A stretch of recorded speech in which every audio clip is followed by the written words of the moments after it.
Hi everyone, I hope you're all doing well. We're going to get into an all signs reading, and for this all signs reading, we're going to look at what you've mastered, what energy, skill, test, lesson, whatever, whatever you've mastered. We're going to look at that, and then we're going to see where you're at right now, what you're working on energetically, spiritually, or actually in your tangible world. And then we're also going to be looking at where you are headed. What's up ahead on your path? What's the next thing that you're about to master in your life? And then we're also going to look at what's supporting you, what's challenging you, what's an outside influence right now, and then guidance, and then also a takeaway from the reading. So Spirit has me going in a little bit of a different order. So I'm going to go randomly as I feel guided. So check the timestamps below. If you're watching, more than one placement and you're used to them all coming back to back, might not be that way. Or maybe things are being put out of order or mixed up in different places for a reason. Okay, this could be a metaphor for you, something going on in your life where there's a switch up, a change of order, a reshuffling of energies for you to bring about the new. Now, there's also a message coming through that many of you are mastering and learning new skills. It's like in the last 24 months, I'm hearing you've been open to receiving tons of information. Now, this might be like solid information that you can point to and say, yeah, I've learned that. Or it might be some kind of like energetic manifestation that's come through to you that has taught you things. Okay, I'm not sure what that means for everyone, but the point is that you have mastered something, and Spirit wants to talk to you a little bit about that and then where you're going. So congratulations, everybody who won the last free reading. I posted those on the community tab, so you can check it out. And in this All Signs, I'm going to give away another 2 free readings since we've gone up another 10K subscribers. So thank you so much for all your support. And as a way to give back to you, I'm going to give away 2 free 15-minute readings. So if you would like to enter to win that, then in the comment section below, write down where you visualize yourself in 3 years' time. And I would suggest being very intentional about what you write. Maybe somewhat detailed, but more intentional is the word.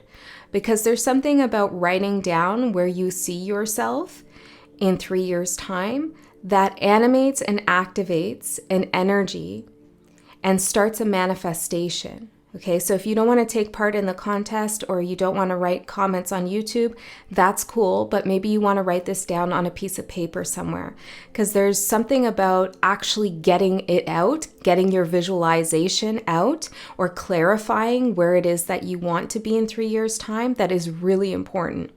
And Spirit wants you to consider doing that. So we'll begin the readings. Oh, and then I'll choose the winner randomly. And in the second week of May, I'll announce it on the community tab. So stay tuned for that. Okay, let's begin. I feel guided to begin with Libra. So we'll start there. Hi, Libra. Okay, let's see what's going on for you, what you have mastered, where you're headed to. I was hearing something about Scorpio energy. There might be a Scorpio of significance in your life, or one might be coming up. Or maybe that's something that's being activated in your chart right now, your 8th house, if for those of you who are into astrology. So let's see. Maybe we should get all the cards out first and then we'll talk about it. Yeah, let's do it that way. I'm going to put them face down so we can go through them together. I'm also seeing a mountain here, a mountain goat as well. Maybe something about Capricorn is significant for you. Mountain goat. Something about being high up on the mountain. Okay, Libra.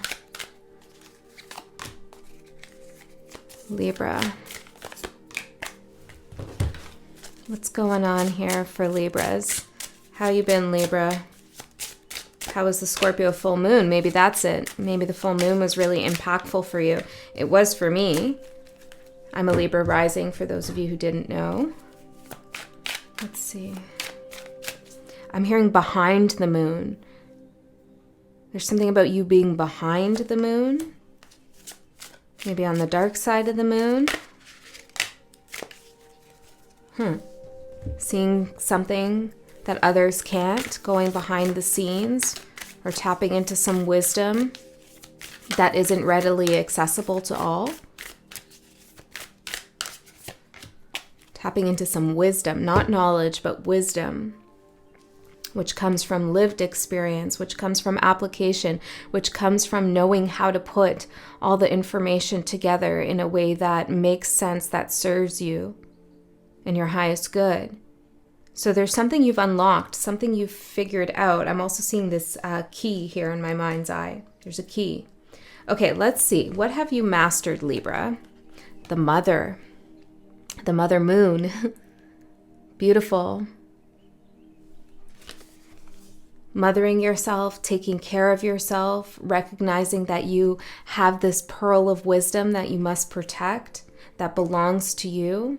There's some nesting that you're doing as well. Maybe you're creating a space for yourself that is cozy, that is a sanctuary, or some of you are thinking about going to some kind of sanctuary. There's also something about braiding your hair that could be really significant for you at this time. You've mastered the mother. Now, some of you could be mothers, of course, and Spirit wants you to know, if you are, you've done a really good job and you've mastered that despite whatever difficulties may have come up. Okay, really let that sink in. And those of you who aren't mothers, maybe you're fathers, this could apply to you too. But if you're not a mother, I feel like this is more speaking about mothering yourself and your creations and your wisdom. Yeah, mothers have lots of wisdom. It comes from their lived experience. It comes from trial and error. It comes from perseverance and resilience. This is how the mother archetype is so wise, because she doesn't give up, because she has something in her life that is a part of her and just as significant to her as herself is to her. So Libra, there's some kind of experience you went through where you realize that there's something outside of you that is connected to you that is just as important as you. This could be a group of people, a family member, a friend, a lover, a pet. It could be anything. But I feel I'm seeing the scales here, the balanced scales. It's like you've put something on an equal playing field as you, recognizing some shared connection. This could even be a future you or a past you that you've reconciled with. It's really beautiful, this mother energy. I'm going to look more into it, but no, let's go for it now. Let's see. The World. Yeah, you've definitely mastered this. And the Nine of Cups. Because you've mastered this energy of the mother, the archetype of the mother, you are receiving some wish fulfillment. Oh, let me get the book for a second. I just want to see. I was planning to keep these readings a little bit short, but I feel like yours might be somewhat longer. Oh, I opened right on it. The Great Mother, the feminine, the source. She gives yet clings. She creates yet restricts. Yeah, you've learned some kind of balance. The mother contains both light and dark aspects of the feminine. Glowing, generative, creative, nurturing. After going through a period of time or a position you were in which there was some kind of control exerted over you, or that you navigated through, you could have felt exhausted and that your light was dim, but you have found a way to find the balance and to shine again. Okay, let's see where you're at now. Ooh, the Venom. Ooh, Libra. Surprise. What's this about now? The Venom. Well, perhaps it is because you've balanced the light and the dark, realizing that the dark holds lots of wisdom. The dark is the womb, the dark is the universe, the dark feminine is creation, it's chaos energy, and it's chaos energy in terms of creativity and magic. So if you've mastered all of this, perhaps you know how to use it in a way to protect yourself now with the Venom. Let's see, what is this Venom? Spirit. Queen of Pentacles, yes, the Emperor, absolutely, that's what you're doing. So others might perceive you as a little bit cold, a little bit abrupt, abrasive, or that your words might sting someone. But I don't feel like you're meant to hurt. Okay, you're not meant to hurt anyone. And for some of you, that is not your intention. Okay, but you're not meant to hurt anyone. But you will strike out to protect yourself. So you're not scared of using your shadow, of using your dark aspects when they are required. And usually when they're required is when somebody else is bringing their shadow to us. Sometimes when somebody comes at us with their shadow in full effect, we can't love and light it. We can't just say, oh, we're going to love and light this situation, this brutality. No, the horror, no. Sometimes we have to bring our own shadow that we've integrated with the light into the situation to take charge, to protect ourselves. And when we do that consciously, we use our shadow consciously, and that shadow that we use is integrated with the light, with life, we easily defeat the shadow of another that is not integrated with the light. So there could be somebody here in your world who's a little hostile. I'm hearing not very evolved, devolved. Somebody who's lashing out, somebody who can't access their light right now. But fear not, I'm getting, fear not. Because you hold the light within the dark. Okay, I'm going to leave that there. Let's see. So you're working on right now protecting yourself, but it's not coming from a place of fear. The venom is not coming from a place of fear. It's just instinct.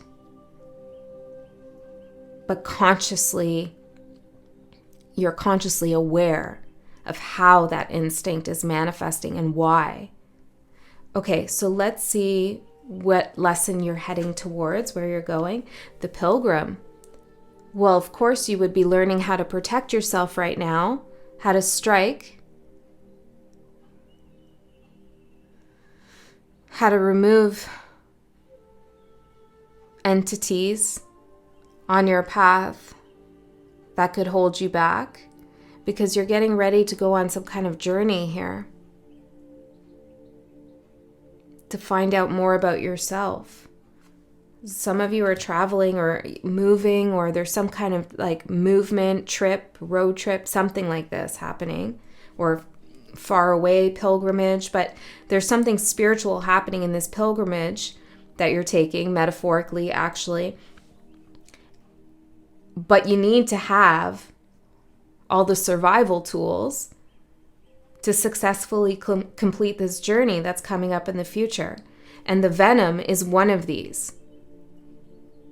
Okay, because not only do you have the venom, but you also carry the anti-venom within you. So you can diffuse a situation or you can eliminate a situation. It's going to be up to you. Okay, so up ahead, there's some things that might unfold, and you have options, different tools on how you're going to deal with this situation. So remember that. Take a moment, think to yourself consciously, how do I want to strike in this situation, or do I not want to strike? Try to remember that question and think of yourself as a snake. Do you, snakes are beautiful. This is not a negative, symbol in any way. It's about rebirth, snakes.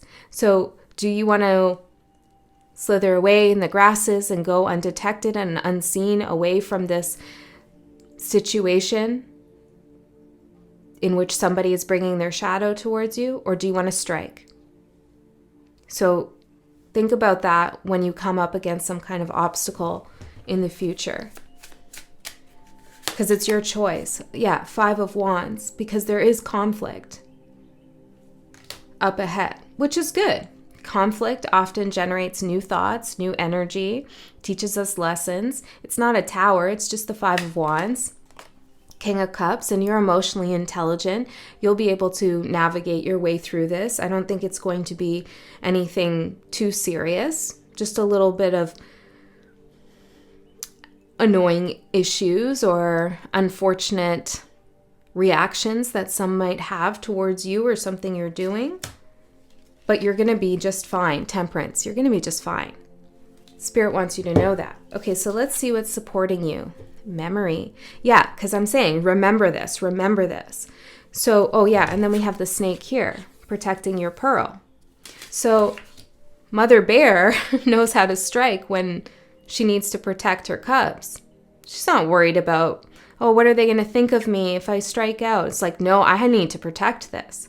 So think of this, if the snake doesn't resonate with you, think about Mother Bear energy. Is it necessary or not necessary?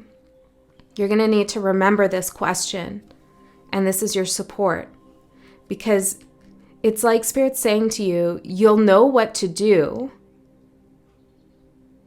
but you need to take that like half a second moment to really ask yourself or lay out your tools, your choices, and then like select carefully what you're going to use in the moment.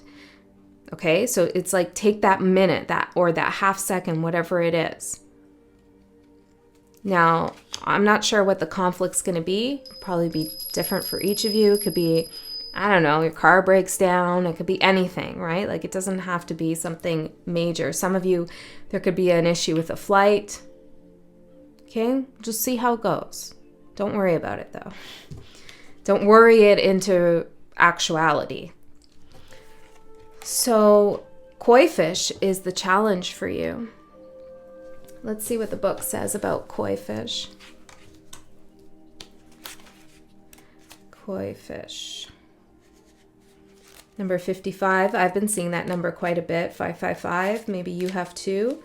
That's about changes. Some of you could be seeing 444 as well. You are ready to transform. Good prosperity and wealth are on their way. A symbol of aspiration and good fortune, which is manifested through determination and hard work. You have the power to transform your life. So this is a challenge for you. You might not be feeling so ambitious these days, or you might be fearful of what's to come. Some of you are just worrying too much about inconsequential things. Okay? And don't worry them into manifestation. That's important also to remember.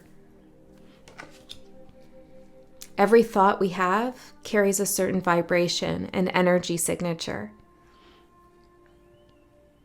And so we want to be mindful about our thoughts, what energy they're producing and generating, and what reality they manifest. Because Spirit is saying, you're in control here. Some of you are really working on your anger and how you express it. And this might be a little bit challenging for some of you to figure out how you can ease out of a situation without blowing your top. Okay? Sometimes we do need to blow our top, don't get me wrong. Sometimes we need our own tower moment. We need to break out of that confining energy and express ourselves, release the energy. That's true. But other times, when we do that, and there's another way to handle the situation that is better for us, when we decide to go with anger, or we're unable to stop our own anger, it just kind of snowballs into a behavioral pattern where we're just used to acting in that way. So if you have some issues around anger, I feel like it's really important for you to look at that. Where is it coming from? What's it trying to tell you? When is your anger justified and when is it not? When are you projecting it, or when are you internalizing it? Someone else's anger maybe? Lots of questions around anger coming up for someone here. So let's see the outside influence. 5 of Swords. Well, maybe this is why you're angry. Somebody messing about here. Some of you could be not trusting someone with money. You feel like there's some psychological game playing happening. So perhaps you need to be a little bit strategic about how you strike.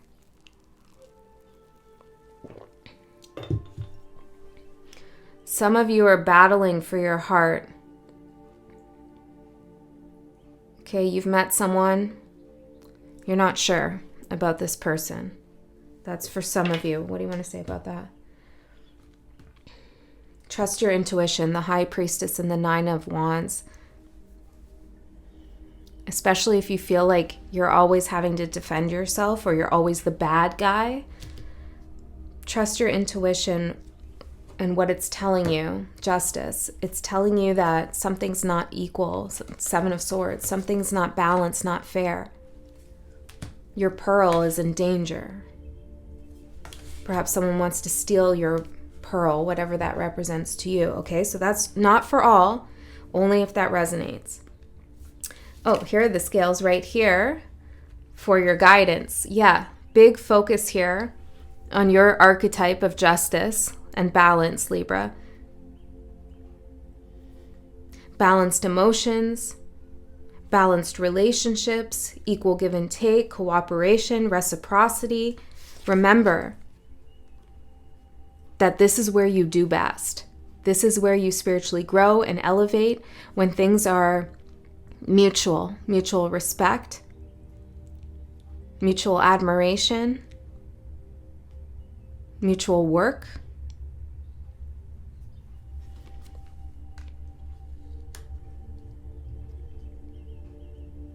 And some of you need to give a little bit more than you already are. Some. Okay, if you've been holding back, try giving a little bit more and see what happens.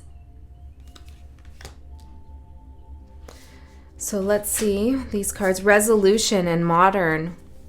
I'm getting right away. Some of you are going to get an email from someone with some kind of resolution to an issue, a problem. Could be at work, love, family, anything.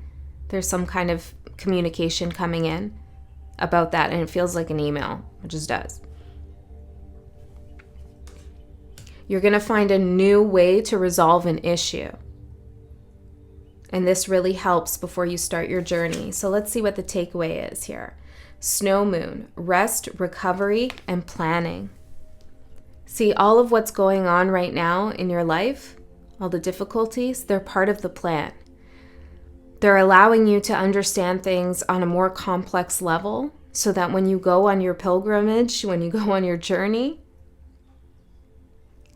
you have a plan, you have a strategy, and your plan is, wait a second, let me decide what tool I want to use to get the outcome that I desire. Okay? And also Spirit saying, take a little bit of a break, get some rest, pause for a moment, nurture yourself, treat yourself, be kind to yourself, mother yourself, because you've mastered that. All right, Libra, that's what I have for you. I hope that helped, and I'll see you next time.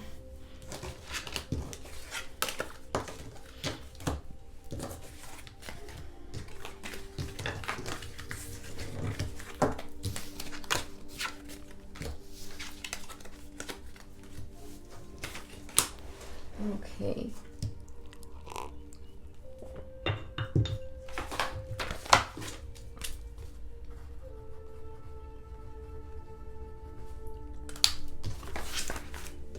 Capricorn. Let's see what's going on with you, Capricorn. What have you mastered? Where are you going?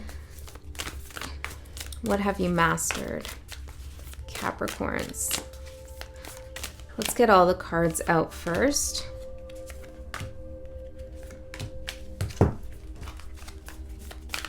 Capricorns. This one too.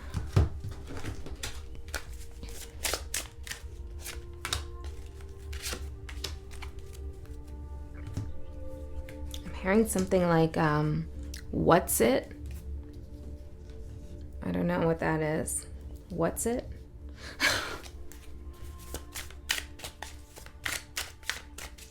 Maybe this is like, it's not WhatsApp, it's like, what's it? I don't know what that's about.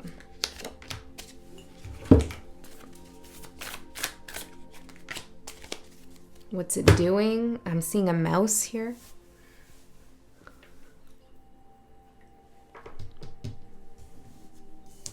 There could be an issue with communication you're having with someone. Okay, you're not really understanding what it is that they're saying. Or they're just not communicating clearly. So let's see, what have you mastered, Capricorn? The womb. Ooh, Libra got the mother and you have the womb. We're kind of spiraling back in time here. There's a pearl again. So you're creating something. Something is gestating, developing, growing. This is what you've mastered, planting a seed, which is very Capricorn of you. You've mastered planting the seed, of course. But it's more than planting the seed. It's about nourishing it too. And not giving up on something. Let's get a little bit further, Spirit. Tell me more about this womb energy for Capricorn. There's also something very precious to you in your life that you're protecting. Could be an idea, a person, a job, a future path. What is the womb? Knight of Pentacles. Slow and steady. Having patience here. Page of Swords. Mastery, the Hierophant. Wow. Capricorn. There's been some bullshit. I mean, we all know that. The Five of Swords and the Moon. Yeah, there's been some things going on where things weren't clear. There was no up or down or right or left. Everything was a jumble. Okay. No answers, no clarity, no direction. And in that space or out of that space, you've realized what you can control and what you can't control. And what you can control is the seeds, choosing what seed you want to plant and nourishing it and actually planting it too. So there's something you've mastered when it comes to, well, I keep hearing self-mastery. Understanding what's in, how do I say that? What's in the realm of your possibility. Okay, so it's like perhaps you were very focused on what was going on outside of you and feeling like you had no control in that. And now you're realizing that you do have a lot of control. Okay, you have a lot of say-so in what develops for you, what happens for you. Some of you might have some kind of knee injury or pain in the knee. Okay, that's not for all of you. Or you've been feeling like you're on your knees with something. And now you realize that it's better, I'm hearing localize, that you localize your manifestation, that you focus on what it is that is under your control. This gives you great wisdom. And there's some kind of planning here that you're doing or that you've done. You understand how to get something going or what needs to happen. Some of you are beginning a new journey, like you're just at the start of it, but you've already mastered something. That came through in, I think it was your last reading. It's like you could feel like a novice, but you're actually the master. Maybe this hasn't been revealed to you yet, but it will be. The plan is all making sense now. The universe's plan is starting to unfold. Okay? Yeah, look, here's the womb in the background, this eye.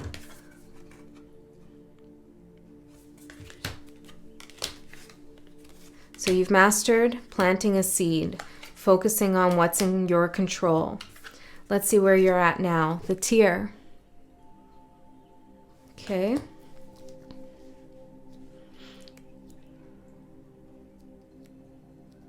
What's going on here?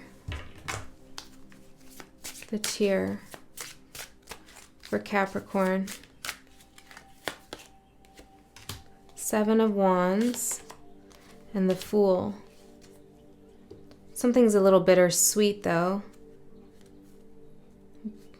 You're on a new path and you know it, the Fool. But something still feels a little bit unsettled.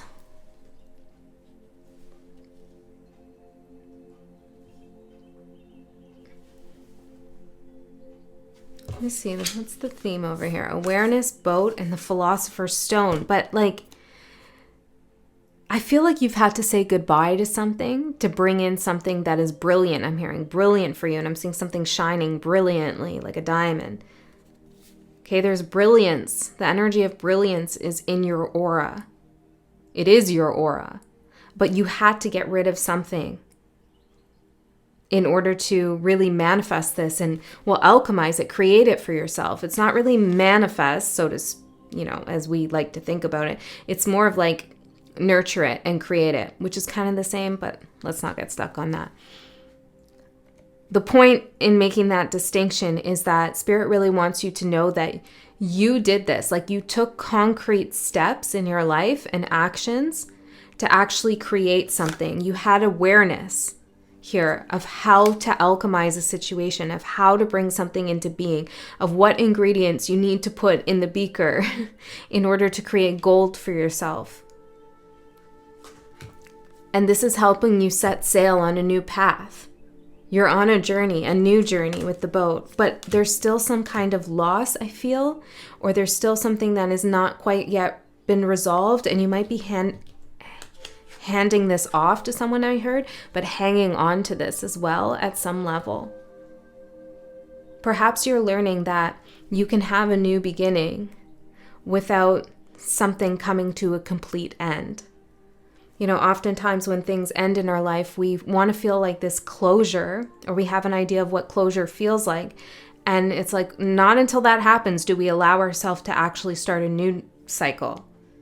But that's not how it works all the time. It's not, our lives and our paths and our growth are not linear like that. We don't always close a door before we open a new one. Not always. So allow yourself to start this new journey. Allow yourself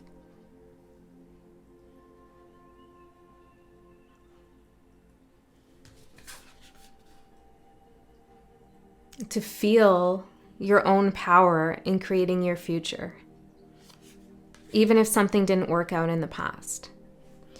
Let's see where you're going. The vow.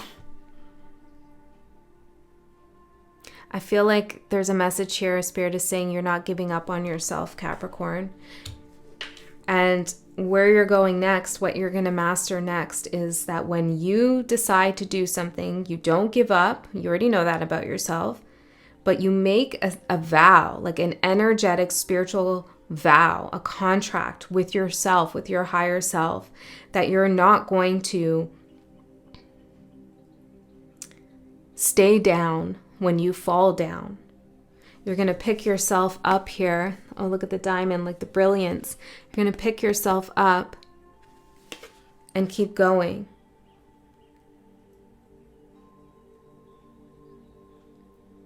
Some of you are meeting someone very special in your life. Doesn't have to be love. It could be, though. And there's some kind of union that is forming here that is long-lasting. So let's see what is supporting you. The Prophet. Awareness, the Philosopher's Stone, the Prophet, the Page of Swords, the Womb. Yeah, this has something to do with like out of a period of chaos and feeling like you had no control. You come into this new energy, this new space, this new cycle. I'm hearing 7 years, 5 to 7 year cycle now, where you can see what is about to unfold because you make it happen, because you're planning to make it happen. So what you plan to happen is what happens. You take the right steps, you take the right action. There's no ambiguity, there's no sense of disillusionment. It's like one foot in front of another. Chop wood, carry water. And this leads to something long-lasting for you. So let's see. Balance is your challenge. Now, you might have a lot of determination these days to move forward on this new path. Okay, maybe to leave something behind. You're very determined.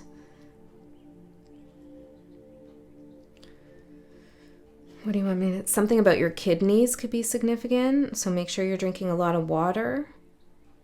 What do you want me to say about balance? Make sure that you attend to what matters to you in life, including your health, your sleep, your diet, the people you love, as well as your work and your spiritual journey. Try to give equal parts. Now, sometimes in life, one area requires more energy than another, but don't lose something completely because you've neglected it or forgotten about it. Because I do see you going hard with something, achieving something with the Hierophant, like you're becoming the master. But part of becoming the master is keeping things in balance while you achieve your goals. Okay, so keep that balance. Let's see the outside influence, the High Priestess. Wow. There's somebody around you or an influence in your life that is getting you to really tap into your intuition like you've never tapped in before. This could be a guide, a mentor. It could be someone that you know in your life. But this is an inspiration. It could be an artist for some of you.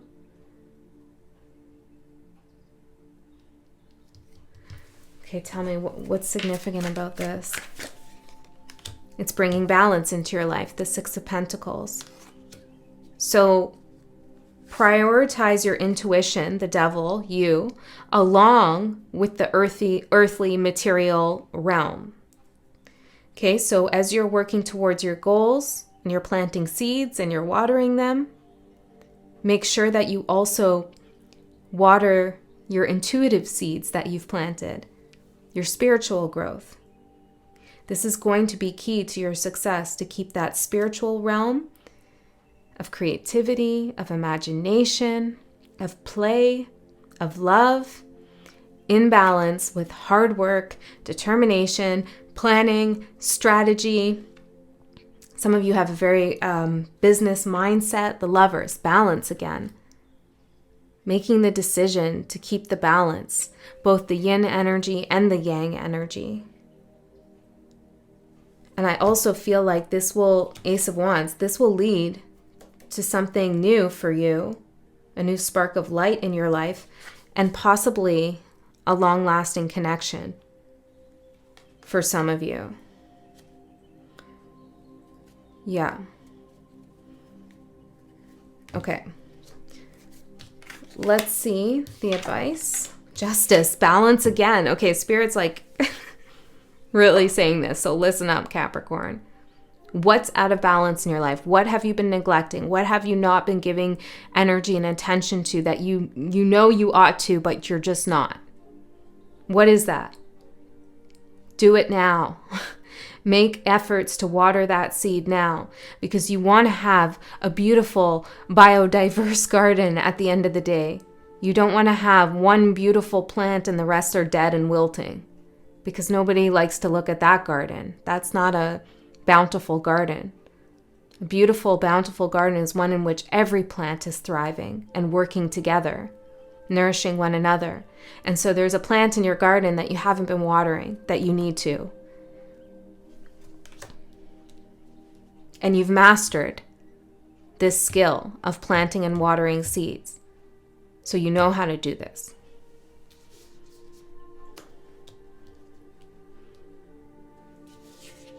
Some of you may need to mourn something with the tear, and that is watering a seed. Maybe you need to properly mourn an ending. Okay, let's see the takeaway. As above, so below. Duality, balance, and flow. Capricorn. The moon, the earth, and the sun. And the spiral, I'm hearing the moon, the earth, the sun, and well, there is a spiral here. This shell alignment, balance, okay? Yin and yang energy, and then you in the middle, the earthly realm, you, Capricorn, planting the seed so it can grow into a beautiful tree. Okay? That's the message I have for you. I hope that helped. I love you so much. I'll see you next time.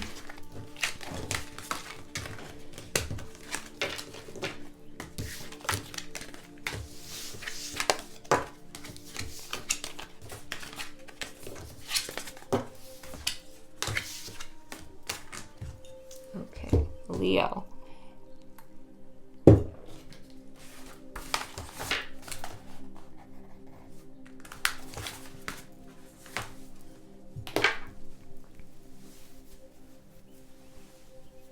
Leo.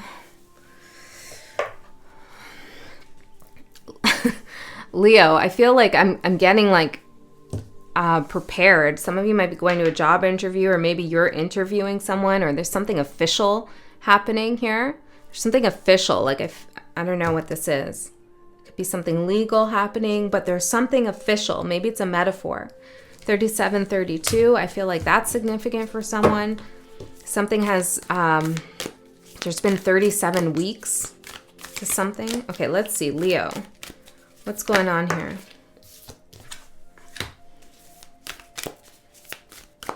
I'm going to get all the cards out and then we'll talk about it.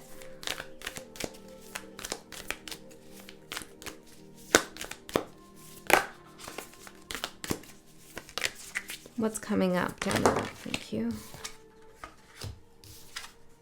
The Judge. Yeah, I felt this. Even it looks like what I'm wearing, kind of. Something official, but it might... Okay, hold on. It might be coming up down the road. It hasn't quite happened yet since it came out in the future position. Let's see. What's going on here for my Leos? Let's turn them over. Yeah.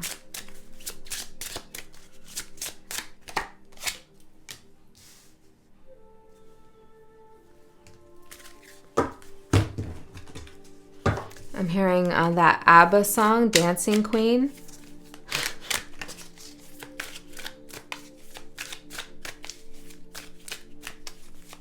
I'm hearing something about like Sirius in the streets, Dancing Queen in the sheets. Leo, what's going on?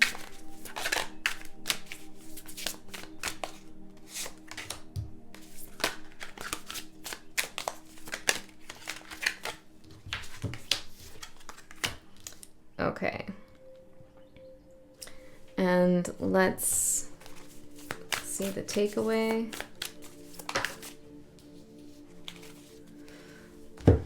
I hope you have confidence right now in whatever it is that's happening or going on. It will serve you well to have confidence. You also need to know that whatever goes around comes around. I'm hearing karma's no joke, reciprocity. What you put out is what you get back. Okay, so the theme of your reading here, or to help give me a little bit of context and guidance, we have the One, the Philosopher's Stone, and the Mask. You are doing something kind of behind the scenes, I feel like. There's something very official coming up, or right now, or somebody's viewing you in a very kind of serious way, maybe looking at you as some kind of authority figure. But behind the scenes, I feel like you're much more creative, relaxed, intuitive, in flow, and in touch than somebody perceives you to be.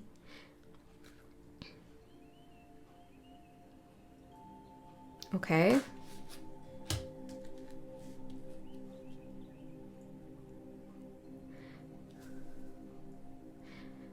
But you're also learning something about someone else or an industry for some of you. Well, all are one. So you're learning about how you're seeing a part of yourself in someone else. Maybe it's a part of you that you've healed or already worked through. But I feel like this vision you have into somebody else's psyche is giving you a sense of compassion towards this person, or maybe towards yourself. Okay, let's go back, because I feel like we're jumping ahead into the future. Some of you don't know what I'm talking about quite yet. I feel that. Okay, hold on. So let's see. What have you mastered? The Temple. Well, this is beautiful. Taking care of yourself, honoring yourself. Could be paying attention to your physical vessel, what you put in it, how much it matters. This could also be creating a safe sanctuary for yourself. There's something about spiritual attunement and being in touch with the earthly plane, the spiritual plane. I'm hearing the godly plane. Okay, there's something, 42 right there. Maybe there's something interesting about Capricorn happening here. But there's something about spirituality that you've mastered, learning how to embody some kind of spiritual practice. Some of you could be doing something with your body that relates to spirituality, maybe prana flow. And if you're not, you're really close to mastering this archetype of the Temple. Let's look a little bit further in.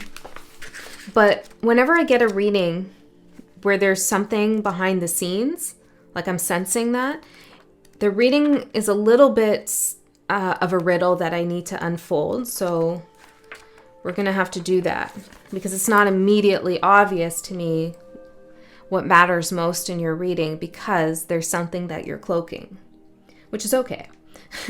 We have the shrine, the altar, reverence for all, life as a sanctuary, one, unity consciousness, moving towards unity consciousness. Some of you are having a little bit of a realization when it comes to the ego, mind, and how much that's been controlling or dictating your thoughts, your life, your perception, or maybe you're seeing that in someone else. But I feel like you've done a lot of spiritual integration. Yeah, it's like you've completed a spiritual journey. So where are you now? We have the Maiden. This is a place of birthing new ideas, new creations. You're unleashing something into the world. I'm hearing something like creators, which is the next card, the creator. But creators, characters, personas. I don't know, maybe you're a novelist. Or maybe, I don't know, there's something about like...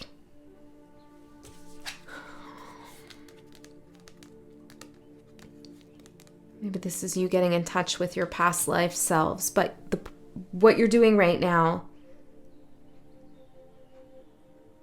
is discovering a new aspect of yourself, one that is soft, feminine, regardless of your gender, open to discovering new things, to learning new things about the world, about yourself. There's some kind of lightness that's coming into your work, to whatever it is that you do, or maybe to your relationships.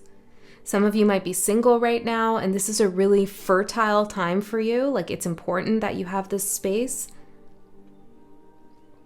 Let's get a little bit further on the Maiden. Justice. This is well-deserved. The Devil. Well-deserved. Well done, Leo. Okay?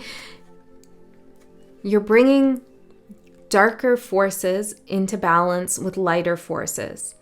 This might be even, I feel like for some of you, this could even be in a creative context. It's like your artwork or your whatever, your creative projects had a little bit of a dark tone to them or something about that. And now it's moving into a lighter space. One is not good or bad. One is not better than the other. It's just a balance. You're bringing more balance into your work or in your relationship or in how you see yourself. For some of you, you demonized yourself around a particular situation, or maybe you demonized someone else, but you're not doing that anymore. It's like you're coming into a more balanced mental state. I'm hearing your framework has changed.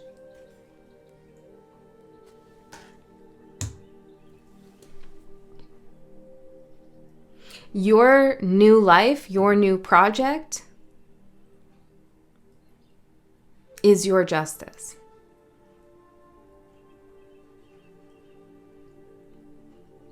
It will be very auspicious for you to continue creating. And if you're not creating anything at this time, well, you're always creating something. But if you're not consciously creating something at this time, you will be. You will be, because that's what's coming up ahead. This is the next archetype that you are going to master, the creator. Now, this is coming out with the judge. So there might be something, some worry about this, how you'll be judged, how you'll be perceived. This could even be something spiritual that you're embarking on and creating.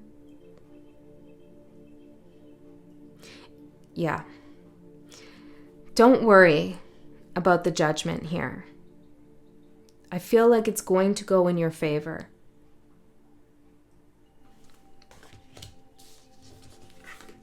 You will be judged fairly. The Four of Pentacles and the Ten of Pentacles. That's interesting. Before I sat down, I got this vision of 4 to 10 of Pentacles. Like I heard moving to the 4 to the 10. So strange. So I guess this is for you. 10-4. 4-10. You need to release, though.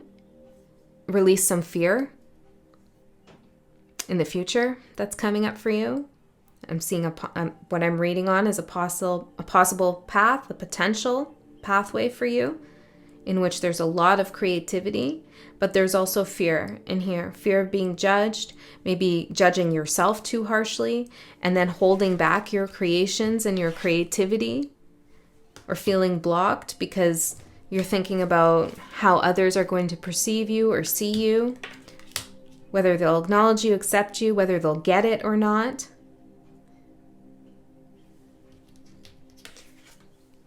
But everything is going to work out. 10 of Pentacles. So what do you need to do? Well, your guidance here is the Page of Cups. It's to just go for it. Come at your work or whatever it is that you want to do next in your life. Maybe this is moving. I'm opening a pet store. I don't know. Or something about a pet store.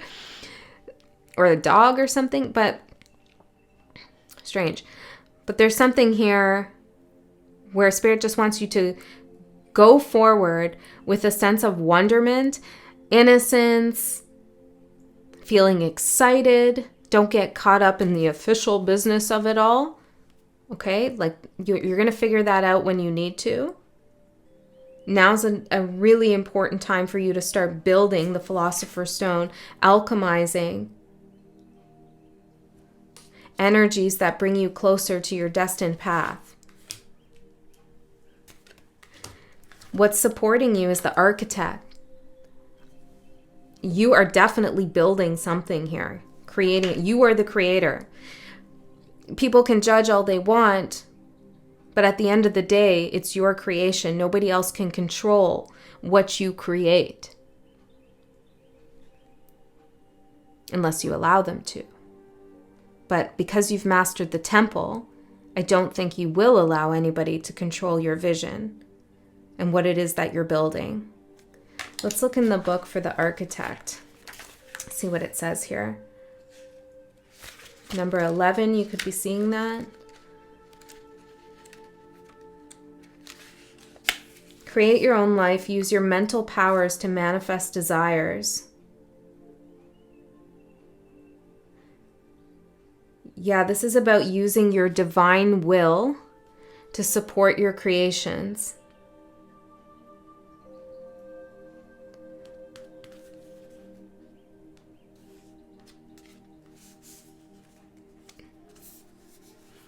I feel like you might be even feeling a little vulnerable these days, like somebody can see past your mask. You know what I mean? Like they can see past your armor, or see past your professional exterior, whatever it is, right? It's like you feel like somebody can see through you, or in a way that makes you feel vulnerable. Maybe this is just for some. But I don't feel that even matters. Like that doesn't even matter whether they can or they can't. So stop focusing on that. Okay? What's challenging you is silence, the silence.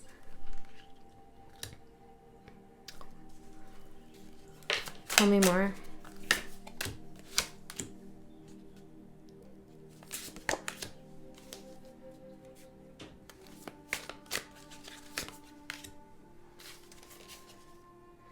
I feel like you're stopping yourself from sharing something with the world, or just sharing yourself, sharing your energy. You're stopping yourself. You're silencing yourself in some way. You've chosen to detach from something because something is over. And now it's like,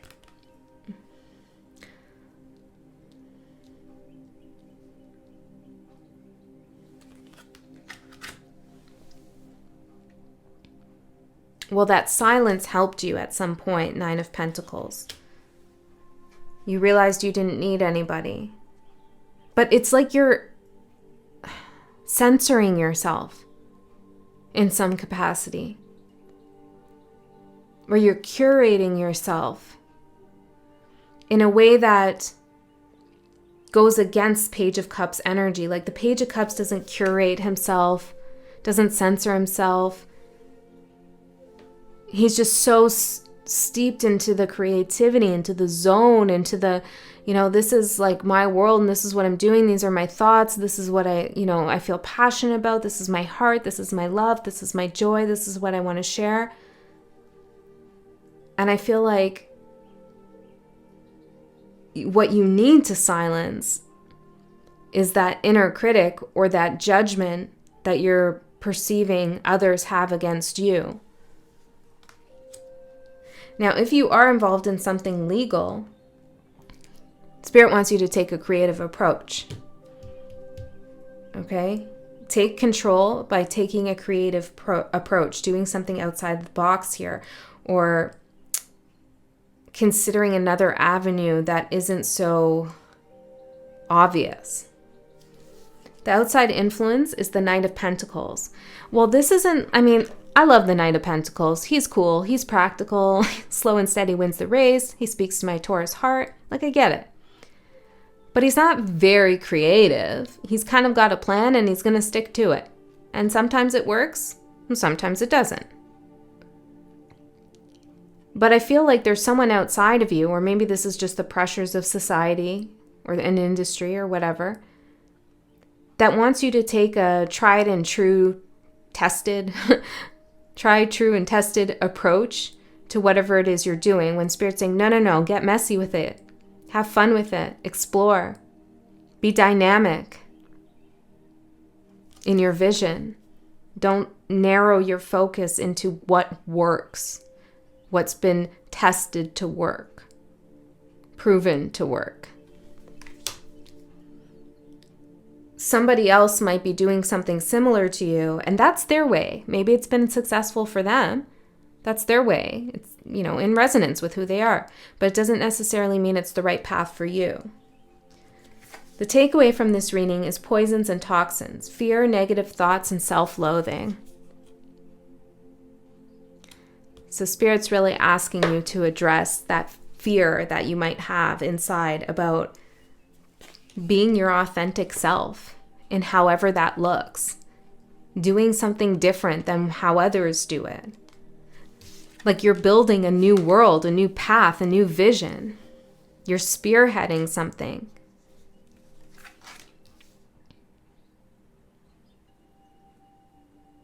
You are your own worst critic at this moment. So release that and call upon your inner coach instead to support you. Because you got something. I'm here. You got something, baby. And it's going to benefit not just you, but others as well. But you're not really meant to understand how or why at this point. Just follow your heart, Leo. Okay, that's what I have for you. I hope that helped.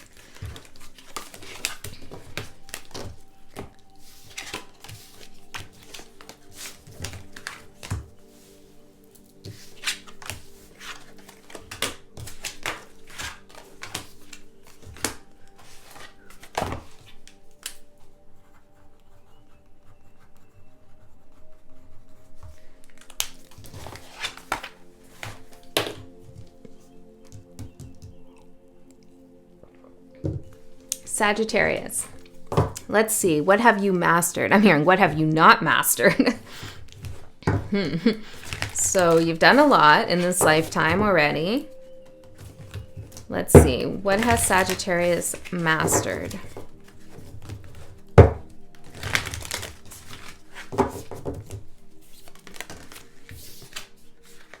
The Medallion and Kairos. Interesting combo. Let me get the rest of the cards out.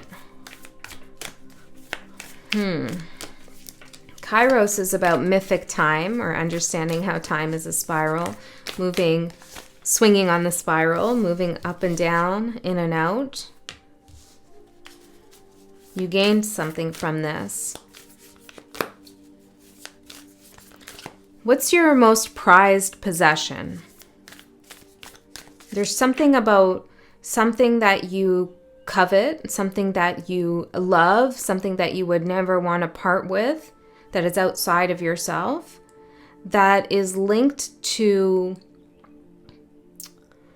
your understanding of how time works. Okay, so this could be an object that has a very strong memory attached to it, and every time you pick up this object or you play with this object, I'm hearing, or whatever it is, it doesn't, it could be a place for some of you. It brings you into a different time zone. Okay, you time travel, which is why you will hold on to this object, because it's like anchoring you into the spiritual realm. It serves as a reminder that there's so much more to life than what the naked eye can see. There's so much more energy exchange and possibilities and potentialities that we have yet to unfold as a human species for our conscious awareness, development, growth, invention, creation. And there's something about this object that reminds you of this, maybe subconsciously. Okay? So what is that object for you? As I'm thinking about it, the first object that's coming to mind is a charm bracelet that I own that was passed down to me, not directly given to me by my grandmother, given to me by an aunt, but used to be my grandmother's. And on that charm bracelet, this could be a message for you because I'm sharing it. There's a little charm of the three monkeys: see no evil, hear no evil, speak no evil. So maybe there's something about your grandmother coming up here, or something that's been passed down to you. Hear no evil, see no evil, speak no evil. What do you want to say about that? The ocean. Yeah, there's something here that's getting you in touch with like a deep spiritual realm. Let's keep going. Maybe I'm not meant to understand that fully. It's just meant for you, if that resonates. Those monkeys. I don't know though. Can't stop myself. I want to look this up. Hold on. Here.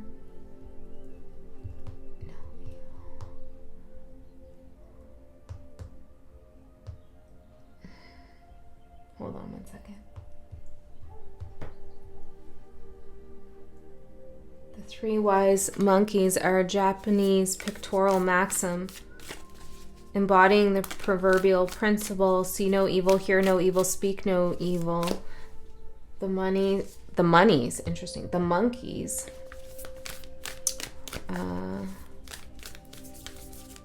It's about avoiding evil thoughts and deeds. In the West, however, it's often interpreted as dealing with something improperly by turning a blind eye. So maybe you've learned not to turn a blind eye to something, to deal with something head on, because I'm seeing this eye here too. Okay, or you did something was happening to someone or in a situation, 101 there, and you didn't turn a blind eye. You did something courageous, something that stood out.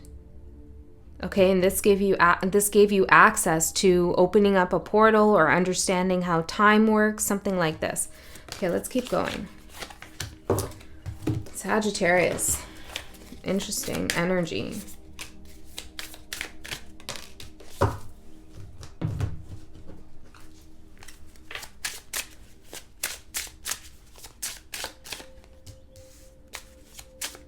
I'm hearing you're a very giving person.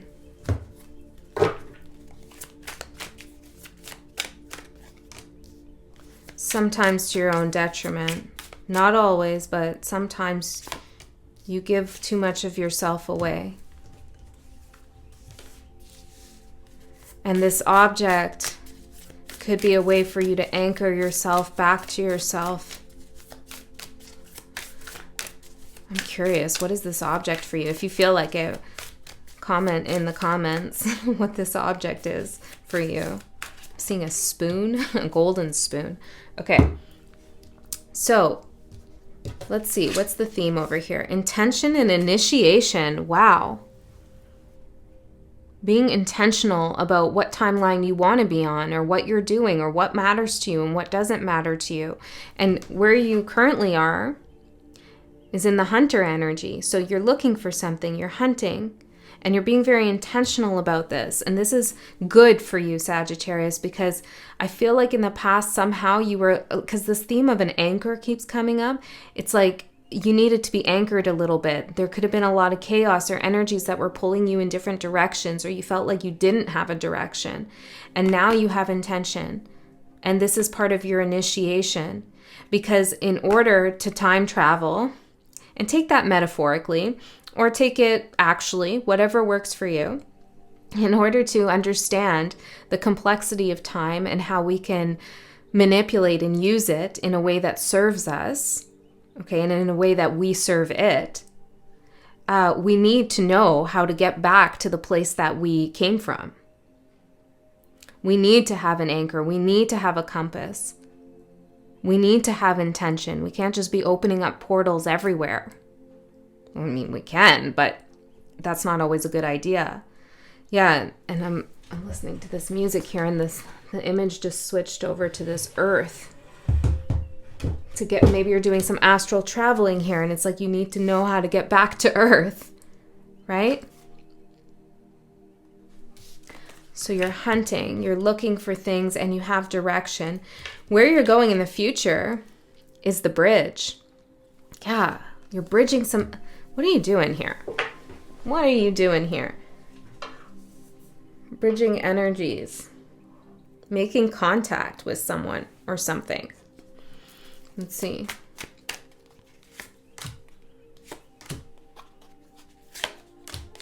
Sevens you could be seeing a lot of. We have the Seven of Pentacles, the Seven of Wands, and the Wheel of Fortune for the bridge. You've been patient. You've been patiently waiting on something that seemed blocked. It could be a pathway for you. It could be a portal for you. It could be a timeline for you. It could be a relationship. It could be a job. Whatever it is, you've been waiting for the right time to connect with this energy.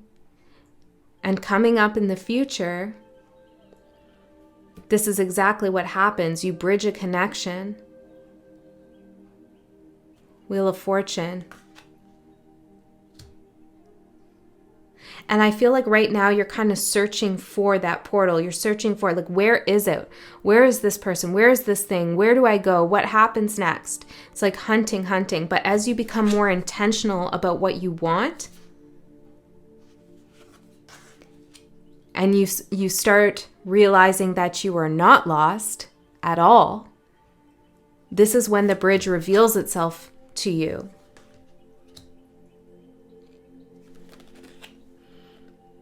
So be mindful of the doors that you open, the portals you open. Don't just start opening portals or taking jobs or getting into relationships or, I don't know, letting random people into your home. That's for some of you. I'm seeing a sofa here. Maybe delivering furniture.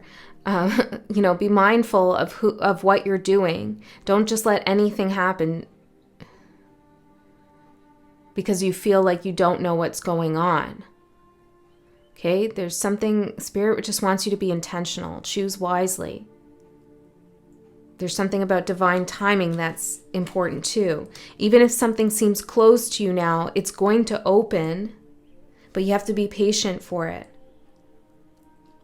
Okay, let's see what energies are supporting you. Elephant, beautiful. Memory, knowledge, wisdom. Elephants have grave sites too. There's something about your ancestors coming through in this reading. They're helping to guide you. But maybe there's like a family heirloom or something related to your ancestors that is significant to you.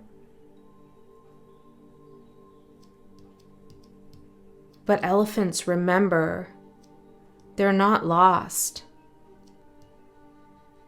Let's see what the book says about the elephant. Someone could be turning 57 soon, or you just did. Take time to engage with others. Look toward others who can be loyal to you, that connection. Okay, so that's your intention, is you want to build bonds with those who are loyal to you, those who take the time to engage with you on a soul level.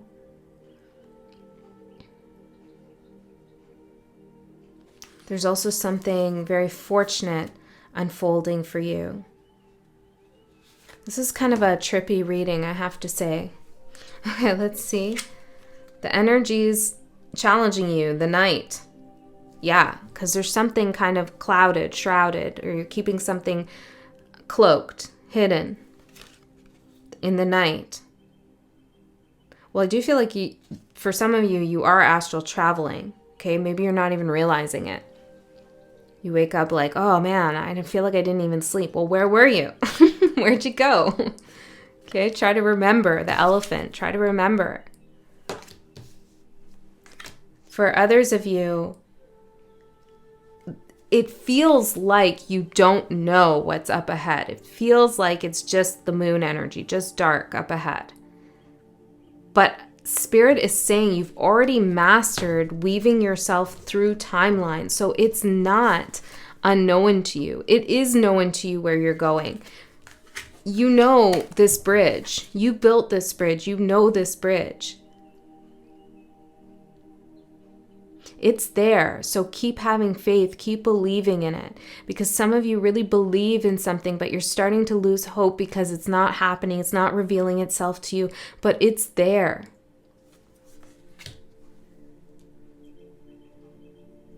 Focus on intention. Why do you want this thing? Why is it important? Why does it matter? What's your intention here?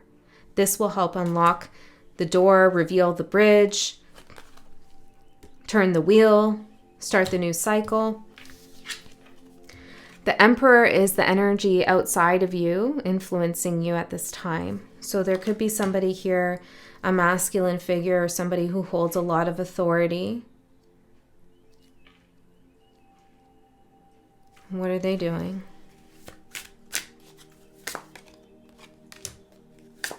For some of you, this could be a workplace situation. They're working you to the bone. Okay, it's exhausting, it's tiring. This is making you feel like more lost because you don't have energy. For others of you, this could be a partner or someone close to you where you feel like 10 of Swords. Well, you feel hurt in the situation. It's like somebody is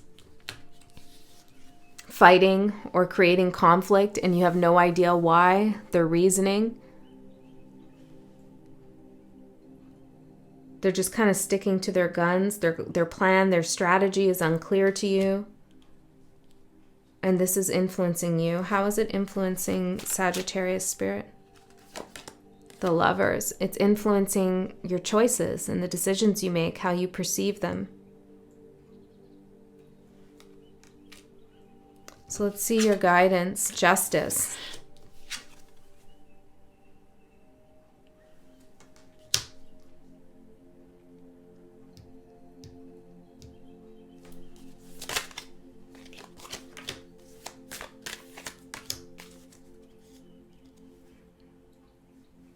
Justice is the Queen of Swords, Judgment, and the Moon. This is you speaking your truth, being clear and intentional, and communicating that to someone and taking action from there. So pay attention to someone's response to you, or if you're not in contact with this person, how did they respond to you when you spoke your truth? That tells you a lot. A lot about who they are, about what they want, about how they're perceiving you or projecting onto you, and whether you can build a bridge with this person or not. I'm hearing lucky number 7. Spirit is trying to bring balance into your life, justice into your life, and align you with your higher truth.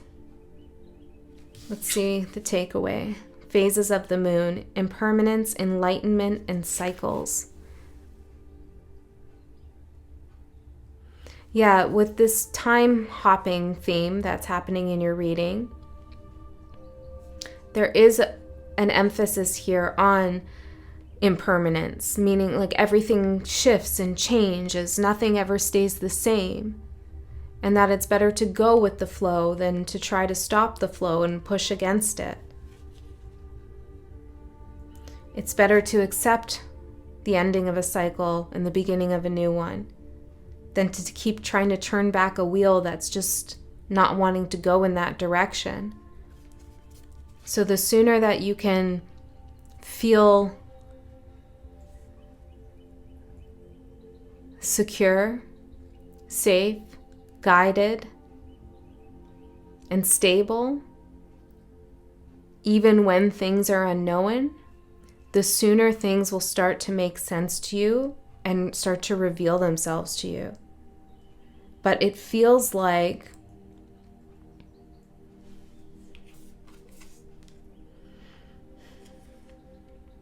some cycle wants to close. And I feel like it has to do with this Emperor, whoever that is for you or whatever that is for you. It could even be like a job situation or what have you.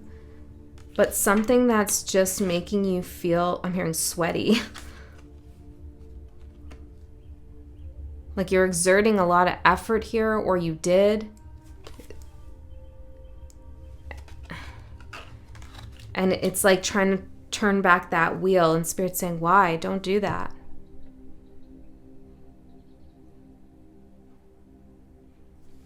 But because you can time travel, it might feel frustrating to you. Like, why can't I get that back? Why can't I turn it back? Because I know I've mastered, like, time. And it's not that you can't get it back. It's that I feel there's a better path, a better timeline to go down. And it's like Spirit's trying to, like, put a little bit of resistance on something that you're trying to go back to, or this could even be like a way of your daily routine that wasn't working for you. Now you're back in it. It could be anything. Okay? So again, intention. Why? Why? Start asking yourself every time you start feeling a certain way. Why am I feeling this way? Why do I want this? Why? This will really help you. Okay, that's what I have for you, Sagittarius. I hope that helped. Hi, Scorpio. I'm just shuffling the cards here, but I'm getting some messages for you. The first one is Shakti, which is a divine feminine energy. It's also an energy that's bold and courageous. Sometimes it can be perceived as a dark feminine energy. This is what I'm getting. Okay, and then I heard the road less traveled. So there's something coming up that might be unfamiliar to you, or others perceive as dangerous and unfamiliar. Okay, but your courage to walk this path will come from divine feminine energy, which I'm hearing, which isn't receptive. Interesting. The Starborn. Okay, because hold on a second, Scorpio, because I'm getting this image of like birth, labor, which is not a receptive process. It's a very active process that the feminine energy must endure, the eternal child, in order to birth something into creation. So there's this road that is appearing to you, this pathway in which you need to take some action, but that action comes from divine feminine energy. Okay. The warrior. Yeah, it's like a feminine warrior energy. You're birthing something new. Okay, let's see what you've already mastered, Scorpio. Actually, let me get all the cards out, Spirit. Scorpio. How was that full moon? Oh my goodness. It was pretty intense for me. And not all full moons I feel that way. But a lot of magic happened. A lot of synchronicities, a lot of weird occurrences. So I feel like there's something about that you should pay attention to, whatever happened around the full moon. I'm hearing consequences and actions. Somebody might have done something around that time or taken some action. They thought they were maybe gonna, I don't know. There's some kind of consequence here. Look, strength. Yeah. Right now, whatever's going on requires strength, determination, action.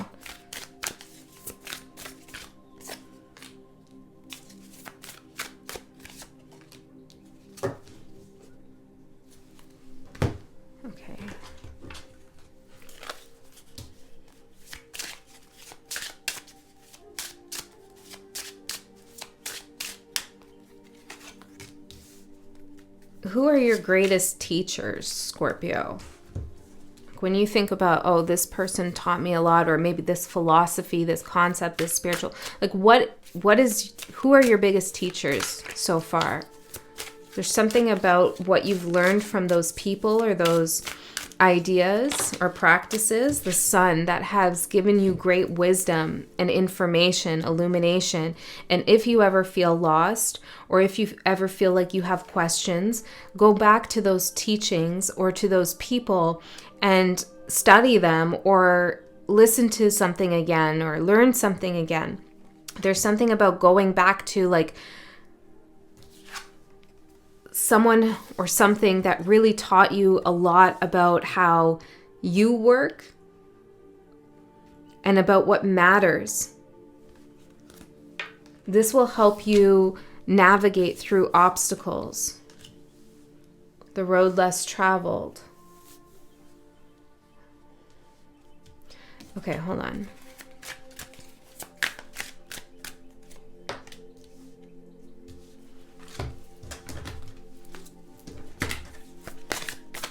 Scorpio. The takeaway for Scorpios.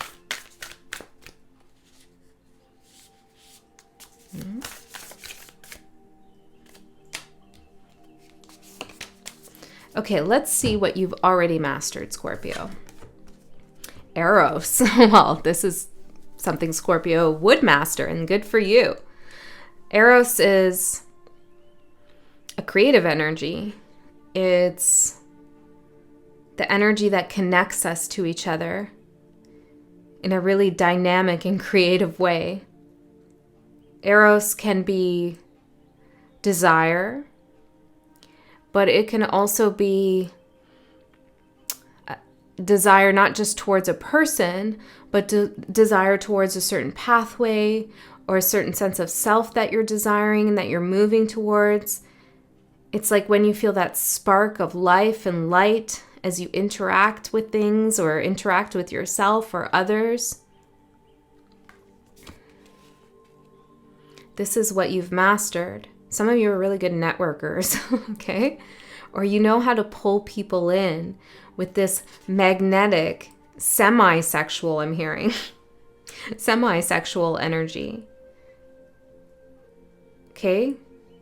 Because it's not like you're luring people in some strange way, okay? There's something about you. You have a certain je ne sais quoi, okay, that pulls people in, and you've mastered this. energy. You know how to use it for your highest good and the highest good of all. And you probably also know how to use it in the shadow as well. I mean, if you know how to use something for the highest good of all, then you must know how to use it in the shadow. You can't be ignorant to that side, that polarity of the energy or the archetype, and be a master of it. Okay? So perhaps you evolved in how you express this eros, this energy, this erotic energy that is also linked to creativity. I'm going to see what else she says here about this.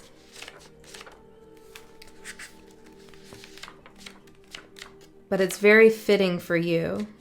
And it's a good accomplishment for you. It's a good mastery to have. Love as desire, sensuality.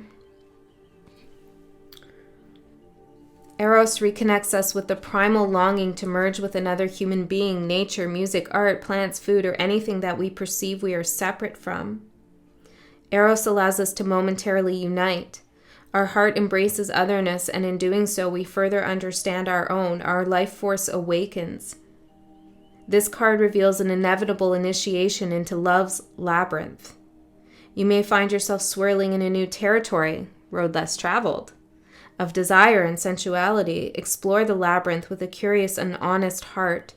And remember, though the way is circuitous, you are always being led toward its center. This is actually really beautiful.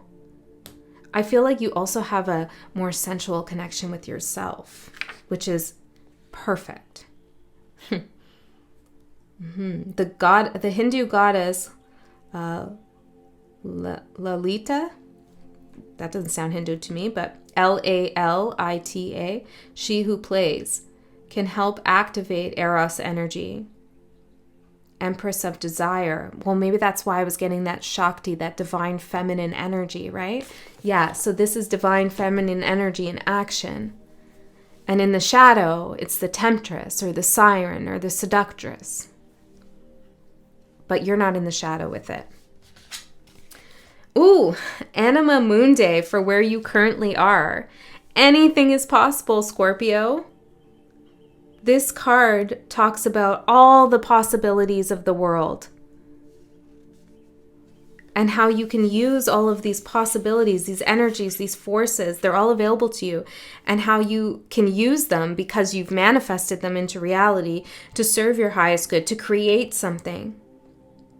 This is like secrets are revealed to you, and it's coming through this Eros energy, which to me is like a very positive sense of desire. It's an affirmative desire, one that affirms you, affirms your being, affirms your presence, gives you that sense of life, be feeling alive.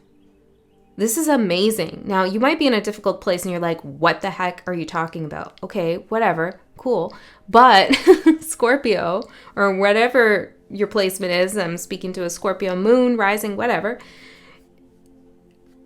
channel into this energy because it is rare. It is rare to be able to master this in such a way where you're able to pull in, draw in towards you anything that you really desire. And not only are you able to draw in what you desire, but you're also able to draw in multiple things and connect them together. See, this is like all the stuff of the universe. Well, it's like with Eros, you bridge and you make connections energetically between these things to create something new, the road less traveled. So you're exploring something pretty amazing here. This could be a new way that you're working with spirit, your intuition. This could be a new path in work. It could be like just you feeling damn good. Okay. So let's see where you're going. The medallion. Oh, okay. There's something that you do form, that you do get out of this. So there's a lot of doors open to you, a lot of possibilities right now. Whether you realize it or not, there is. And you're going to choose one. But the one you choose is made up of a combination of forces that you want to work with. So this could be a person you choose and they have all these qualities and characteristics that you like, or it could be a job where you combine all different skills that you have. There's something that you're doing that's very, well, I'm seeing like a patchwork kind of quilt. It's like you're putting all different pieces together, sewing them together with this beautiful energy of Eros to create something that not only you've been desiring, but that other people will desire too. And you're going to see some kind of gain from this, like something tangible will unfold from this, something that you are proud of. So this is beautiful. Of course, this is divine feminine action. This is like real magic happening here from this deep knowingness of how powerful you are.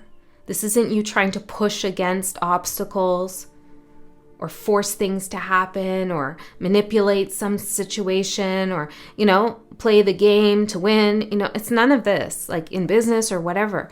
This is like a really deep confidence in your energy and what it can do. And there's something about past teachers that have been so significant to your understanding of your own power that Spirit's saying, maybe you need to revisit that again. Whatever that was, wherever that was, whoever that was for you, they give you new perspectives. Even if you've already learned stuff from them, it's like if you go back to something you've already been taught, you'll learn another layer. There's something about that.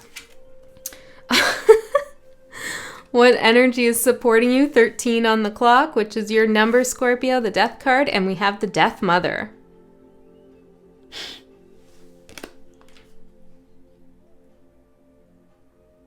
Maybe the number 13 is important for you. This is the divine feminine in the dark aspect, which isn't a bad, I'm not saying a bad aspect, just the dark energy. If you're going to create something from the energy of Anima Mundi, you're going to have to know what energies hold darkness, what energies hold light, what energies hold both. You're going to have to know how to recognize dark energies and what they have to offer, including your own darkness. And in order to be balanced, you have to know how to balance your dark and light aspects, how to work with both. Scorpio, you're usually really good at this. So let's see what the Death Mother says for your supportive energy.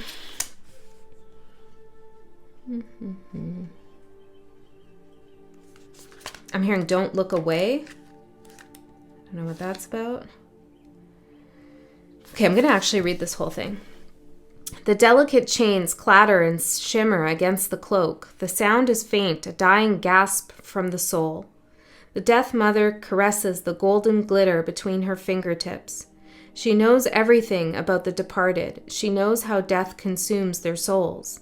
The chains flow between the two of them, binding them over time. He gathers the newly deceased while she takes the measure of their worth. Eventually, she will assign them their final resting places. They work silently and steadily under cover of the moonlit skies, drawing spirits out and sending them on to the next stage of their journey. It says, free yourself if you feel tied down to someone or something that no longer serves you. I mean, Scorpio, free yourself because the world is open for you. Whatever's not working for you, you have no reason, I'm sure you do actually, egoically, but you have no reason energetically to hold on to that thing. You can create anything for yourself and in this moment in time. Don't allow this beautiful energy you've mastered of Eros to be pulled into a shadow realm where it turns into obsession, or it turns into something dark that is not productive but is actually destructive to you by not letting go of something. Okay, so I don't know what it is that you need to let go of, but you have the power to do so. It's in your supportive energy, the death mother. You, regardless of your gender, you are the death mother today. Okay? So use that to your advantage. Let it go. Let's see if we can get further. What is this here? The Hierophant could have something to do with Taurus energy, or maybe this is like some kind of promise someone made to you, or a position you were waiting out for, or there's some kind of rules and regulations that are stifling you. Ace of Wands and the Two of Wands. Yeah, there's something that you've been waiting for, or that you've been holding on to because you thought some new energy would come out of it. And you've been kind of standing at the crossroads for some time. Yeah. Trying to revive something or make something work, or I don't know what it is for everyone. But I feel like Spirit's like, it's nothing. I mean, it feels like something right now, but there's much better paths ahead for you. The road less traveled, that's where you're supposed to go. Not the well-beaten path. Okay, White Buffalo is your challenge. Okay, I gotta see what this says. The White Buffalo. It's time to restore harmony to the world. Be mindful of spirituality in your life. Yeah, it's like this thing that you haven't quite let go of. It's taking you away from your spiritual growth in some sense. Feathers could be significant to you right now. I'm hearing peace pipe as well, and it looks like she's holding a pipe here.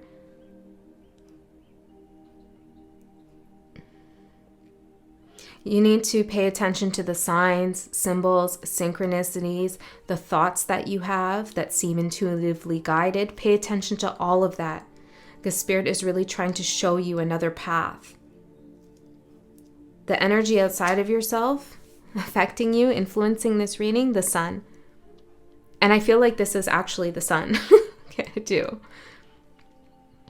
It's the energy of illumination and growth, warmth, surety, positive reinforcement, sunny days. Get some sun if you can.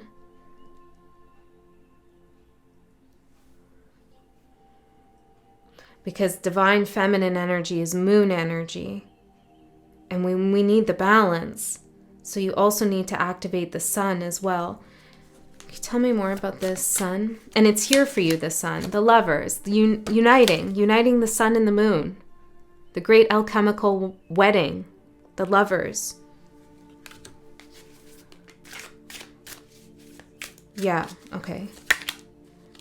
And the Six of Cups, which is your card.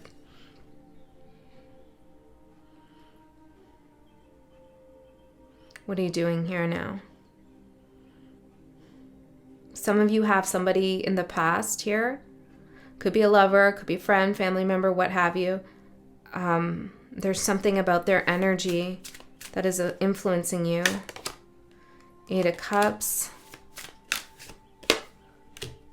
They're actually influencing you, Judgment at the bottom, to walk away from them.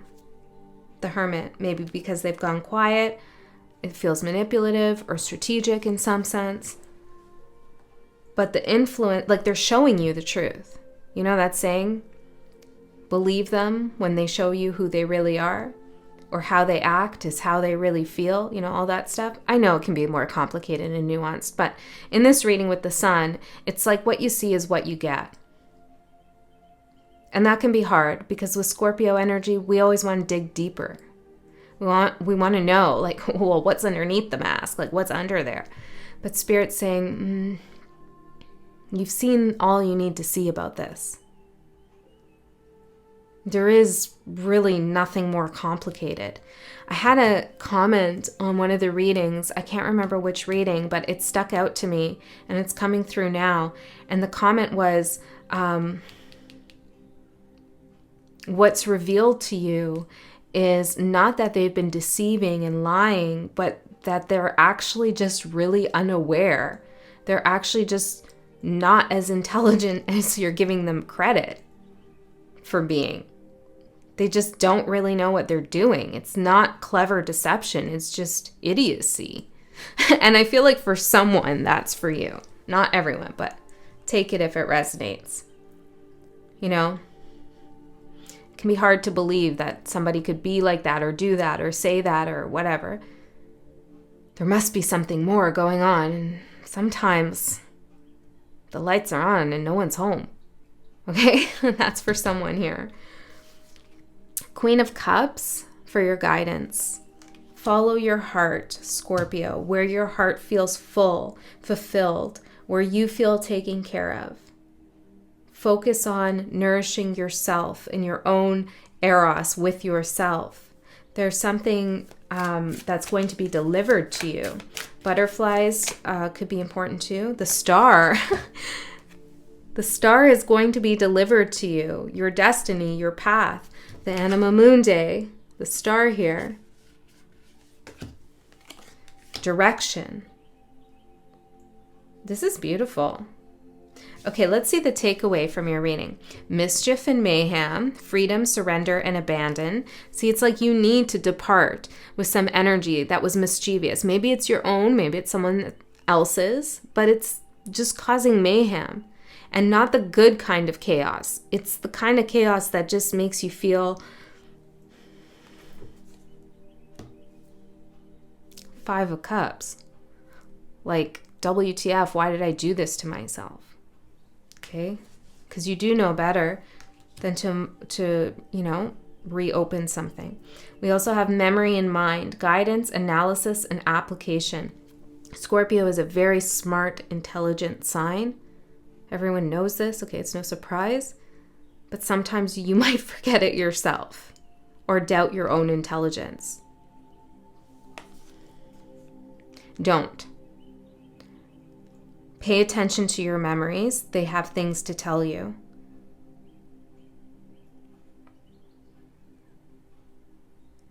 And I also feel like, again, with the overanalyzing about mischief and mayhem, well, here's a key right here. Well, what do you want to say about that? Four of Swords, the Moon, and the Six of Swords. Whoa, this gets you into a place where you are just going unconscious with something. The more you overthink and analyze something that you're trying to let go of, that has brought mayhem and mischief into your life, okay, or pulled your Eros energy into a darker space that didn't serve you, the more you analyze and think about this, the more unconscious you go. Meaning that you lose control over your path, over your journey. You let the shadow take over, the moon energy and the Four of Swords and the Six of Swords. This is like total detachment from the sun, from reality, from illumination, from logic. Okay, so don't do that. Don't do that, Scorpio. Okay, that's what I have for you. I hope that helped. I love you so much. I'll see you next time.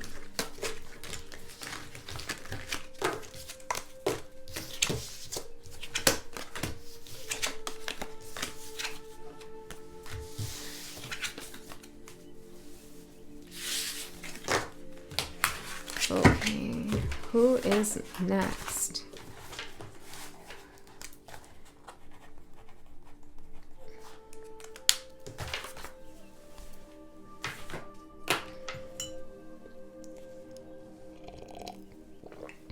Aries. I was hearing something about liquid silver, which in alchemy is Mercury. So there could be a focus on Mercury retrograde. Something may have happened during that time, or just Mercury in your chart is significant.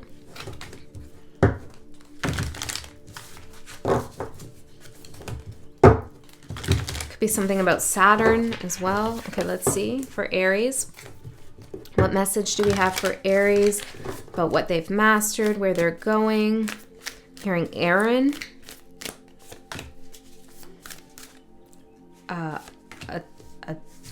Atola or something like that.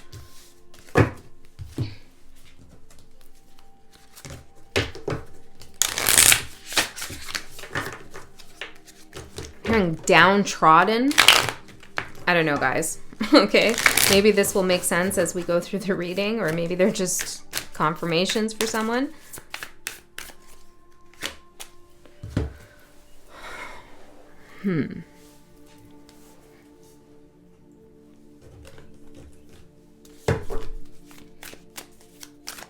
Aries. Aries, what do we have for Aries spirit?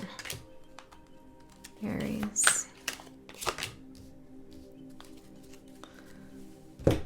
I don't know why, but I feel guided to say this. We're working with energies that are for the highest good of all. Okay. Maybe someone has a question about that. Okay. So let's see. What are we talking about here? Resolution and perception.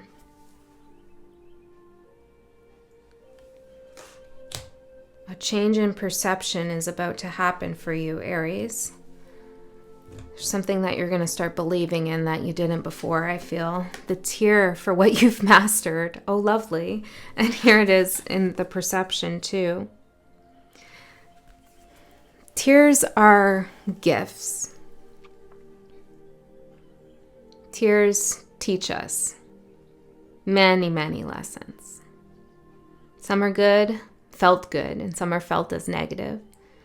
There's good tears too, right?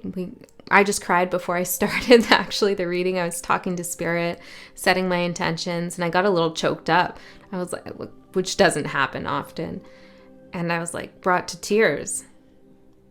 And actually what I was talking about, so maybe this is for someone here, is people who have lost someone recently or experiencing some level of grief, maybe a breakup or a loss of sense of self or something's going on there with your identity. I don't know. But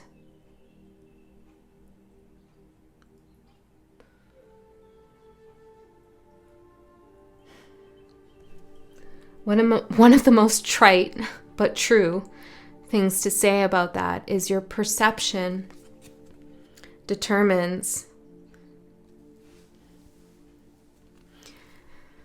what will come of those situations, how they'll resolve or not, whether they go into your shadow, that grief, that anger, that mourning, the loss, or whether you integrate them into your heart as lessons to learn. So I don't know what's going on with you, Aries. Some of you saw a man with a hat when you were a child, okay? Like a figure, a ghost or something. I don't know. I've heard of that before. I don't know the whole story around that archetype, but it's also about your perception, that spirit, that archetype. It's controlled by your perception of it. So there's something about the power of your mind that Spirit wants you to be very aware of.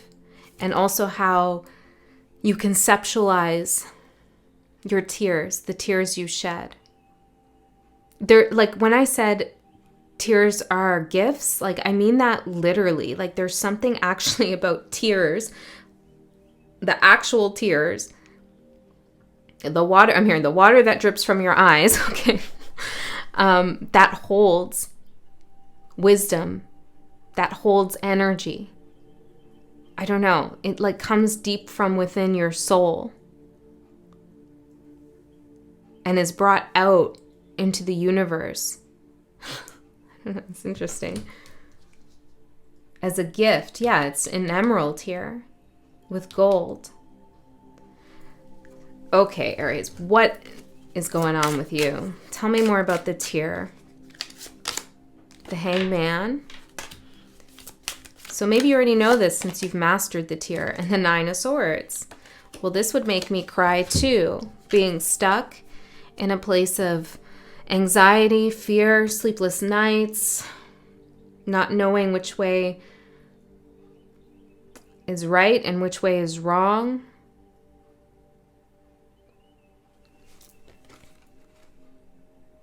She looks like she's crying there too.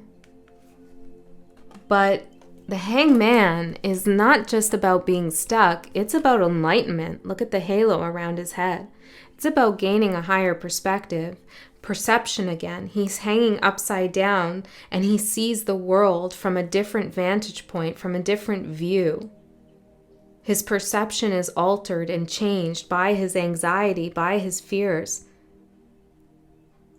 But I feel like in your reading, this change in your perception is bringing about some resolution. You're seeing something in a different way, Aries, and you've mastered like that switch in your mind that allows you to do that. It's like you're consciously aware that you're perceiving a situation in a way that doesn't serve you. So you, like I'm seeing a train switch tracks. You decide to go on the other track and you say, no, I'm going to see it this way. I'm going to perceive this situation in this way. And that is how you master the archetype of the tier. You understand how you can use tiers, actual tiers, or, maybe you're doing tier magic. I don't know. I don't know. Is that a thing? Or maybe this is like metaphorically the sadness. You're using that energy to elevate your consciousness. It's really beautiful. And it's courageous, it's brave. That's not an easy thing to do. So let's see where you are now. The Venom. Who else had this? I think it was Libra, which is your opposite sign. So there's something about that energy, that axis, Libra, Aries axis, that's significant right now. Tell me more about Venom. Page of Swords. The Lovers. Okay. Well, I feel like you're able to see the darkness in others, the shadow. Perhaps there's someone in your life who is very venomous towards you, okay? And you couldn't understand why, or maybe you were being venomous towards somebody. It's like you're understanding what that's all about, why somebody made the decisions they made, why you made the decisions you made, why you were linked up with this energy in the first place. Instead of crying about this situation actually or metaphorically, you're changing your perception to understand this whole thing as part of your awakening, as a learning process, as a lesson. Hearing Nirvana. Okay, let's see where you're going. The dead end. Ooh. You're going to the dead end. You're really pushing yourself here, Aries. You're making sure of something.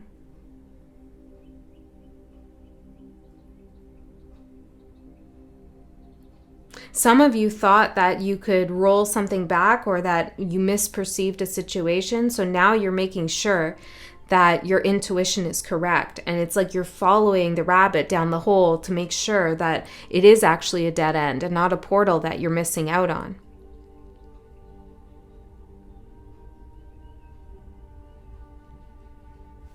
Tell me more about the dead end.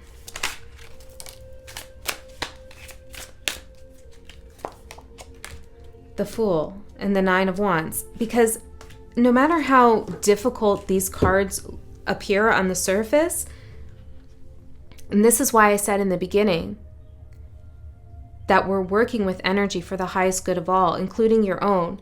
No matter how difficult the energy looks here, you've mastered the tier, you're in the venom, and now you're going to a dead end. Like, that sounds like what? Okay. No matter that, there is a message for your highest good. And there is a direction here for your highest good, and it's coming through in the Fool card. It comes through after a battle, a long journey.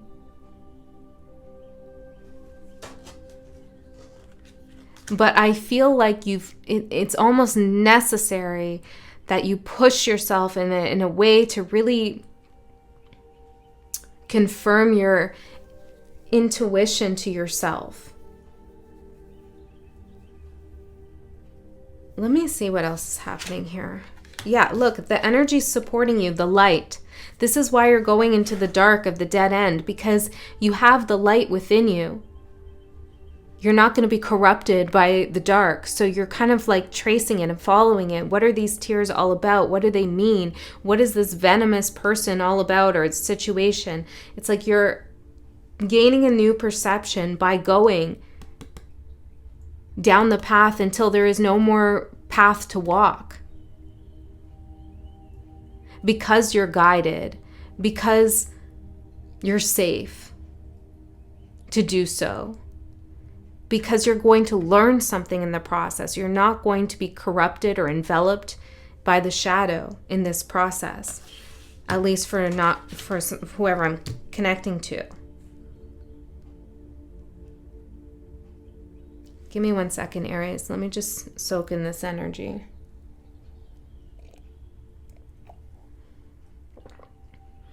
Because in the Hanged Man, you sat with something for a long time trying to figure it out.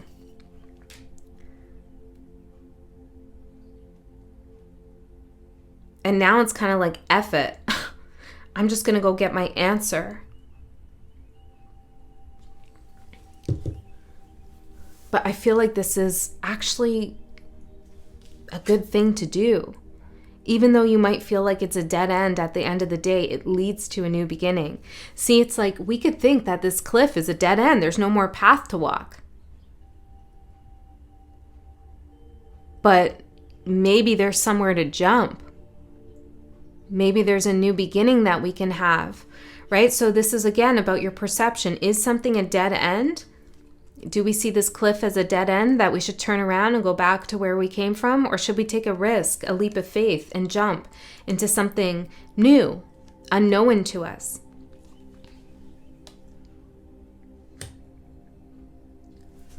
I want to know, what is this here? What is this dead end Fool situation in the future? King of Pentacles. I'm hearing you get a response, and the Three of Cups. You get I don't know what this is about for everyone, but I'm hearing you get a response and you get to choose. The Eight of Cups, whether you want to turn around and say, screw it, Four of Cups, or whether you want to take that leap of faith, the World. I'm not sure what we're talking about for everyone, but it could be about a connection for some, or a job opportunity of some sort, or a move that's coming up. Let's see what is challenging you. The Knight. We have the light and the night. The yin and the yang. Yeah, because it's dark. You're not sure. You're not sure about this path, but you are your perception is definitely going to change. What's this now? The Hermit. You need to get out of your head and take some action. You're thinking about some past situation here. And if this isn't resonating with you, then maybe check out another placement of yours, because this seems pretty specific and certain, okay? For somebody, it's like what's challenging you is you're in your head a lot about this, but you've already mastered gaining a new perception. Some of you have mastered listening to your emotions, and now it's like your brain is telling you something.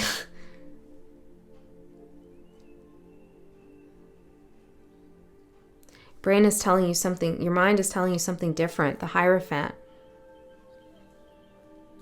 I don't know.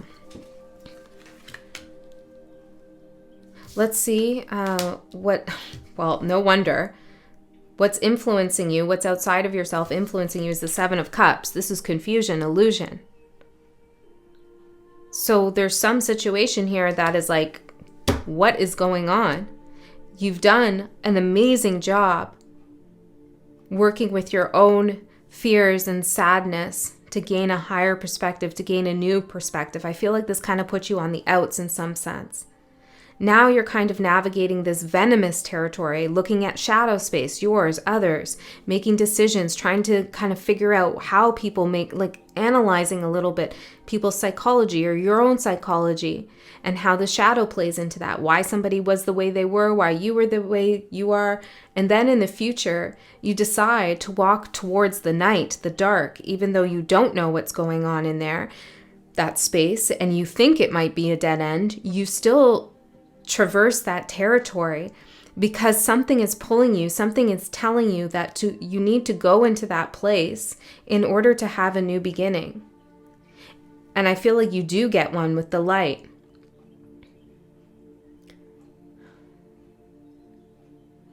But you have to see something from a fresh perspective, your new perspective. Because if you take an old perspective with you into the future, when you come across this dead end, you'll see it as just that, a dead end. You'll see that, you'll feel like you wasted time, that there's nothing here, that somebody is telling you no, go back, all of that. But if you walk down this path, even though you don't know what's up ahead, but you come down and walk down this path with your new perspective, your enlightened perspective that came out of your frustration, anxiety, fears, tears, then you see that once you move all these twigs aside that look like a dead end, there's actually a new beginning. Okay? And there's an outside force that is confusing the whole situation, which is forcing you to kind of figure things out for yourself, which might not feel fair. 5 of Swords. Yeah, there's some what's going on? 5 of Wands, 5 of Swords, and the 7 of Cups. This is like a situation in which there is complete confusion, chaos, potentially manipulation, or maybe that's what you're trying to figure out. Mind games, head games, heart games. This could be you with yourself or someone else. Or the meaning of life. I'm hearing some of you are questioning the meaning of life. Okay. Let's see your advice. The Knight of Pentacles. Exactly. When walking towards the unknown, it's best, and even a dead end, it's best to go slowly. We don't want to crash into this wall, okay? We want to pull up slowly with our head beams on, the light. Shine the light so that you can see through these twigs and see that there is something on the other side of this. But Spirit is saying, go slowly, be a little bit strategic, have a plan, decide what you want out of this. What would a resolution look like to you? If Spirit said to you, okay, Aries, you can resolve this. I will give you a resolution to this situation. Tell me what you want that to look like. What's your answer? I feel like you need to think about that. So let's see the takeaway from this reading for you. Karmic web, troubles, misfortune, and amends. The Pathfinder. Intelligence, keen insight, and premonition. This is what you're getting out of a karmic web. Okay? And I feel like you're making amends with yourself, potentially someone else. I don't really know though, but definitely with yourself. You're finding a resolution, and you're doing it because you're walking this path, the Pathfinder. You find the path that's on the other side of this so-called dead end. You see? Because you're intelligent, you're intuitive, and you have a premonition. And you should trust that. Okay, Aries, that's what I have for you. I hope that helped. I love you so much. I'll see you next time.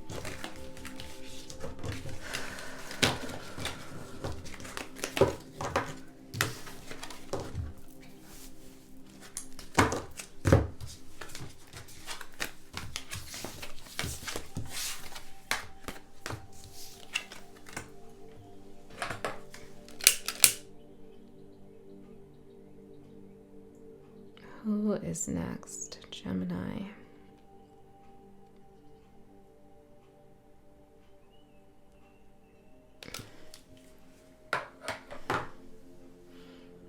Gemini.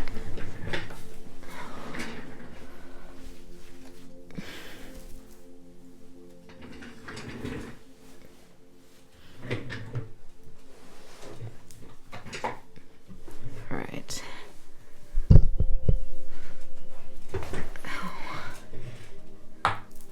Okay, Gemini.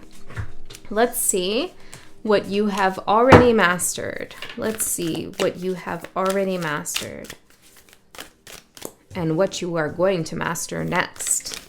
I'm going to put them face down. We'll go through them together. For Gemini spirit guides, those who are tuning in for Gemini energy. I feel like you have somebody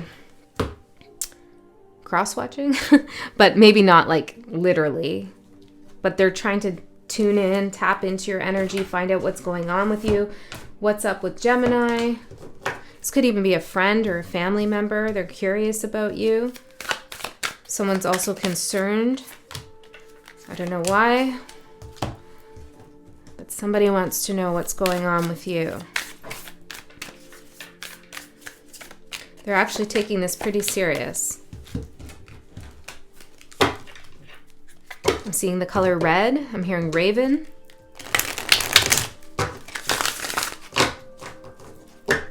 Some of you, this is a kind of out there concept. So take it as a metaphor, or take it actually, or don't take it at all. But someone could be astral projecting and like spying on you in the 5D, or just like maybe you see an animal all of a sudden just kind of looking at you. You saw a squirrel just like looking in someone's window like this. I don't know. There's something about like someone trying to peep on you, see what's going on with you. I'm not feeling like this is, I don't know why or the intention or why this is even coming through right now, but don't worry. I'm hearing red again, the color red. Pay attention. Okay. Oh, I'm hearing Hannah. Okay. I feel a little uncomfortable. Maybe you feel uncomfortable with something or someone. Okay.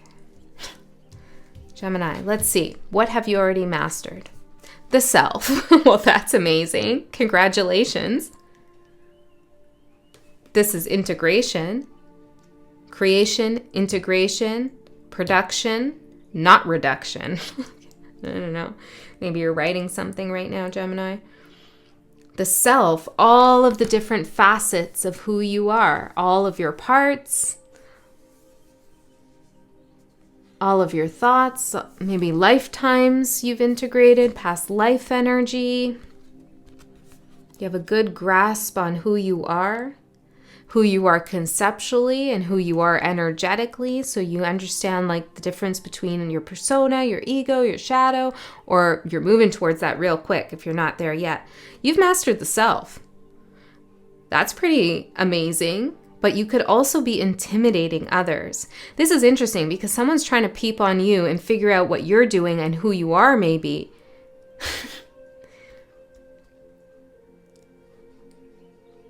Kind of like a mirror almost, but you have figured out who you are. So naturally, you might attract those who are really trying to understand you, or maybe you're trying to understand themselves via you. So you could be serving as a reflection for some, or people are like looking to you like, something's different about Gemini. There's a certain kind of confidence, courageousness.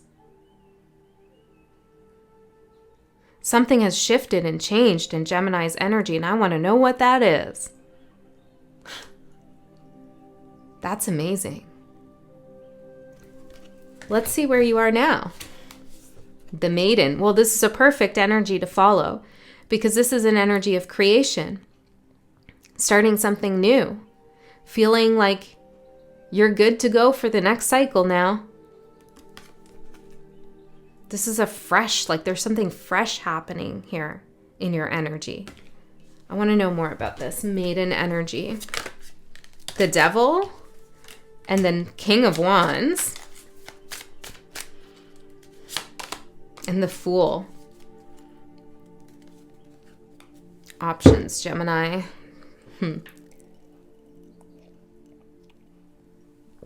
You're also very attractive. Yeah, I feel like there's a message here to let you know that you're attracting a lot of energy. And people are wondering about you. Like, there's something like uncomfortable about this maybe for you. Or maybe for others. It's like they feel like they can't get close enough to you.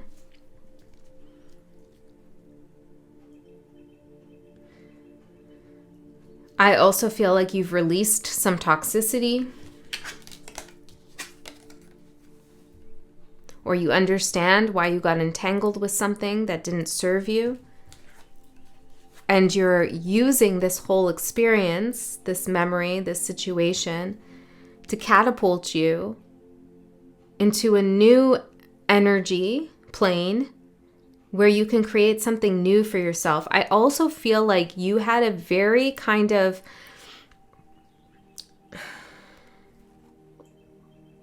there was some certainty in your thinking about how things were going to go for you, for someone else, for the collective, I don't know. And it's like you're broadening your perspective, or you're seeing another timeline, another potential, another possibility. It's giving you some kind of hope. And the reason why you're seeing this is because you like were missing a sliver of yourself before. Maybe the hopeful sliver, the optimist was missing. I don't know. The part of you that said, hey, I can create new worlds. I can create a new world for myself. I'm not bound. My actions are not bound to what is already here. Yeah, it's like you felt like something was just going to play out in this way that wasn't really good because the foundation had already been laid for that to happen. But it's like you realize, wait a second, there's another way for me to go here. I'm hearing I don't have to be strung up in this. So let's see where you're going. The unseen. Cool. So this is kind of like an energetic creation, an unseen creation. I mean, you could be doing something that's very, like a new job, whatever, a new creative project, a new philosophy you have, a new channel I'm hearing. But there's something unseen about this, some magic, some energy. So you're in the future, you're going to master the unseen. Yeah, because why wouldn't you? You see all of yourself. So in order to master the unseen, you have to see all that there is. And now it's like you're moving beyond yourself. It's interesting. You're moving beyond yourself to like explore the unseen aspects of the world, the universe. But as you do, you realize that the universe is you too. So in all actuality, you also know all about the universe. Get it? I mean, this is a little out there, I know. But it's your energy. I like it. You're also going to learn something that you don't know now in the future. Something that you can't see now, you're going to see. What is that? King of Pentacles. The Two of Pentacles. And the Seven of Cups. There's a theme here, the Empress at the bottom. There's a theme in your reading where it's like, all is not as it seems. What we see in the earthly plane, the options that are given to us, it's like the matrix, however you want to call it. It's like we only think certain things are possible. And Spirit's saying, you realize that there's potentials and possibilities that most people don't realize. And you're going to choose the path, I feel,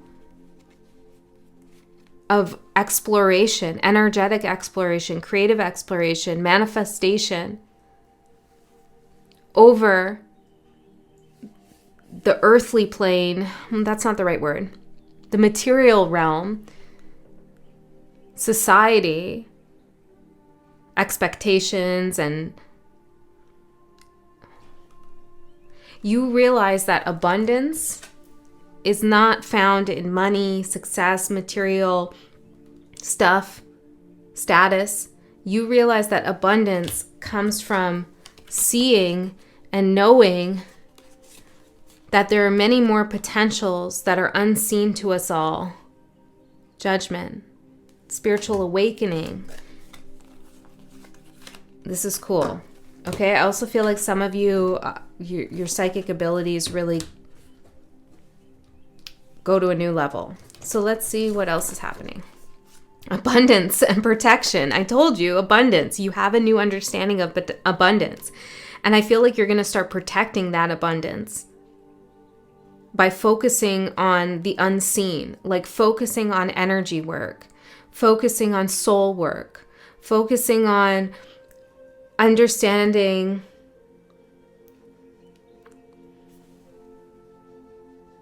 what you can build when you realize that all are one. I feel like in the past you may have tried to protect your abundance, your material abundance, out of a place of fear or out of a place of lack, feeling like you're not good enough, or there's not enough, or you're not going to get this, or you're not good, did I say that twice? You're not good enough. Maybe that was a key theme for you. And now that you see all of yourself and you know all of yourself, and that sliver of optimist Gemini self that was missing has now been put in place. Maybe it's not optimism, you choose the word that works best for you, but it's a part of you that is very supportive, affirmative, creative, a part of you that really loves yourself and wants to see yourself grow. Once you put that in place, which you have, you realize that you don't need to protect that abundance from a place of lack or fear.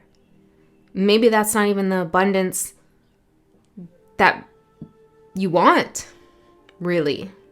You want something that's more ethereal, something that's unseen. If this doesn't resonate, check out your other placements. Okay, let's see. What energies are supporting you? Balance. Beautiful. You are fully balanced. And I also feel like somebody is trying to peep you, right? Someone's wondering what's going on with you. The little squirrel, I'm hearing hamster. I don't know. The little squirrel looking at you, astral projecting to find out what's going on with you, Gemini. They can't see your abundance because it's now in energetic form. It's not coming in the form of something that someone can see and take. I'm not saying you're not going to be materially abundant. Not at all. You probably are if you've mastered the self. But I feel like whoever's trying to figure out what's going on with you, like they won't be able to because they haven't mastered themselves, or they're expecting to find out something about you that is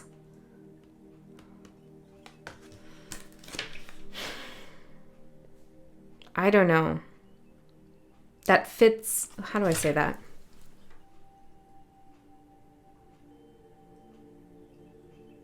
Like they might try to find out who you're talking to, like where you went to school or what your job is or who you're dating or et cetera, et cetera, et cetera. And maybe they do find those things out, but it still doesn't get them closer to seeing something about you that they want to see. Balance is your support. The seer is your challenge. The unseen and the seer. Gemini.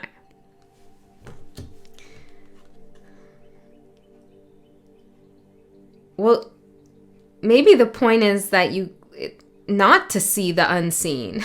Hold on. Where are we going, Spirit? Where's my tarot?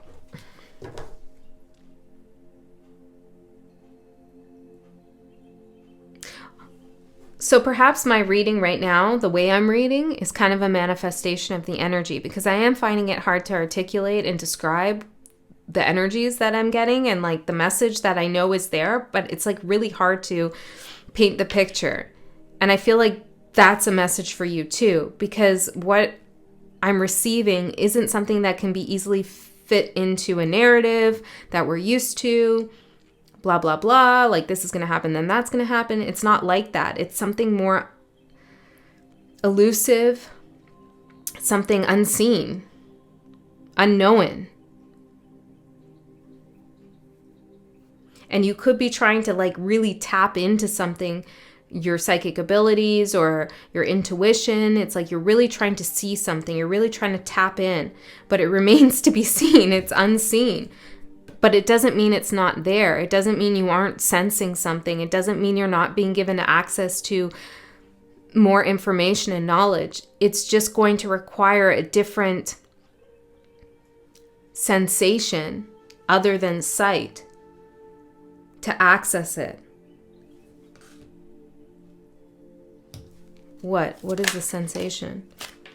Page of Swords. That's seeing. Seeing in a new way? What is this? Judgment.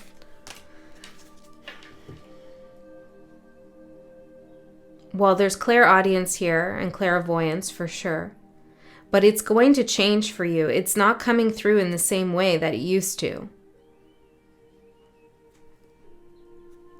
Yeah, Seven of Cups. So something might begin to shift for you. You're used to your intuition working in a certain way, and it now begins to change. Okay, let's keep going. Temperance for the outside influence. This is a spirit guide here for you. Balance again, something coming into balance for you. The self and the unseen. Oh my goodness, I feel like I'm not doing this reading justice, Spirit. Tell me more about temperance for the outside influence. 10 of Wands, 7 of Swords. I'm hearing, I wear my sunglasses at night. What's the lyrics to that? Who is that? Corey Hart, right? Sunglasses at night. Yeah. Where's the lyrics? I wear my sunglasses at night so I can watch you weave, then breathe your storylines. And I wear my sunglasses at night so I can keep track of the vision in my eyes. While she's deceiving me, it cuts my security. Has she got control of me? I turn to her and say, don't switch the blade on the guy in shades. Don't masquerade with the guy in shades. I can't believe you because you got it made with the guy in shades. Forget my name while you collect your claim, and I wear my sunglasses at night. See the light that's right before my eyes. I don't know. Somebody's like, this is somebody here who's really trying to figure out what you're seeing. Maybe this is even a spiritual thing. There's another like spiritualist or another person who's very intuitive. They're trying to access what you can access. Because the cards that I'm getting for temperance, the outside influence, we have the 10 of Wands, the 7 of Swords, and the 5 of Pentacles. This is an energy here that is like really having a tough time. Feeling oppressed by maybe their own deceit, their own lies, or they're realizing that they're not actually seeing something clearly. There's spiritual impoverishment here, and somehow you've been linked to this energy, or maybe this is your past energy, but Spirit's trying to bring this back into balance. I don't know, something about this song is very significant too. Watch you weave, then breathe your storylines. Is that the word? Is that the lyrics? Let's see your advice. Ace of Pentacles. Keep moving forward. Keep creating. There's a golden opportunity for you to accomplish more and get your word out, to get your vision out. Perhaps your vision has yet to be seen, and you're going to make that seen. Even though others may doubt what it is that you're doing. There's a lot going on here, and I feel like there's multiple storylines. I feel like for some of you, you got a little bit of a creeper or somebody who's really kind of obsessed with you on some level. I've just got to say it. Maybe an ex, maybe a stranger. I don't know. And I don't know. Okay. And then for others of you, it's just like there's a collective curiosity about your energy. But you have this enhanced capability right now to see into unseen realms because you've mastered the self, and you're meant to create something from this unseen realm. And what you create from this unseen realm is meant to be seen. Does that make sense? Okay. The takeaway, Raven and Wolf, symbiosis, combined effort and alliance. Yeah, I feel like it's a combined effort and alliance, the balance between the seen and the unseen. Ocean tides, individuality, strength, and formlessness.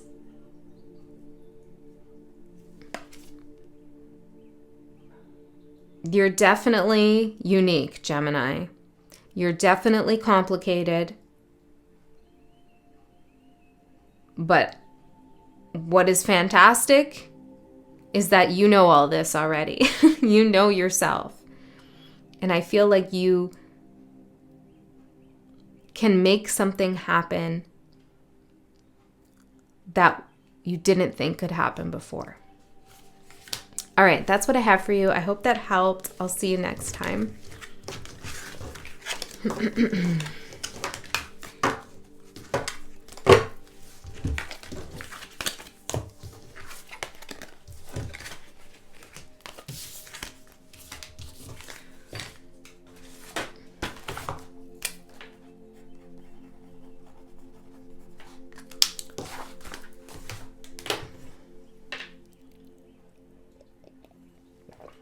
Taurus. What's going on, Taurus?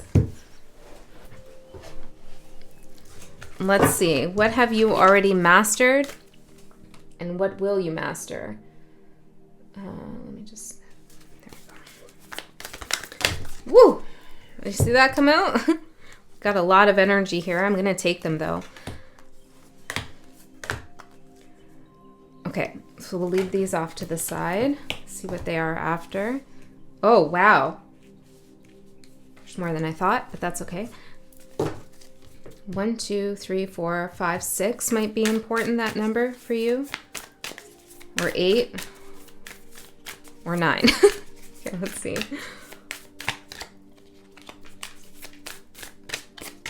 Hearing the letter T, the letter P, the letter R, K, L, A. Take it or not.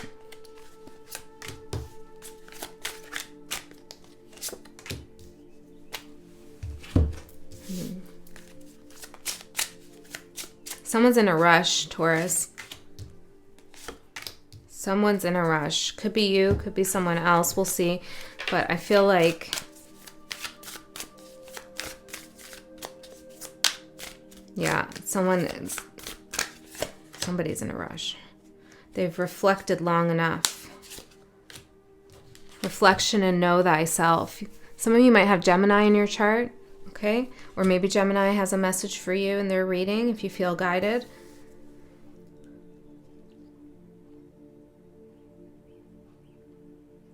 You're seeing something clearly. You're seeing more than you ever thought you would. And somebody is rushing in. Okay, the cards are face down, so let's see. The Warrior for the energy that you've mastered.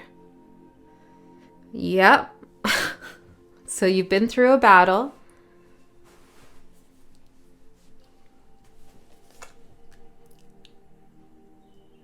And you took what you needed to take from the battle. I'm hearing you, carnage. You left the carnage on the battlefield and you came home with the light. That's what I'm getting. 111 on there, on the timer there. You gained some insight. Your crown chakra opened, your third eye is activated. You gained some insight about why it is that you fight for the things that you fight for. Know thyself. Yes, you understand more about yourself, and I'm hearing by virtue, you understand another or others in general. So you've mastered the energy of the warrior. And to master that archetype of the warrior, this means choosing your battles wisely. Okay, and not being lured into a battle in which you'll lose or that doesn't serve you. So you fight for what is necessary and what you believe in, and you leave the other battles alone, unfought.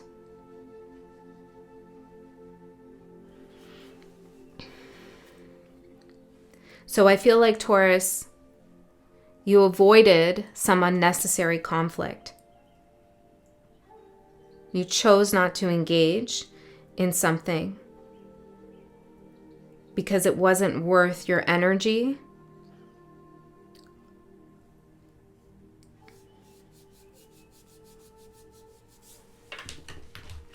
And maybe you were fighting bigger battles. The Wheel of Fortune, the Six of Swords. Yeah, you definitely decided to detach from something, to move to calmer waters, to allow the wheel of life to turn in a different direction. Okay? I'm hearing the last battle has been won. Okay, so let's see. That's pretty amazing. Mastered the warrior. Something about the art of war coming up. So let's see where you are now. The forest. You're no longer on the battlefield, you're in the forest. And the forest is a beautiful place. It can be scary, but it's also very enchanting.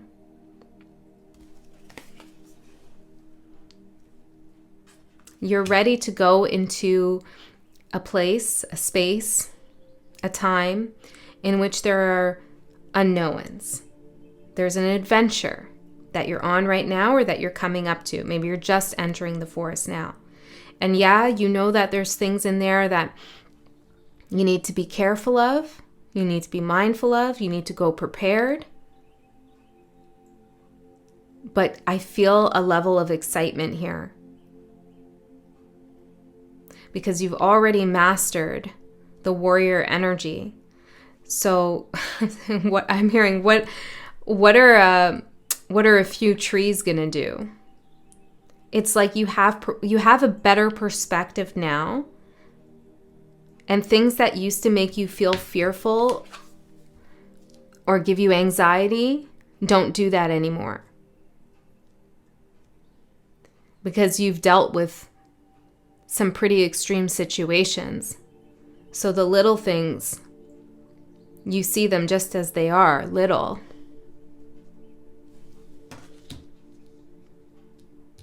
Okay, so where are you going? The desert. Through the forest to the desert. Another wide open space.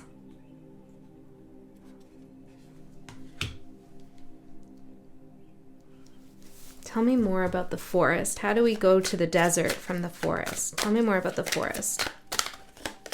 The World. The Ten of Pentacles. The Two of Cups. The Sun. What's happening for you right now, Taurus? Looks pretty good. Looks like you healed something pretty significant within yourself. It looks like you've mastered a fear that you've had. Maybe it's a fear of conflict, or maybe it's like you're being more discerning about where you're putting your energy. You definitely are knowing yourself on a different level through your reflection of past events, experiences, battles that you've been involved in, fights you've had. Okay, and it's like, I feel like with the Forest and the Ten of Pentacles, Two of Cups in the World, you're more open to taking risks than you were before. You feel guided. And you are. Maybe that's what you learned, that you are guided, that you can trust yourself, that you are strong, that you do have skill. So you go into the forest, and it's like the ending of the battle, 10 and the World, both endings, the ending of this warring energy that you were involved with before. And you feel accomplished, though, from this. And you kind of melt into this softer energy of wanting to connect. So how do we go to the desert? Like, what's in the desert? I also want to read this card. Let's look at the desert first.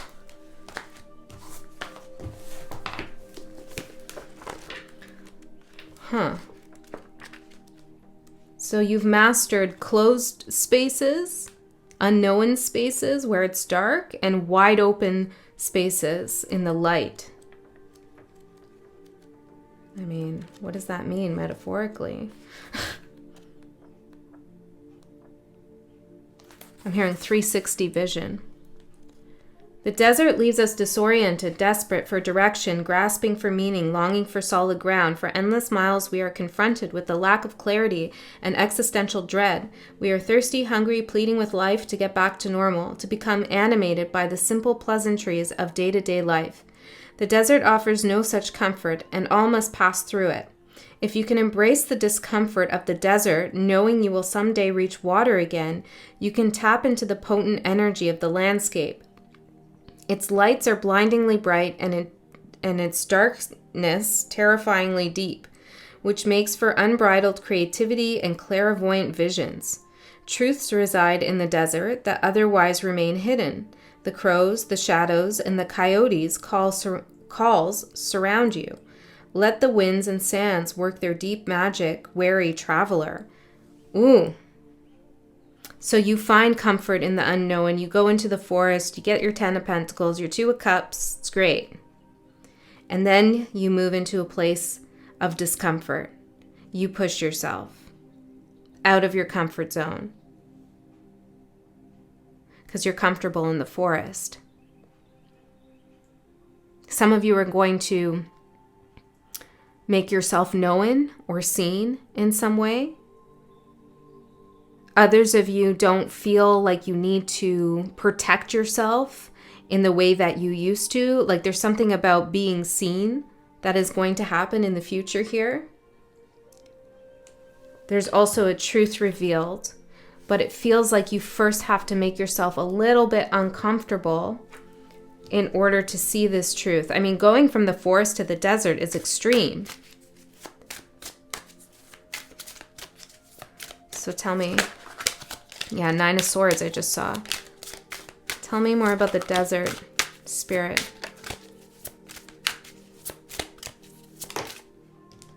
5 of Wands. The Sun and the 10 of Cups. It's all good, though, in your reading. Wheel of Fortune, 10 of Pentacles, and the 10 of Cups with the Sun, 2 of Cups. Great. This is all good. A little bit challenging, though, in the future. There is conflict. There is strife, but it feels more like discomfort. Like, I don't know which way to go. I don't know what this really means. What am I supposed to do out here in the desert? But you have a vision out there in the future, in some place that you start to feel uncomfortable in. Maybe this is in your relationship, at work, where you just start feeling kind of weird in general. When you feel that way and you can't really put your finger on what's going on, everything used to feel good, now it doesn't, know that you've exited the forest and you're in the desert. And when you're in the desert, You're meant to see things. So don't push any uncomfortable feelings aside. Learn from them. Listen to them. They're showing you something about what happiness means to you, about what you can have in this lifetime for yourself.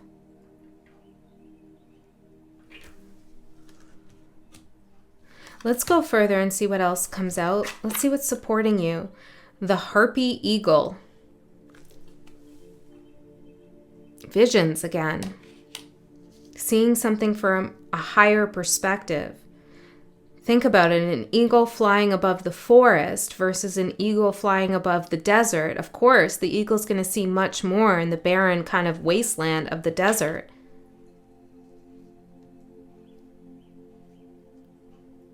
So things that are hidden from you right now are going to be revealed. And you're going to master the energy of feeling uncomfortable and knowing that that feeling of being uncomfortable is bringing you closer to a truth. Okay, so what's going to happen is you're going to start to feel comfortable when you're uncomfortable. This is kind of happening for me too. I'm a Taurus as well. It's like in the past when I'd start to feel icky about something, or I just wouldn't like discomfort, I would redirect my attention, ignore it, put it in the shadow, like not pay attention to it, whatever. I just didn't want to deal with it. What Taurus doesn't want to be comfortable? Let's face it.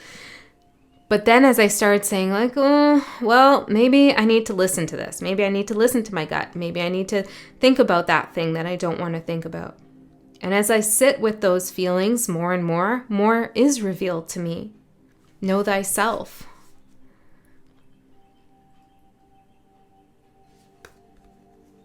You fought for something, Taurus, and I feel like Spirit doesn't want you to miss your Medal of Honor.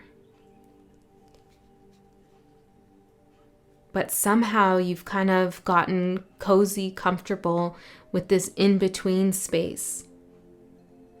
From the battle to the Medal of Honor, for the celebration, the decoration of your capacities to harness courage and strength. There's an in-between space, the forest, that you're in. And it looks damn comfortable. 2 of Cups, the World, 10 of Pentacles. Why would you want to leave that? Well, it's not that you're going to leave that behind. It's that you're going to gain more. 10 of Cups, the Sun. So maybe you need to have an uncomfortable conversation with someone. Maybe you need to try something new that makes you feel a little bit nervous, but it's something that you know you should do. Because you're going to get a higher perspective of yourself and what's possible for you. So let's see the challenge. The sea turtle.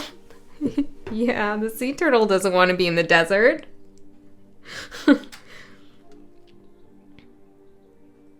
But remember, the turtle carries its home on its back. And I feel like Taurus is like that too. You always have home with you. You make a good home no matter where you go. You always have a home. I remember an ex told me once, I had moved. We had broken up and I moved, and then he, visited me. This was a long time ago. And he said, oh, like, it's so you. Your space is so you. It feels just like your old space. It's different, but it's you. It's like you always know how to make a space you. And that's you too, Taurus. And I feel like that came out for a reason. So if you're worried about the next space, place, time, whatever, relationship, job that you're going to walk into, if you're worried that it's going to be uncomfortable for you, you're going to make it your home. It's going to feel okay for you.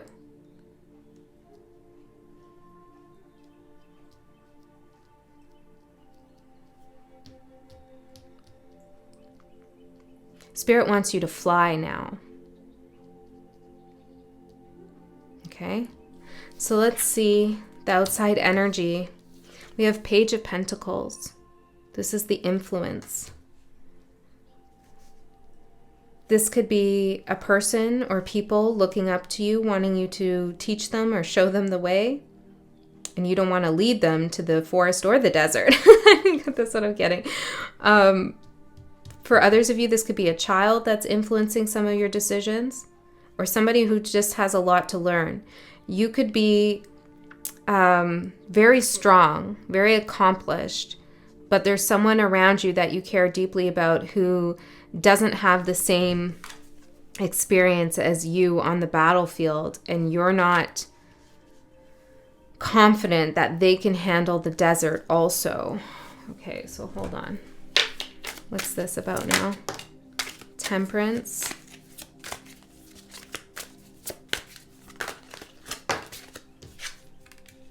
The Ten of Wands. Trying to make something comfortable for someone else is only going to weigh you down. That's not the point here. That's not what you're meant to do. You do it for yourself. Because you're concerned, Page of Cups, you're concerned about somebody else right now. Which is not a bad thing, but it's preventing you from venturing into the desert and maximizing your potential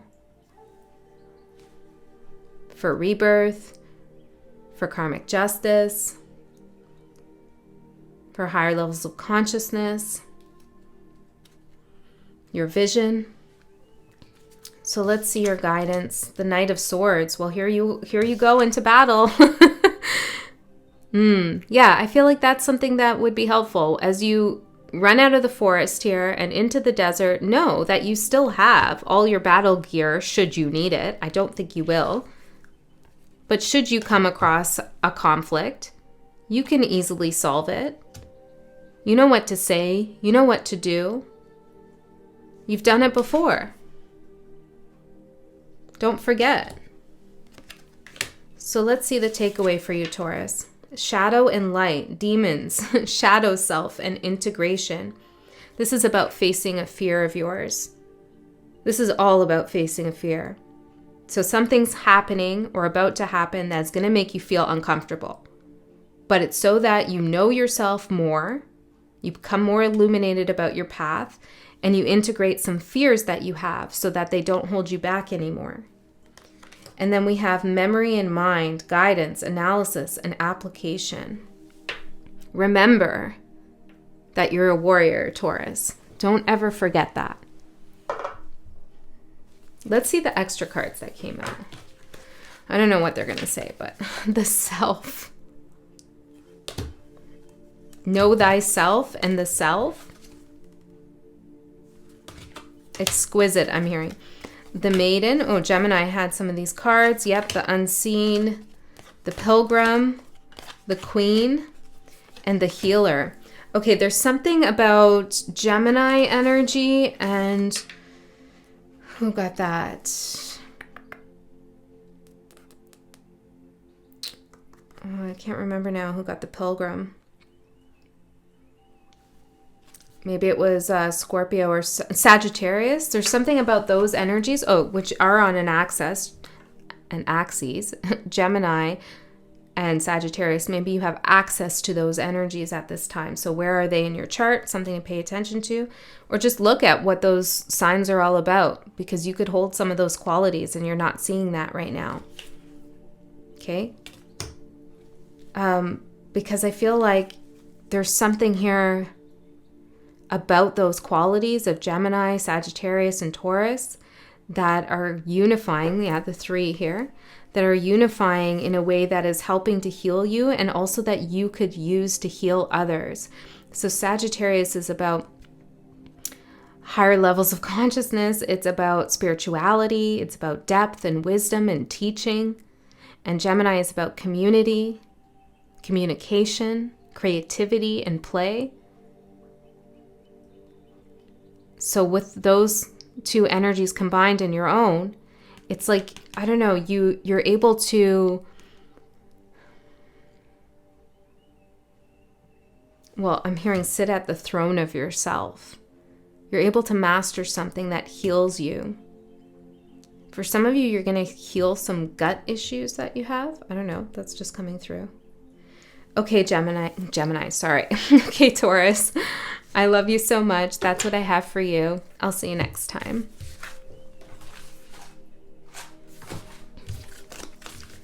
Okay, let's see.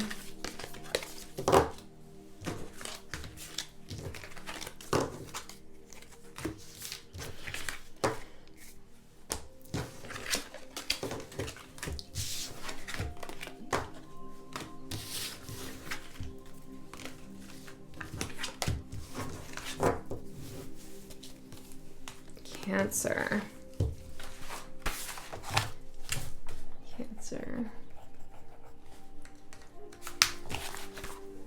Okay, Cancer, let's see what's up for you. Let's see what energies you've mastered, what energies you will master, what Spirit has to say to you, Cancers. What energy has Cancer mastered?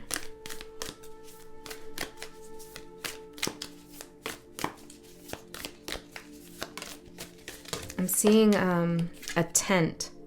We have agape, but I feel like, I'm just going to show you these. I don't feel like these are what I want to talk about here. The dead end, the flame, the ring, and Kairos. I do feel like there's something here that's troubling you or that's very difficult. Yeah, something could feel quite difficult for you right now. And it's not that we won't talk about it if it needs to come through, but we want to talk about what you've mastered first, okay? You're like, no, Auntie. 1 second. Okay, what's going on here, Cancer?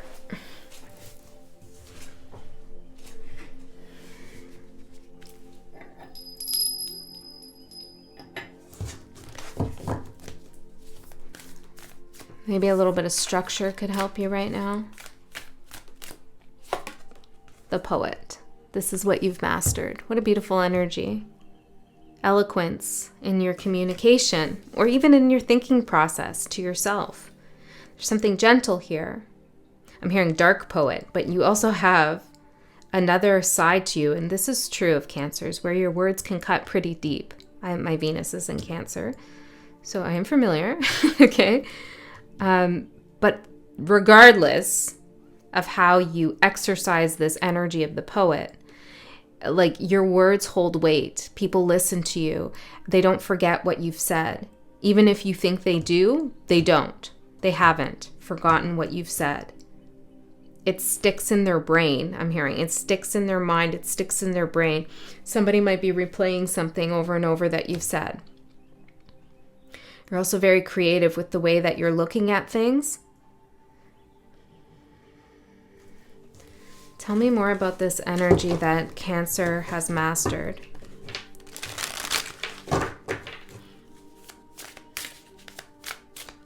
You're also very good at reading in between the lines. I'm seeing the Three of Swords here. Tell me more about the Poet for the energy. The Emperor and the Hangman. Yeah, this is about like you knowing when to speak up and when not to. How to use your words wisely. Perhaps you haven't in the past, but now you're becoming more conscious about it. You've mastered this energy in some sense. I feel like this ambivalence in the energy, though. Hold on. The Artist, the Witness, the Truth Teller. The poet's work is to feel immensely and not be afraid. They must seek out truth in the darkest corners of the world and carry it back for all to see. This unique capacity resides within us all, regardless of our relationship to creativity. When the poet energy is present, there is a call for deep honesty and reflection, for seeing the big picture within the little one. The poet rides effortlessly between the personal and universal. It's possible that others may not seem to listen or care about the poet's work, but do not be discouraged. The words of the poet ring true for centuries to come, soothing the wounds of despair and violence that captivate our world. The poet's work is never finished. Find your voice and trust that the wind will carry it. Clairvoyant. Okay, Cancer, with the Hangman and the Emperor, I want you to know just how powerful you are. Okay, some of you already really feel that deeply and know that, and others of you, not so much. But that's okay. Regardless of whether you feel and know it, you have it, this power to affect others with your communication. And I keep saying communication because I don't necessarily think it's just your words. It could be your body language. It could be your artwork. It could be other ways that you're communicating that are nonverbal. But there's something about your communication that screams the truth, okay? And when you don't receive the truth from someone else, well, that's not going to work for you, okay? It can kind of throw you in a little bit of a tailspin because it's foreign to you. Now, I'm not saying that Cancers can't lie and all of this stuff. Of course, every sign has its shadow. Every person has its shadow. But what Spirit's telling me here is you've mastered the awareness to hear the truth, to discern the truth, and to communicate that truth as well.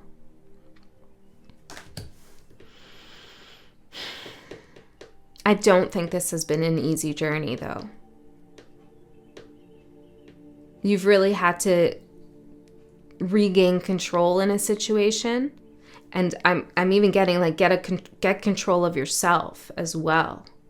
Take back control in a situation.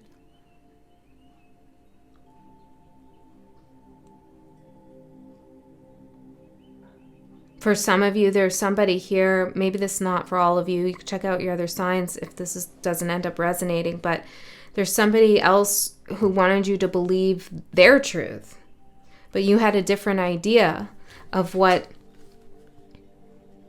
is really going on. And your understanding of what is really going on was a guided and enlightened perspective. You were able to think outside of the box, to see past some kind of construct or illusion. Some of you might be doing some kind of humanitarian work or awareness around something, creating awareness. Let's see, where are you now? You've mastered the poet, although the book says the poet's work is never done. So let's see, where are you now? The box. Interesting. You put yourself back in a box. The box. Why? Why?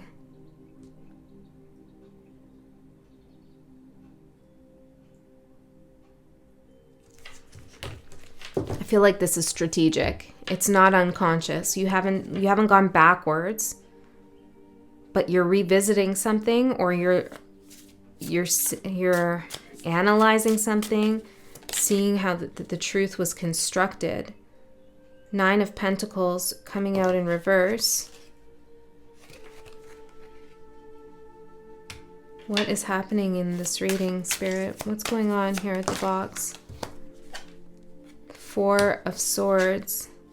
Okay, I don't know. This is a strange message, Cancer. I feel like some of you might even be playing dumb with something in order to have the truth revealed. You'll get the truth. That's for some of you.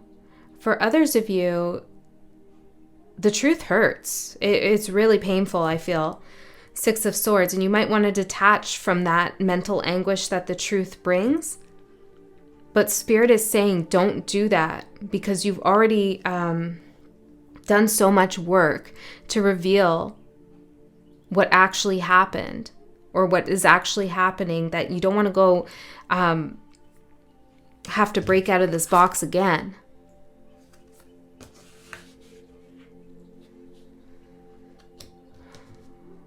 Someone could also be trying to make you feel reliant on them in some way.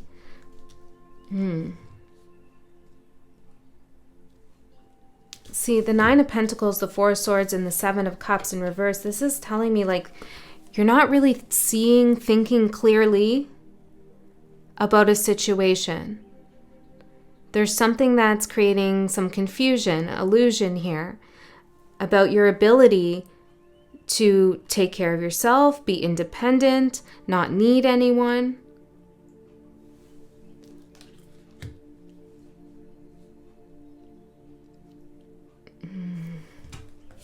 Let's see, where are you going in the future? Cancer. It's like you can get out of the box again. Some of you are being strategic about it. You're like, maybe I'll play the game in order to find out what it all really means. Something like this. Again, this isn't going to be for everyone, so if it's not yours, check your moon sign, check your rising sign, or your Venus, or whatever. Or maybe we're just not tapping in today for your energy, and that's okay too. So let's see. Where are you going, Cancer? No, where are you going? What energy are you going to master? Don't oversimplify something. It is complicated, but you can handle the complexity of the situation or of your own thoughts or your own feelings. The animal.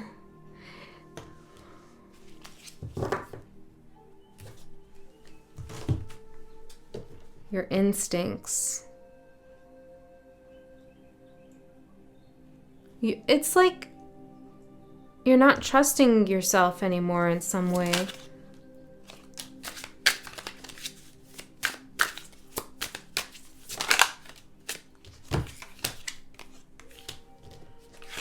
Five of Pentacles in reverse and the Nine of Wands in reverse and the Two of Cups in the upright, the animal.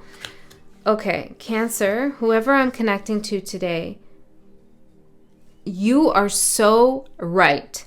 You know the truth. You had to get the truth by kind of taking yourself out of a situation and going against maybe what somebody was saying. What has made you want to go back into this situation, the box, the moon in reverse? But now there's some fear involved, maybe because the truth is nasty, or you feel like undervalued or unwanted, or it hurts, or there's some regret. The Empress in reverse, the Five of Cups in reverse, the moon in reverse. This is like you don't feel good enough.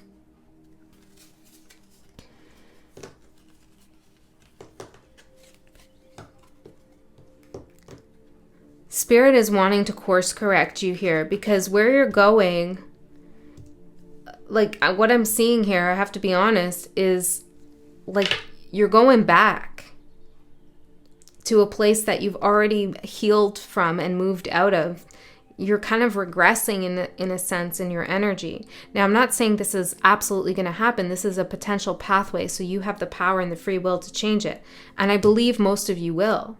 Okay? Because the animal for the future, with the Two of Cups in the upright and the Nine of Wands in reverse and the Five of Pentacles in reverse, it's like you're not fighting for yourself anymore. You're only focusing on maybe another or a connection with another. There's some sense of feeling alone, lonely, or just like not being able to function in some sense. And I see you kind of throwing caution to the wind and not using your better judgment to satisfy some kind of, or in hopes of healing something within yourself. But this isn't the way.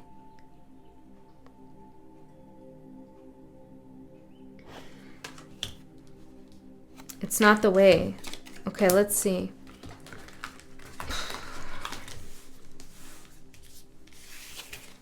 I get it, though. I understand. I get it. It's kind of the energy like, just make this go away. Whatever just makes this go away. But your idea of how this is going to go away, maybe you jump into a new job just like that without consideration. Maybe you start dating someone new. Maybe you go back to a past person who was no good for you. Maybe you rekindle something with a backstabbing friend. Whatever, you know? Whatever it is for you. Maybe some of you, I'm hearing promiscuous. I don't know. Whatever it is for you, it's not in your highest good. You're trying to like fill a void, heal a wound in a way that is not conscious. It doesn't resonate with your truth. This is the problem or the downside, the catch-22 of being a truth seer and a truth teller is that sometimes the truth hurts.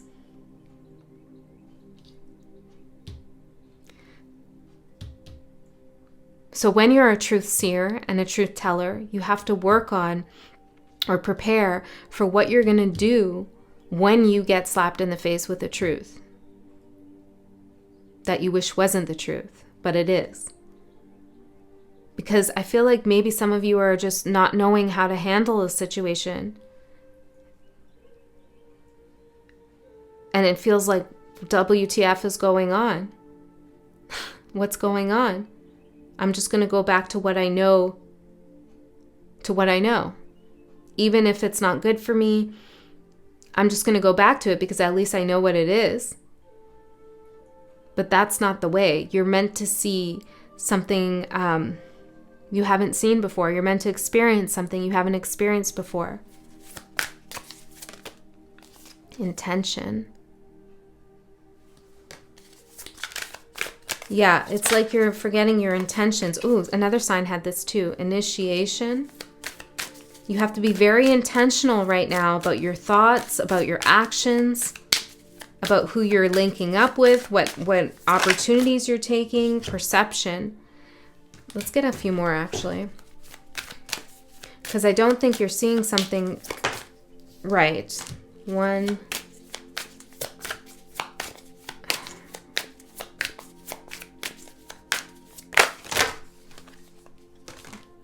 Okay.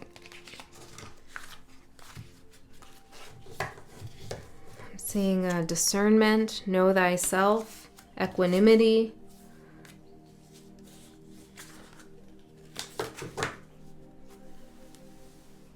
Let's keep going and see what else comes out here, Spirit. For Cancer. Oh, let's use these cards. For Cancer. I'm hearing tail end. It's the tail end. Maybe you're like just about to come out of a situation. You're just about to heal it. It's the tail end of it. And you're right there. But you're about to like close the door to the new beginning. You know what I'm saying? It's like you don't know. You're right there. Have faith. Spirit wants to say again, you've seen the truth. Harpy eagle. For the energy supporting you. You have an eagle eye on the situation. The eagle knows the truth. The eagle has a high vantage point in the situation, as do you. And like something you've said is sticking, I'm seeing memory again, is sticking in someone's memory. It's having an effect, okay? I don't know why that's important, but it seems to be. Yeah.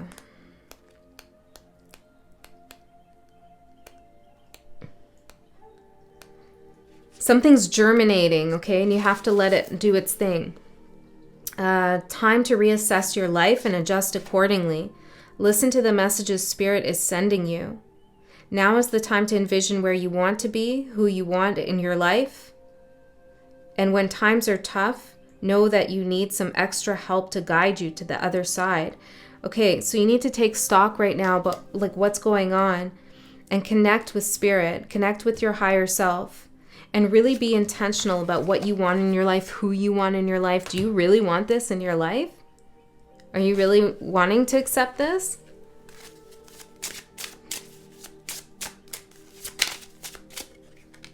The gate is the challenge.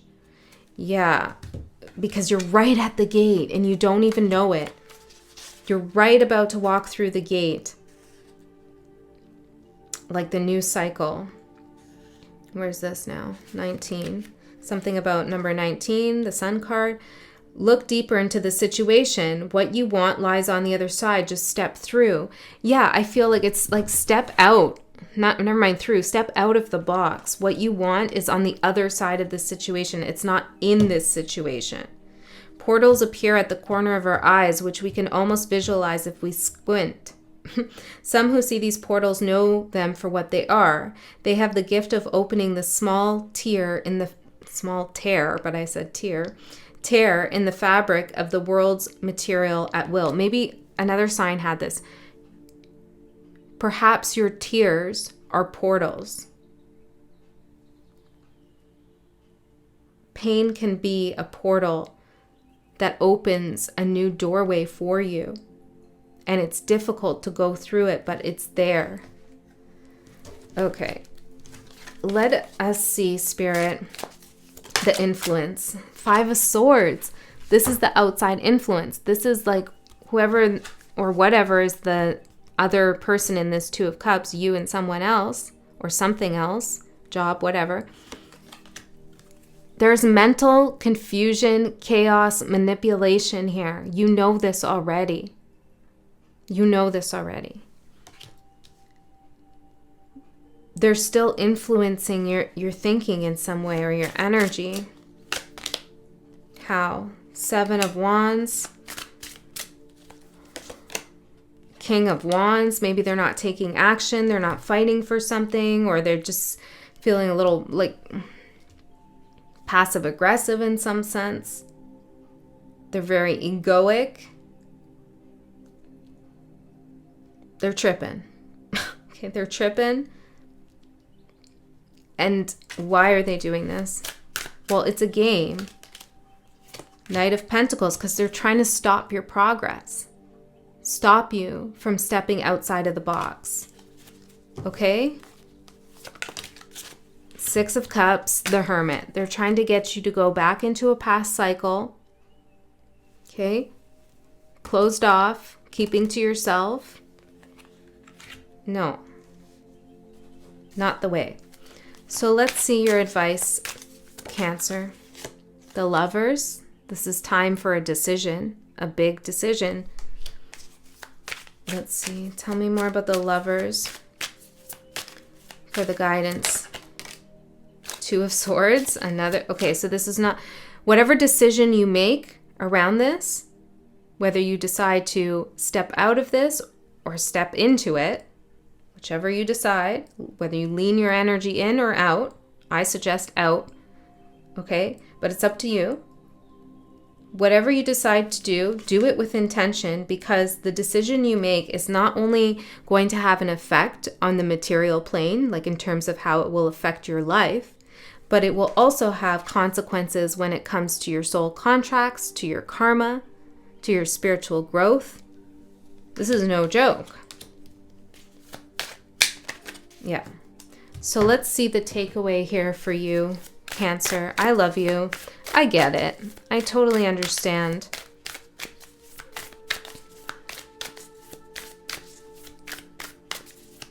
But you got to do what's right for you on a soul level. Phases of the moon, impermanence, enlightenment, and cycles. This is a cycle in your life. It's a difficult one, but it's not meant to be a permanent one. You're meant to move through this. Where's Cancer going to go once they move through this? Well, I'm seeing here that you have fear, negative thoughts, self-loathing. Where is Cancer going to go once they move through this gate, Spirit? Once they move through this gate. Autumn winds, new paths, changes, and unseen forces. There's a new path that wants to open up for you, Cancer. But you have to face some of these fears that you have about the impermanence of a cycle. All right, that's what I have for you. I really hope that helped. I love you so much. I'll see you next time. Hi, Virgo. I'm getting a message that there's a trickster in your midst, a trickster energy. I don't feel like this is a person necessarily. It could just be that things are going missing, things are breaking, slipping out of your hand, weird synchronicities are happening, or just one thing happens after another. I don't know, or maybe this is going to play out soon. Who knows? But it's not a bad thing. This trickster energy is a kind of manifestation of yourself, of an aspect of yourself that is trying to get your attention. Okay, so when things start going wonky or just weird things start to happen, it's not negative things, it's just kind of weird. Maybe a little bit annoying, but mostly weird. Know that there's something that Spirit is trying to get you to pay attention to. And maybe look at those events that are happening as metaphors, or look at the symbolism involved in whatever's happening. Like, let's say a glass breaks. Maybe there's something that you're containing that needs to be released. Okay, so think about that if that resonates with you. And if you don't have a trickster energy around you right now, well, that's good. Maybe this reading will not resonate with you, or maybe it will. I don't know. We're gonna see. We're gonna see. Yeah, I feel like the trickster energy is a little bit present here too. We have the Lover for the energy that you've mastered. Well, hello, Virgo. You've mastered the Lover energy. I feel like a lot of you are like, no, I haven't. Yes, you have. So let's take a look in the book and see what she says about this, and then we'll continue on. The Great Lover, Virgo. I like it. I think it suits you. Let's see. The heart, the beloved, the devoted. Pulsing through the heart of the lover is gratitude. The lover appreciates and experiences the world through the senses, reveling in beauty, song, art, music, sense, and sensuality. This energy awakens at the tip of our tongue when we taste the sweetness of honey, kiss a lover, or speak gentle words to a child. The lover lingers in foreplay, aroused not by the getting there, but by the slow merging of self and other. This energy is usually experienced for short periods of time, as in order to feel it, we must be fully present and awake with no expectations or rules about what should be. Rather, the lover is in awe of what the world presents, reveling in the glorious details, grateful to savor every last drop of life's offerings. You feeling out of connection lately, Virgo? Spirit wants you to immerse yourself in a deeper connection with your current experience. Even if your experience happens to be one that is difficult, there is something to gain from connecting to this experience on a deeper level. Because whatever energy you're currently moving through, even if it's a sense of boredom, or maybe it's chaos, or maybe it's harmony, or whatever it is for you, this is a time in your life that you will remember. There are great lessons to take from this time. You will look back at this time with gratitude, or you can look back at this time with gratitude. Now, some of you, because this is in what you've already mastered, you already know this. You've already done this. You do pay attention to your experiences and what they mean. And maybe the trickster wants you to remember that nothing is really meaningless. Everything has meaning in it. Even when we constantly are clumsy and breaking things, well, there's a meaning in there for you. Nothing is random. Okay? So get back to that deep connection because you've mastered that. You're in love with the world, with the universe, with the cosmos. I'm hearing with the Great Spirit. And it's in love with you too. It's beautiful. I've been actually coming across a lot of swans lately. So this could be a spirit guide for you. There's grace here, love, uniqueness as well. So let's keep going and see where you are now. The lover is what you've mastered. And I feel like you are a great lover. You are generous, you are kind when you want to be. Okay, everybody has a shadow. Let's not get it twisted. But when you are immersed in a connection, You bring that Virgo energy to it, where all the small details matter and mean something. I'm hearing, which makes loving you so special. I just got a notification. I love this. Thank you.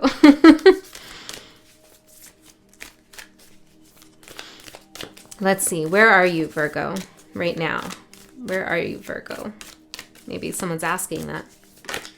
The Poet. Cancer had this card. The Lover and the Poet. Well, aren't you the amazing writer?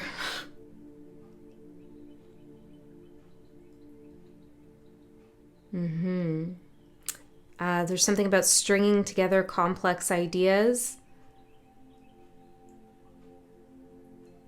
through eloquence, something about your writing being eloquent. There's also truth in the way you love what you do, in the way that you love ideas, in the way that you love the things that you love. There's some kind of truth in that. I don't know, maybe this is a true expression of your soul. When you immerse yourself and connect like that, as you do, to the things that matter to you. Okay, hold on. Let's get the rest of the cards out and see where we're going. So right now you're uncovering some truths.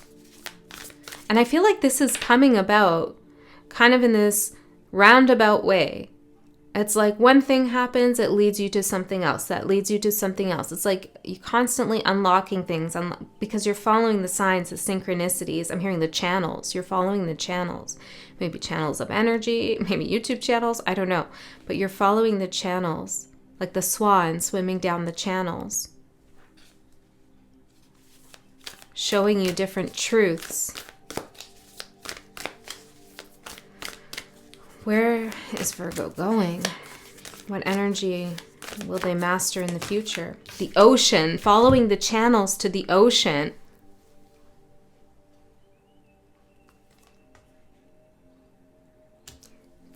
Yeah, because look, there's all these birds here. So you have wings, like the swan. You can fly, but you can also swim. So there's something about air and water energy that is important for you right now, which is the mind, communication, intellect. I'm hearing integration. And then, which I usually associate more with earth energy, integration. And then also water, creativity, love, emotion. Following the channels to the ocean. This is amazing. So your world is about to open up pretty big, okay? Big wide opening coming up. So you might feel like you're kind of navigating this down this narrow channel path, you know? Feeling like options are limited perhaps. But things are about to really blow your mind, I feel. The swan is not expecting to go to the ocean. And I know swans don't typically belong in the ocean, but it's okay. You do, I'm hearing. The maiden, something's being created. Okay, let's see further in for Virgo.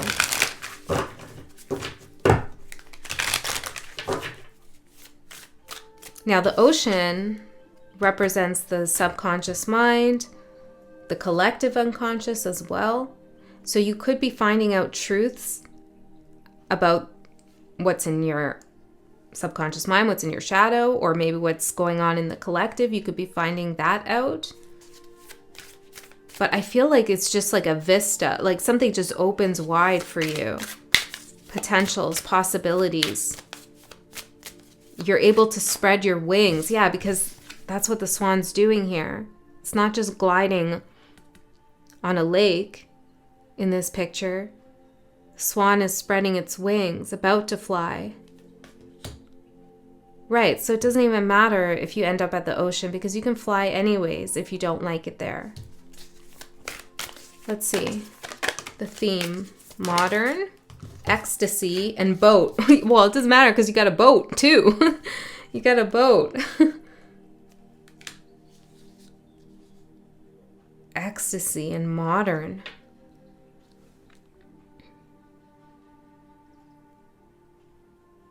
Hold on a second. I'll show you the cards, but I just want to look at this for 1 minute.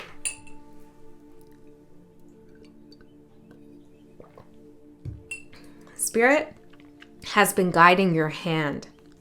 You see this moon here shining through onto this woman's hand?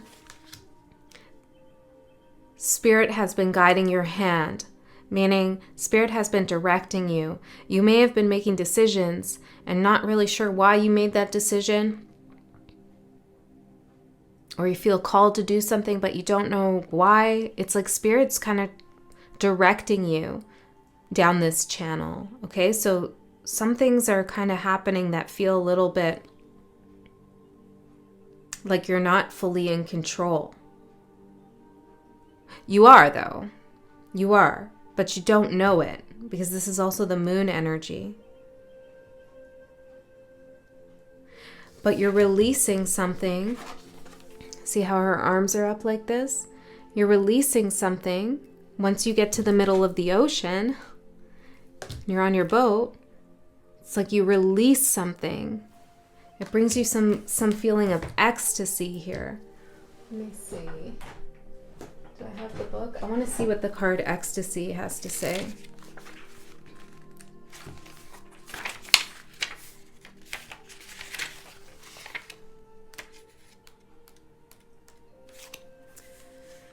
When you are inspired by some great purpose, some extraordinary project, all your thoughts break their bonds. What does it really mean to enjoy all aspects of life? What would it feel like to be in an ecstatic space of joy each day you're alive on this earth? If you have to do something, it is worth learning how to enjoy the very process of doing and being. By meeting that experience with a blissful spirit, at times, the universe will accept counterfeit emotion for currency and will respond in kind. If you make the best of things you dislike but have been called to follow through with, your relationship with them will change. Yeah, that's like what I said. Spirit's getting you to do things and it's like, do I even want to do this? Do I even like this? But if you follow through with it because you feel guided in some sense, then the energy around it changes. Take note of these changes and where you can find value in the lessons of playing pretend or living in the space of playfulness, flow, and being in joy. Yeah, because the first thing I said when I pulled the lover card is like, you're a great lover, and then I felt like you didn't really believe me, or you felt like, I don't know if I've mastered this energy. But Spirit's saying, I don't like the saying, fake it till you make it. I like faith it. Faith it until you make it. Have faith in this. Have faith in your mastery of the lover energy. Have faith that you're moving towards this open ocean, which is not scary, but full of potentials and possibilities. This is the truth that you're finding out and discovering now. Your emotions are playing a big role in navigating you. And some of your emotions are kind of like you're unsure about things, okay? And this is what the trickster is bringing your attention to as well. Okay, so let's go further for you, Virgo. What energies are supporting Virgo? Memory and sea turtle. There's something about home, a sense of home.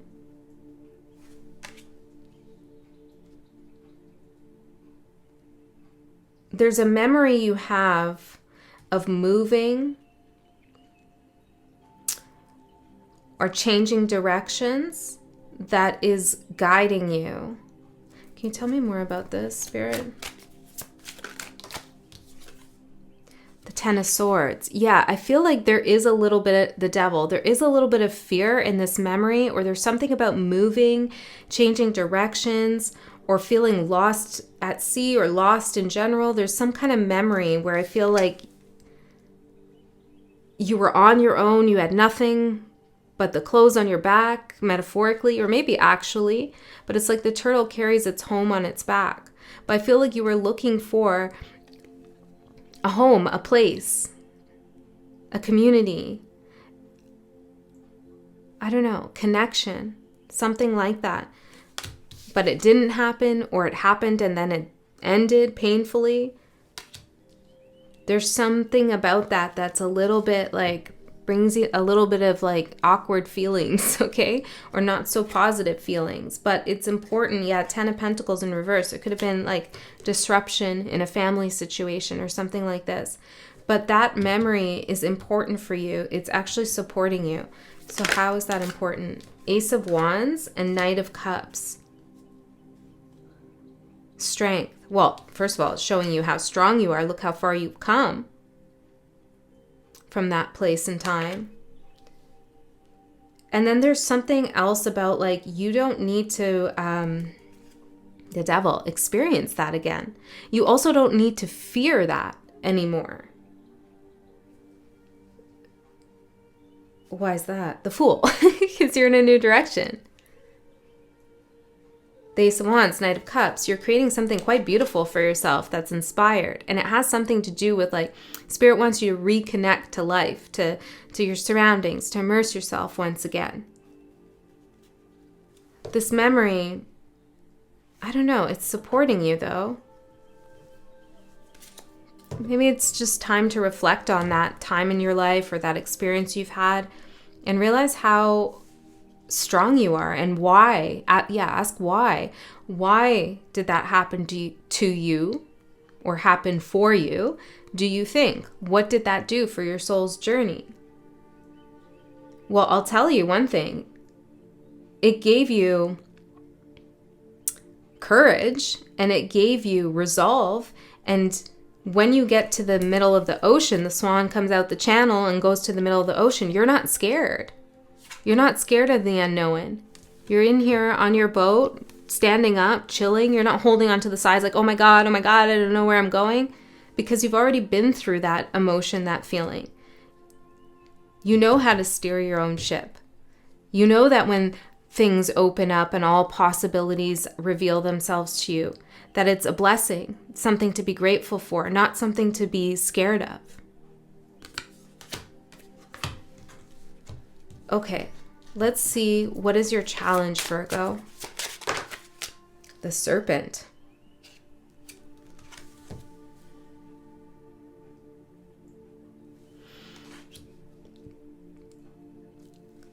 You could be wondering, well, what's hiding? What's the shadow behind all of this?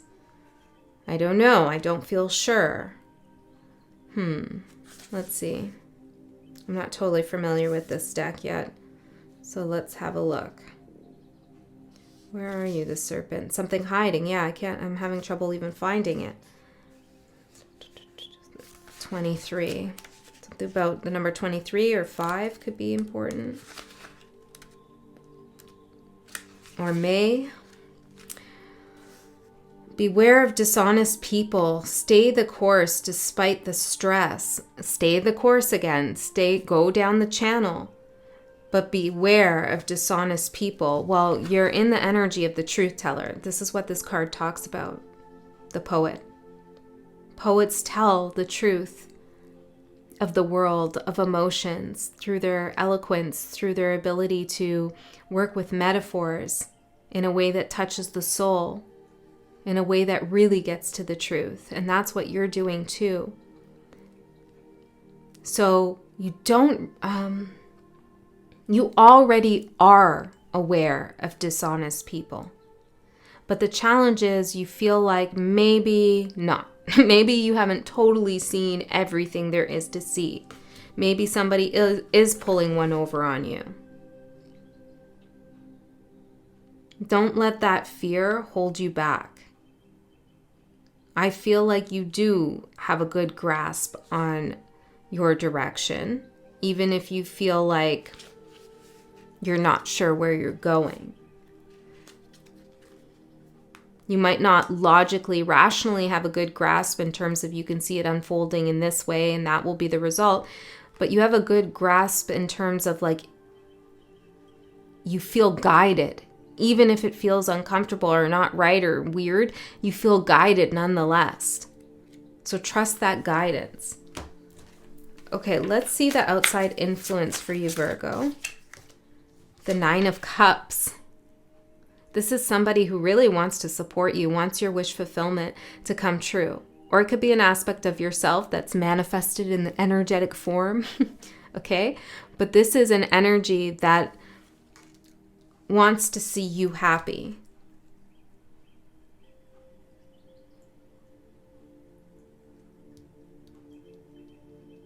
You could also feel like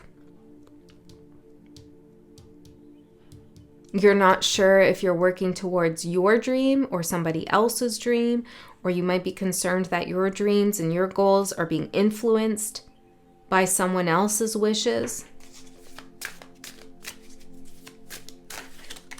I heard stay the course, Knight of Wands. Stay the course. You're on the right path right now. Wherever you are, whatever you're doing, you're on the right path. Keep going forward.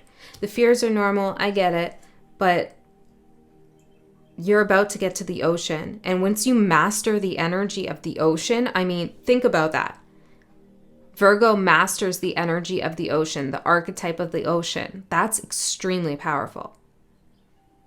So don't forego that experience of understanding the symbolic realm, the intuitive world, the deep subconscious mind, the unconscious of the collective, deep emotions. Don't forego mystery. Don't forego all those hidden treasures in the ocean because you're fearful that somebody is being dishonest or you're being tricked. Because the reason why I say don't forgo it is because you're coming out as the truth seer and the truth teller. So I'm pretty confident that someone can't get one over on you. I'm pretty confident of that in your reading.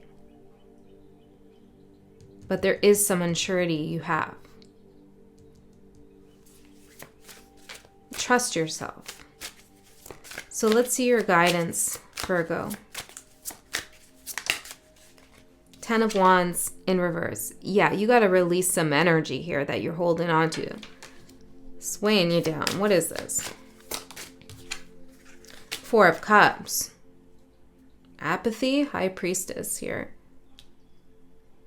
Well, I feel like actually it's Spirit's presenting you with something. Showing you this channel, pushing you down it, pushing your little swan back. Ever so gently down the channel. Just giving you a little push of encouragement. And you're resisting it, okay? Or you're saying, no, I don't want this. Not what I want. Not ready or not sure. Or what about all the dishonesty? What about all the deception? What about all this, this, and this, and this? And Spirit's like, huh? Don't you intuitively feel what we're trying to do here? We love you. We love you, Virgo, and we want the best for you. Trust our guidance. And drop this energy maybe of feeling like you need to control the situation, could be, or that you need to know the outcomes of everything, potentially. Because Spirit wants you to accept the Hangman. Hang in there.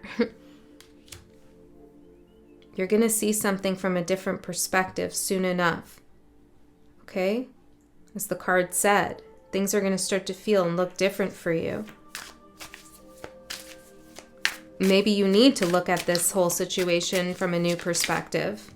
Queen of Pentacles, Ace of Cups, there's that new perspective, one in which you are prosperous, safe, secure. I'm hearing healthy and whole, full of energy, open heart chakra, solid. And watch how things change. Okay, let's see what the takeaway is for you, Virgo. Poisons and toxins, fear, negative thoughts, and self-loathing. Well, we need to address those and get rid of those. Okay. What else? Tell me more about what's out in the wide open ocean. Raven and wolf, symbiosis, combined effort, and alliance. you're not alone in this journey. And in fact, I think you're going to either build a stronger bond with someone you have or meet someone new, but it's like you go together, wolf and raven.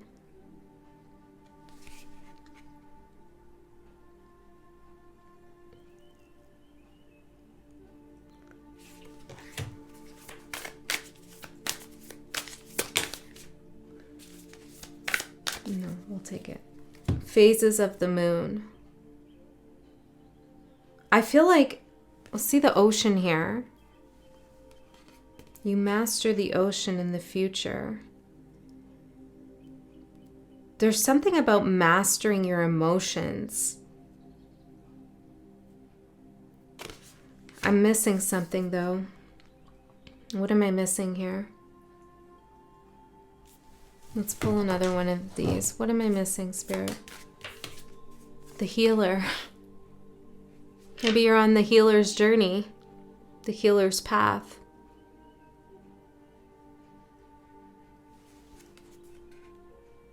I feel like that is who you are. The lover, the truth teller, the healer. You have to kind of go to these places that you're going to, have these kind of strange experiences that you might have in order to really understand all of the energies that you have available to you and that other people are navigating through so that you can properly guide. Okay, so there's someone that you're guiding or potentially will be in the future, healing. But this experience you're in now is giving you tools, knowledge, experience for a very specific reason. It's like you meet someone or a group of people and you're like, oh, that's why all of that happened, because now I know this and I can apply it, or I can help somebody by sharing this experience I had or this information I gained from this experience. All right, Virgo, that's what I have for you. I hope that helped. I love you so much. I'll see you next time.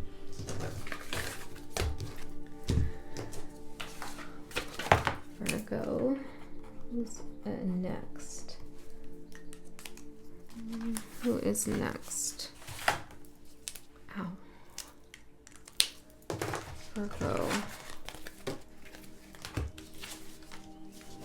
Aquarius.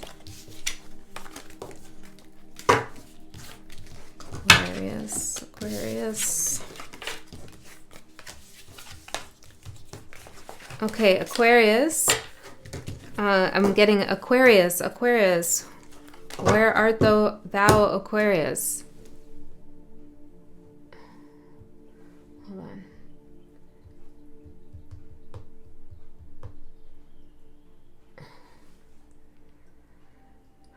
on.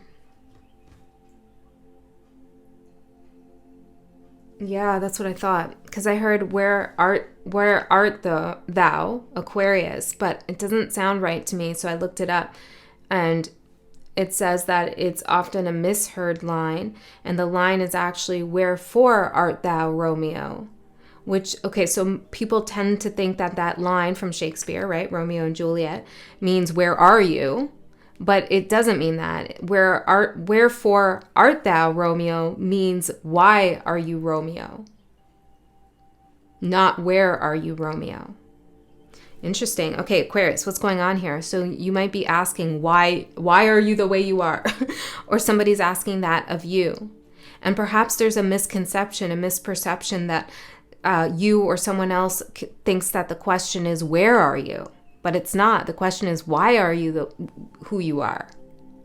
Interesting. Okay, let's get into your reading. I'm going to see the energies you've mastered. Maybe we'll talk more about that. I don't know. But that came through.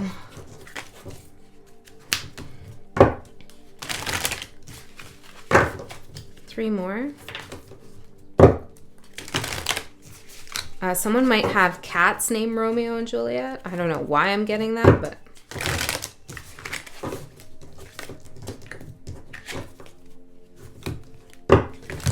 Something about the number 4 that is significant too. I keep hearing it. 4. Aquarius. Yeah, right? That was what was missing. Wherefore art thou, Romeo? So there's the 4 is what's missing. 4 is missing. I don't know. Okay, let's see. What's the energy that you've mastered? Ooh, we got low battery. The warrior. Ooh, Taurus mastered this too. So you've been through a battle. You've gone through something very difficult. You've persevered and you've won. The warrior. What's the energy that you have currently found yourself in? The bridge. And where are you going? The stone. Let me get the rest of the cards out and then we'll talk about it. Let's see.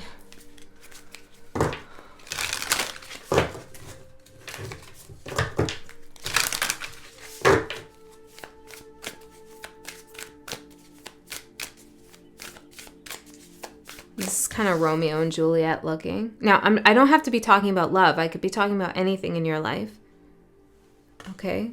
Or it could be love. I don't know. But there's some battle that you've won.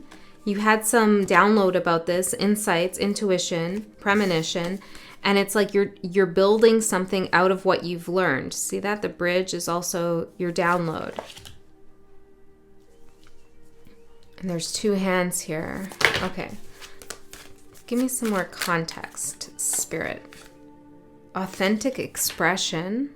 See, oh, it looks like a 4. What's going on? I don't know if it's reversed the camera for you or not. I can't remember or tell, but when I hold it up to the camera, it looks like a 4. But then when that's a message. But then when I put it on the table, it's backwards. So something is changing faces, or maybe there's something you can't get a good grasp on, right? It's kind of like this mix-up. Where are you versus why are you? I don't know. There's like a subtle difference or a subtle truth. Okay, hold on. Emptiness. And compassion. Whoa, these cards don't all have symbols on them. Deja vu at the bottom, but these all came out. Maybe look into these symbols, just gaze upon them, and maybe they will speak to you in some way. You could see initials in here, or there's something about this, the symbolism.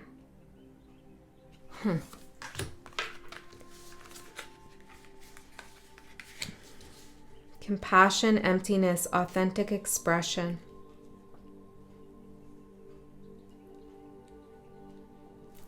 Let's see. What's going on here for Aquarius? The Raven for the energy supporting you. The Seer for the challenge.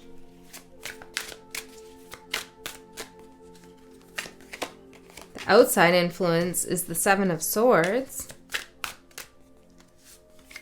And the Star as your advice, which is you. Ace of Swords. Okay, so if there's been some lies and deception or some untruths I'm hearing, those are about to be not an issue for you anymore. Okay, you're going to receive some clarity, judgment, Page of Wands, a message, a sign, a symbol, a synchronicity that confirms your intuition, or you might actually hear something literally in your life that just reveals what you need to know. Because right now you're trying to see something. You're trying to, or you're not sure if you should trust your intuition with something. But the Raven's going to tell you. The Raven's going to tell you what has been going on. Because the outside influence, there is deception here. There's somebody who thinks they're pretty smart.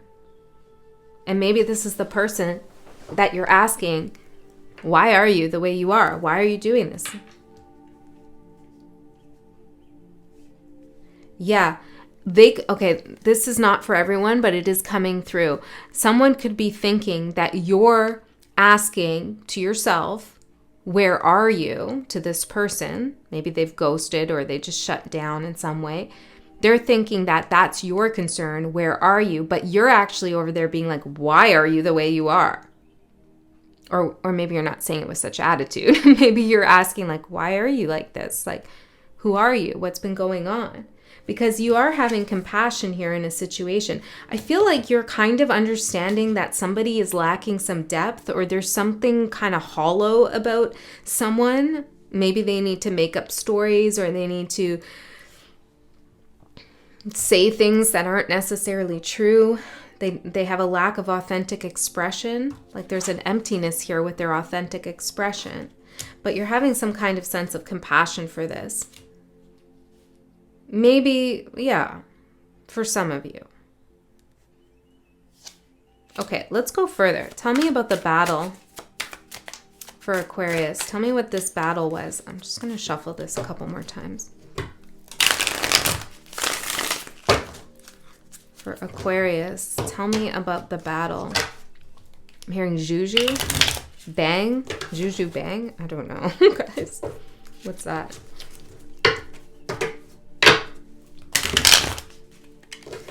I also heard, why is the sun in reverse? And I saw that it was in reverse, but I heard it as well.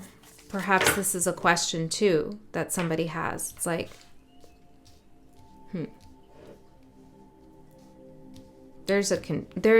okay, so I don't want to say anything I'm not too sure about, so hold on a second. The Warrior, 4 of Swords, King of Pentacles. Oh, you stood by something. You kept your honor. You kept your integrity in a situation. You didn't let something rattle you. This is the battle that you won. 10 of Pentacles, Temperance in reverse. You also didn't stand there waiting and waiting and waiting for something to turn into something it could not be. Okay, you have mastered this. The art of security.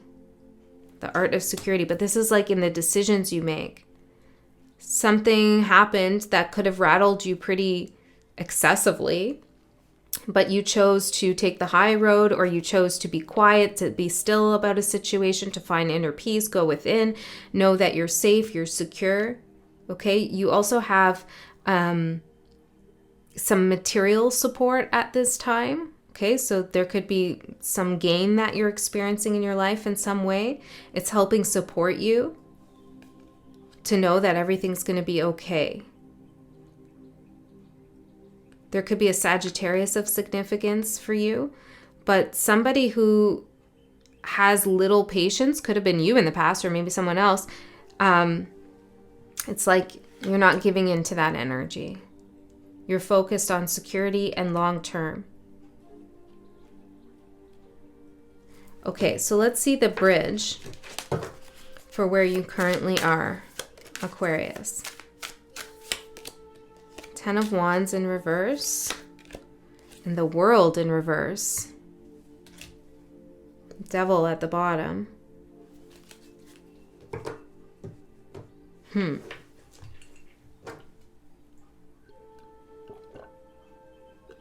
hearing German. Something hasn't fully closed out or ended. But it's no longer feeling heavy anymore the way it did. Feel like you are building a bridge with your compassion towards maybe yourself or someone else. But then in the future, you have this energy, which is the Philosopher's Stone, which is beautiful. It's all about alchemy and creating something for yourself, but I'm feeling it as kind of like a cold energy, like you gray rock maybe someone, or you go a little bit cold with something. Something happens here. So tell me, what is the bridge exactly? The Hangman and the King of Swords. Well, maybe you're extending an olive branch of some sort and somebody screws that up, or they did. Tell me about the stone then. Four of Pentacles. Yeah, and then you close up here, Queen of Wands.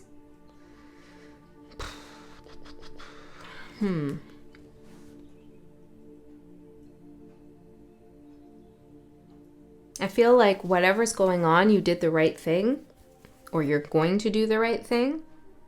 Even if it leaves a sour taste in your mouth, even if something feels unsettled, even if you don't get the right response that you're desiring, or you don't see something that you want to see, Judgment. Yeah, you make the right decision. It's a decision that you wouldn't have made in the past. Something's changed within you, and now you're able to do this in a way that is in resonance with your soul's growth. There's a very tasteful and respectful decision that you make. And the energy that you're going to master in the future is knowing when to put effort in and knowing when not to, or knowing that every word that you say has an effect. Okay, so maybe you're very deliberate, intentional with your words. I also feel like you close yourself off to someone in particular, not to everyone, because you're also showing up as the Queen of Wands, which is a very open energy. It's an energy, the Queen of Wands likes to help others, is very popular, is magical, enticing, illuminating, magnetic. Okay, and so you are this too in the future. You master this energy, but you also have this side to you, or this experience, an event where you shut down or close off from someone. Why? Page of Wands, perhaps because they're immature. I mean, look at this Page of Wands. Or they say something that rubs you the wrong way. The Two of Wands and the Queen of Pentacles. Somebody could have made a decision to take a path with someone else, or they chose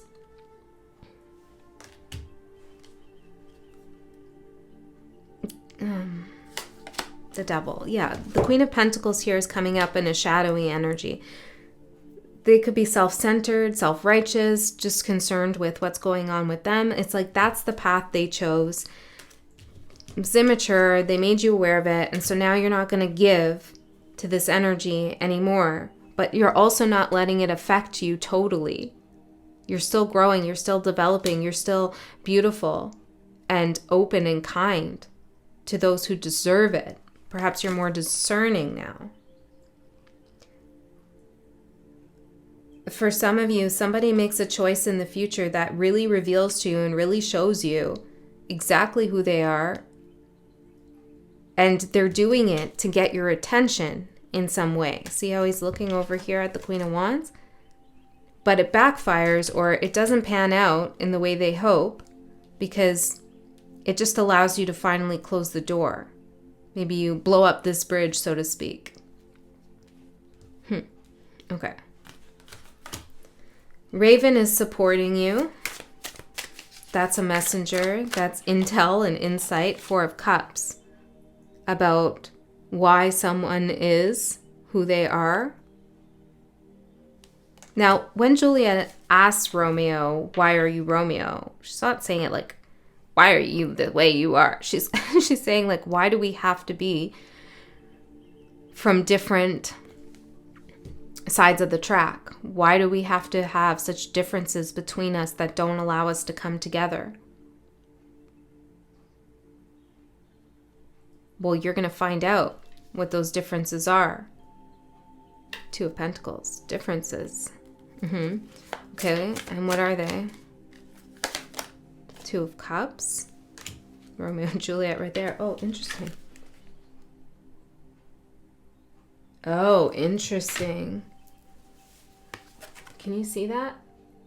She's holding the cup in her hands, and the cup is kind of levitating in between his hands. So it's like she's giving him, the feminine energy is giving the masculine energy something from her hand, something she built. It's something authentic. It's an authentic expression of herself. But there's emptiness in between his hands and the cup that he's offering her. It's like, whose cup is this? It's like it's not even his cup. Do you get what I'm saying here? It's interesting. And it's kind of like a show-off energy almost. Now, I'm sure this can be read in a positive way, but in relation to your reading, he's also on his tippy toes, which is like he's trying to meet her on an equal level, but he's not actually equal to her. If he dropped down to his feet, he would be below. This is the deception here, right?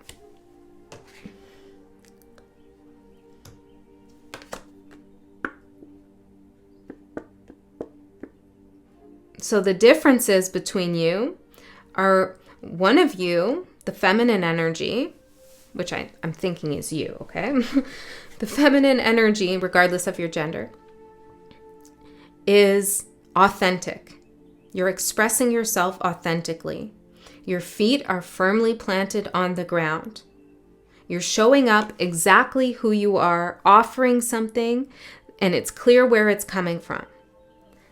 The other person is ungrounded, trying to trick you into thinking that you are the same. And they're offering something that maybe isn't even theirs, doesn't belong to them, or they don't have what they actually say they have to offer you. There's deception with the Seven of Swords. So you figure out the differences. That's the truth that's revealed to you. Okay. And then I feel like you do, in time, or maybe immediately, have compassion. Like, oh, I feel sorry for you that, like, you have to stand on your tippy toes all day just to pretend you're equal to me or others. See what I'm saying? Okay, the seer for the challenge.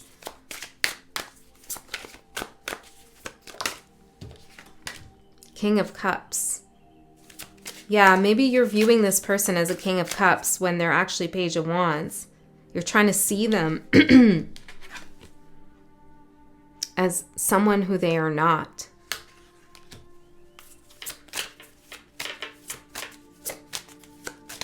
You know, when you're an empathetic, kind, compassionate person, there is a risk at times. Now, Aquarius doesn't usually fall into this trap, but hey, we're all different. We all have different birth charts, etc., life experiences, so it could happen.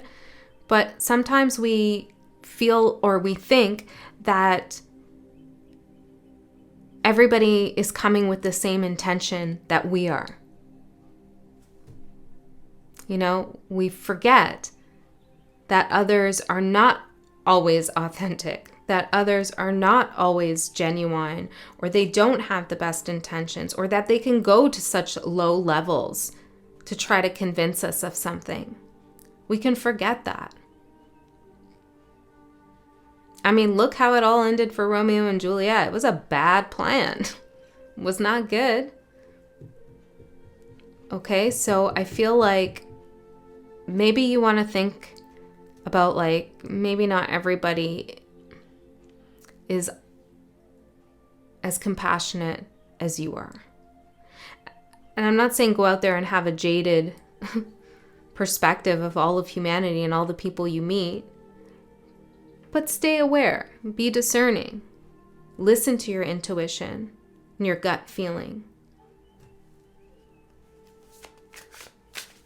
Tell me more about the Seven of Swords. Two of Pentacles. Yeah, the deception is the differences between you. It's like they acted as if you were on the same playing field, okay? Or maybe that they were on a higher playing field than you. Anyways, your advice is the Star. To realize how special you are. I mean, you're the freaking Star card in the tarot. And also you are related often to the Fool card. The Star card is one of my favorite cards. Because there's a certain level of vulnerability that's expressed in the Star card. A strong vulnerability, a faith in destiny, in guidance from spirit, and making oneself open to that, guidance. This is what's communicated to me through the Star card, Queen of Cups. Yeah. And I feel like Spirit's saying that to you too. It's okay if you want to turn to stone to this person, but don't let this whole experience, you know, make you close up. Ace of Swords. Because you have a lot of important work to do here. I'm hearing today, maybe today, in this lifetime. You have a lot of intelligence and things that need to be said and put out there. You need to follow your path and your destiny. You need to authentically express yourself, which isn't even a challenge for you at all. Okay? So let's see what the takeaway is for you, Aquarius, in this reading. What is the takeaway? Blue moon, opportunities, divine power, and clarity. Yes, that is what you are gaining, Aquarius. I hope this reading was helpful. I love you so much. I'll see you next time. Okay, are we going to make it? Probably not. We'll probably have to charge the battery again. Who is left? Aries. No, we did Aries.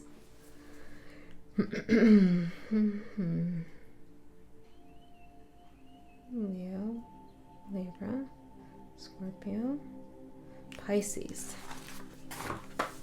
Pisces. Let me write that down.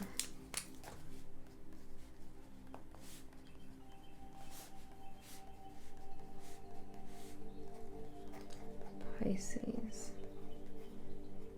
And then who? Who did I forget?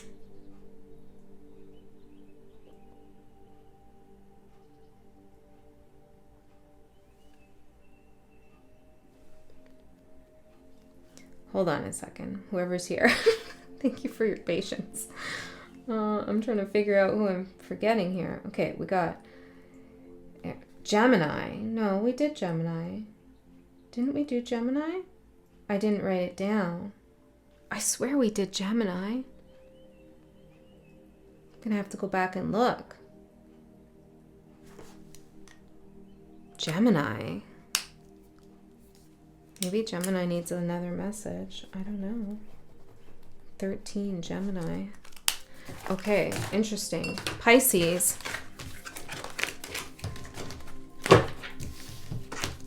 Pisces, there could be a Gemini of significance in your life for some of you. Okay, let's get into your reading and see what comes through for you, Pisces.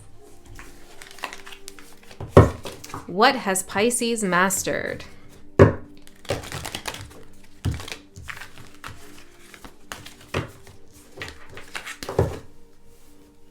What has Pisces recently mastered? I'm getting corrected. Okay, so you've mastered a lot, but let's say recently.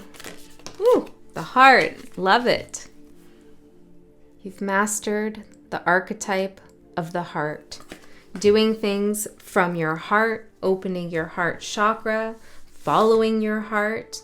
This beautiful pink color here. I love it.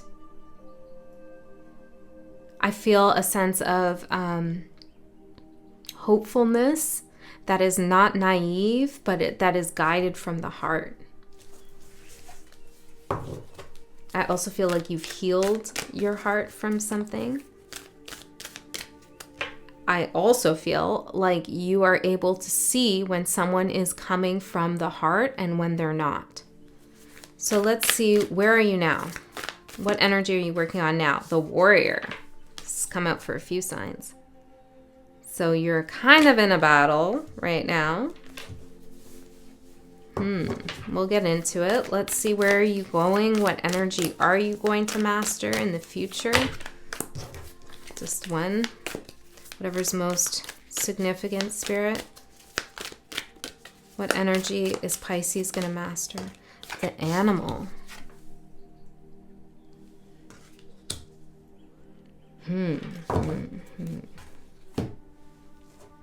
Kind-hearted. You're very kind-hearted.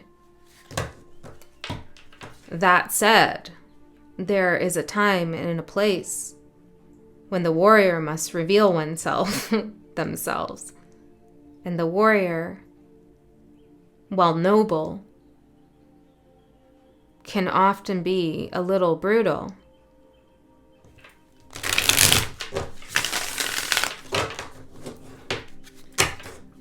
Valor.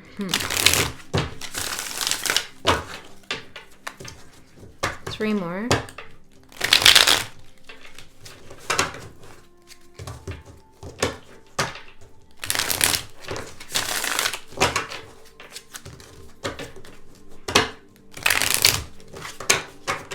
For Pisces.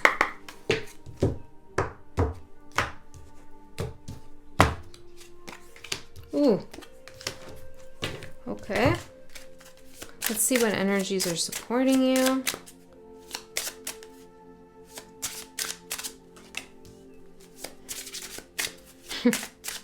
Well, your heart is still supporting you. The lessons you've mastered are supporting you. But there's a need now to step into warrior mode. I don't know why, and it's not a bad thing. But there seems to be a calling here to do just that. It's going to get you in touch with a side of you that is very instinctual in nature. Okay, intuition and instinct can be felt very differently. Intuition gives us reasons, tips us off for something, you know. We get a gut feeling, but we also get a little bit of reasoning with that. And sometimes that feeling comes through kind of subtly. Like we could almost miss it if we weren't paying attention. Instincts are pretty damn obvious, okay? Instincts are like a visceral response that we can't ignore, can't miss. And perhaps you've been kind of untangling instinct and intuition, which is which. Well, you have both, obviously, and you need both. And I feel like you're finding a balance between your instincts and your intuition, because you need to listen to your instincts as well. Okay, not just the intuition part. Interesting.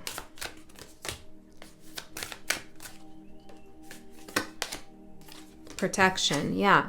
Something going on here. But we have greatness, which goes with your warrior energy. I feel like you're great at protecting yourself, but there's something maybe askew with your perception when it comes to like what's your instinct and what's your intuition. I'm hearing, why does it matter which one you use? Well, let's ask, why does it matter? Why does it matter?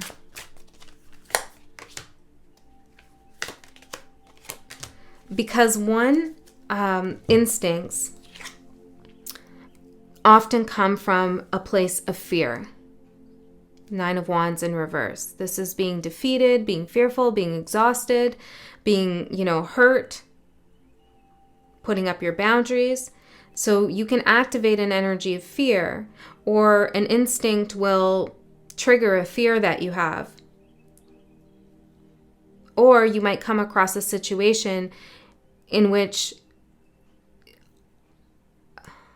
you're instinctually reacting to something that happened in the past, because whatever's going on now is triggering that.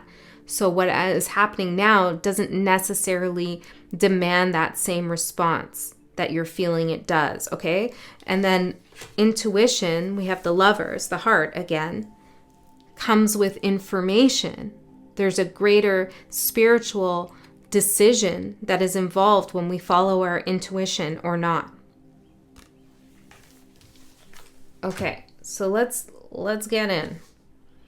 Tell me about the warrior for Pisces current energy or current mastery.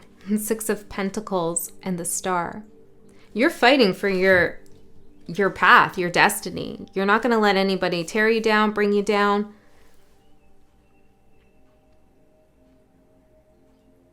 I also feel like it's been a kind of a battle to get to where you're going, or to get to where you want to go. It's kind of like required a lot of work that maybe feels like it's kind of over the top, or it wasn't.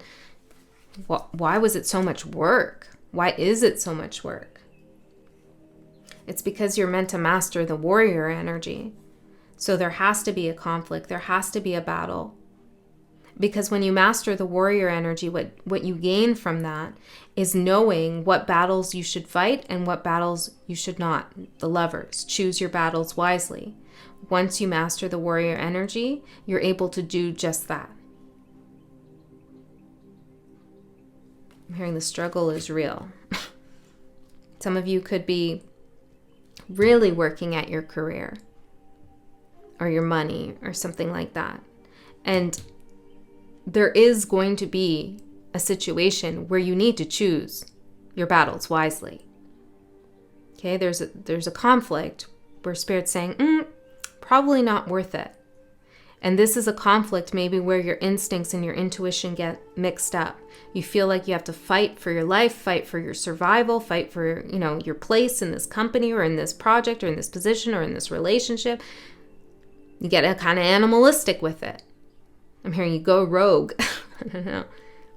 But really, you just need to tap into your intuition and your heart and listen to what is actually going on. Because when our instincts are activated, our body doesn't know the difference between a life and death situation and something that raises that kind of fear within us. Like when we feel fearful, our body's thinking we're going to die. That's why we get those heart palpitations, we get all sweaty, but we're not. Okay, so let's see the animal for the energies you're going to master in the future. Two of Pentacles and the King of Swords. Beautiful. You're able to discern and know the difference between the two. So this is a big theme for you, working this out. It will help protect you, and it will lead to your greatness. Why the focus so on this? Where's this all coming from? The Sun and the Ten of Swords. Probably because you didn't see some ending coming, or there was a painful ending, and like in retrospect, you're thinking,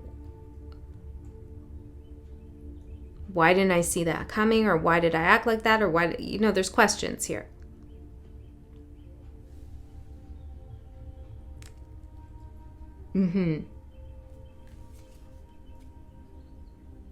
Don't be hard on yourself either. Let's see what the Sun Bear, this is also protection for your supportive energy. Let's see what this says. Sun Bear.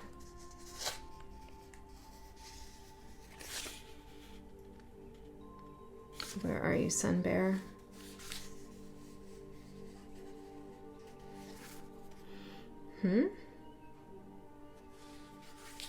Are you missing?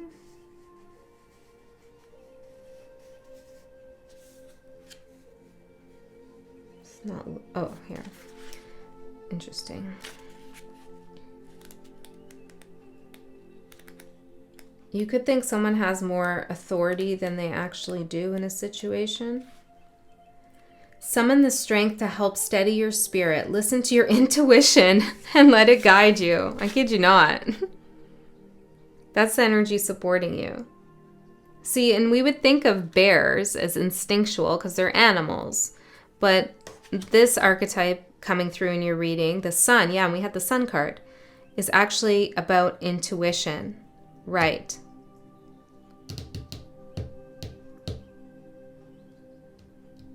Intuition and introspection. The strength of bear medicine is seated with the power to restore harmony and balance, to heal. And your challenge is balance. Okay, balancing that intuition and instinct, knowing when to rely on what. I feel like I'm not answering something though. I feel like this is repetitive, Spirit. I don't know what else you want me to say about this. 10 of Swords and the Queen of Pentacles. What do you want me to say about this? The Hangman. Yeah, I feel like there's something where you have to step back and really consider your actions that you want to take. Okay, there's something unfolding in your life now, or it will, and you have to really think about, like, where is your intuition guiding you? Or maybe it's not think about, feel into where your intuition is guiding you, because your instincts are telling you to do something else. Or they might be telling you to do the same thing, but they're telling you to do something too quickly. It's like a fight, flight, freeze response. Okay? And Spirit doesn't want you to be in that space, because the outside energy, Pisces, for you, that's influencing you is the Tower. So when a Tower happens, our instincts kick up and we're like, I'm getting the hell out of here. Or maybe we freeze in the situation. Or we try to fight it and say that it's not actually happening when it's happening. And it's like you're at the top of the tower and you need some strategy. You need to think intuitively, like, how am I going to get to the bottom without jumping out from the top, you know? So I don't know what the tower is for you. An ending of some sort, a breaking up of energy, a epiphany, a realization you have. The Chariot, a move, a sudden move. 3 of Swords in reverse, and Death. You could also find out for some of you that someone's moved on, and that's quite painful for you. But this is actually releasing you from mental anguish and heartache. Okay, there's movement that's happening. Quickly, out of your control, seemingly, surprising movement. And this makes a lot of sense now. It's going to ramp up those instincts. But you got to listen to your heart on what you should do, your intuition. You are the hangman, poise, calm. So let's see your guidance. The 6 of Pentacles, balance again. Balance. Try to find the balance when things are chaotic. That can be very hard, but it's possible. Try to come from a balanced place emotionally. Death. Know that this, whatever is unfolding for you right now, it's here for your rebirth. It's here for your transformation. There is an ending here. But the battle is over. And you come out victorious. You do, if you listen to your intuition. And some of you might have to leave some things behind. A person or some money, some possessions. Yeah. But it's for your highest good. So let's see the takeaway for Pisces. Bleeding heart, rawness, vulnerability, and compassion. Oh, but look, you've mastered the heart.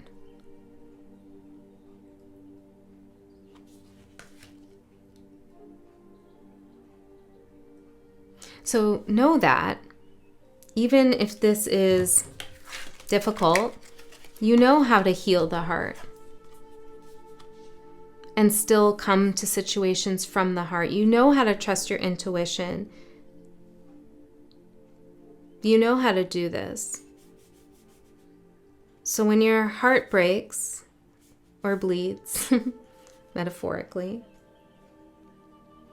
you might instinctually want to run or fight, or you freeze up. But Spirit's saying, you've mastered your intuition. You're a warrior of this energy. So you don't have to let fear take over when something hurts, which is really hard to do. But Spirit's saying, you got this. All right, Pisces, that's what I have for you. I hope that helped. Let's see how much. Oh, we only got 5%. Did I do Gemini? I think I did. I'll recharge it though. Gemini, this is wild, okay? Because obviously I did your reading, I know now. But I forgot to write you down. I wrote down all the signs but you. And your whole reading was about the unseen. You know, it's like I didn't see. Anyways, I'm taking this as a message that you need another reading, a bonus reading. I don't know. It's just what I'm guided to do. So you're going to be the 13th reading. And when I was charging my phone up again to record another reading for you, because my battery was dead, I was getting impatient. So I pulled it out of the charger and it was charged to 13%. Okay, so there's something about 13, 13, 13. Let's see, 13, 13, meaning. Universe says go. I don't like that. Doesn't resonate. Hold on. 13, 13 is a sign of redemption. Yes, I feel like that. Redemption. And anything else? Unraveling a mystery. These fit better. Okay, so we're going to do another reading. This might be related to the one that I did just now before that went unseen, the vision. Oh, shit. Or it might be completely different, so we'll just see what Spirit wants to say to you. We're not done with Gemini energy, apparently.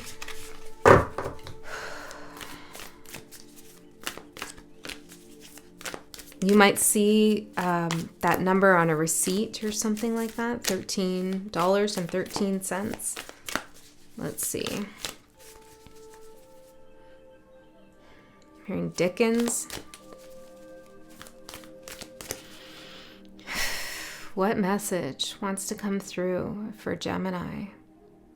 Yeah, this is important, I feel. Should we do the same spread, though? Yes, okay. Tell me, maybe this is a layer deeper. What energy has Gemini mastered? The mother and the maiden. Well, where's the crone at?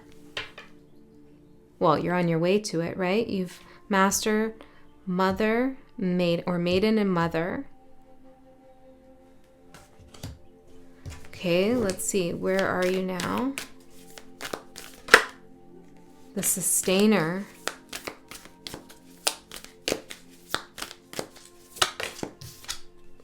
Dead end for what you're going to master in the future. What?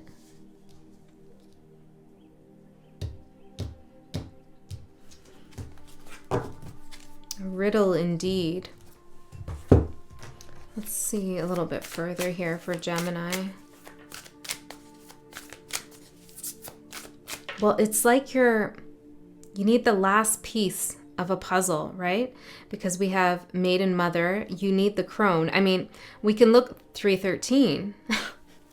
We can look at that literally, like you need that in terms of what maiden mother crone means, the triple moon goddess. But it could also just be a metaphor Spirit's giving me to say that there's a sequence of events, or there's something here. Oh yeah, but then we had out of order. There's something here where you're missing the last thing, or you're looking for the last thing. But I feel like Spirit is saying it might not be in the direction that you think it's in, that crone energy. It might be in an unexpected place, but you're sustaining something here, anticipating the last puzzle piece. So this could be about a relationship, a career, spiritual stuff. Let's see. Tell me more, Spirit. Involution and kindness. What's that about? The kindness, reciprocity. Okay. I'm getting guided to use this other deck. Tell me more about the mother and maiden. Resolve.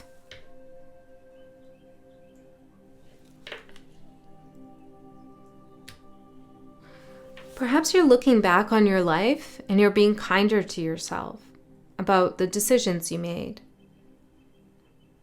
and who you are and how you got to this place.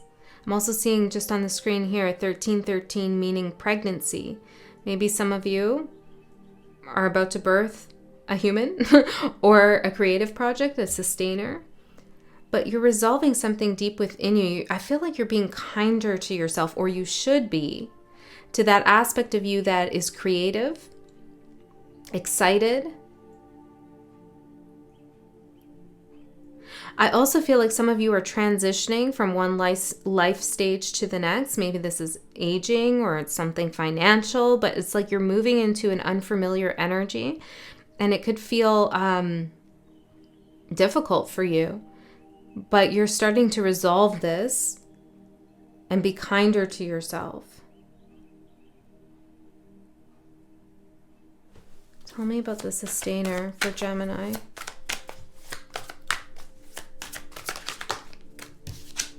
Death. What? You're trying to sustain the energy of death?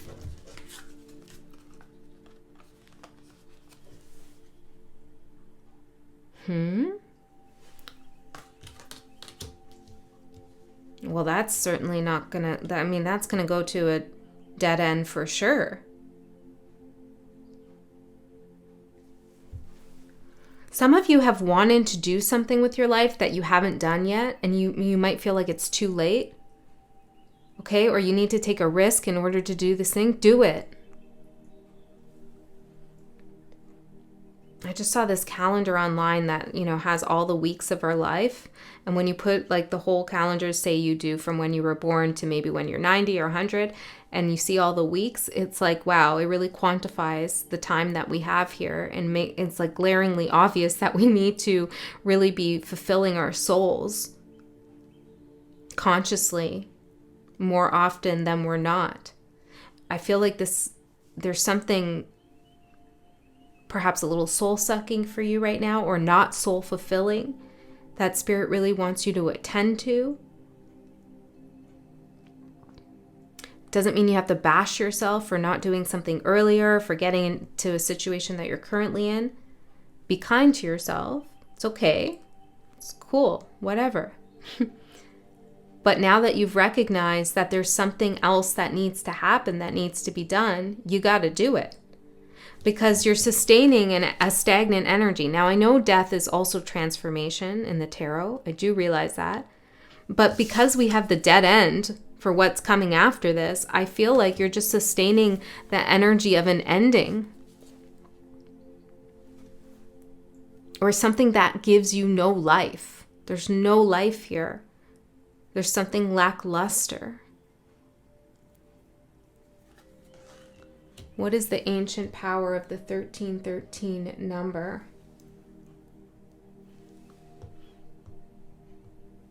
I'm seeing angels as well. Like, there's something where where you planned to do in this lifetime that you're almost like not going to do. Yeah.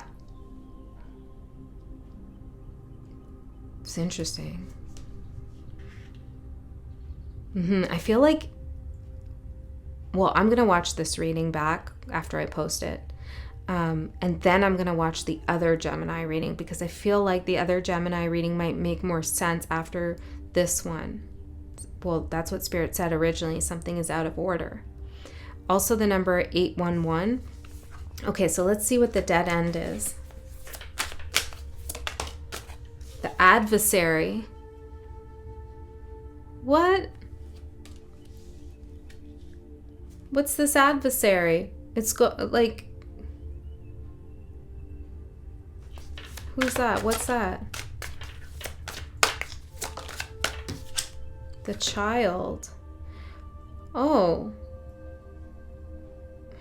The storm. There's something working against your inner child.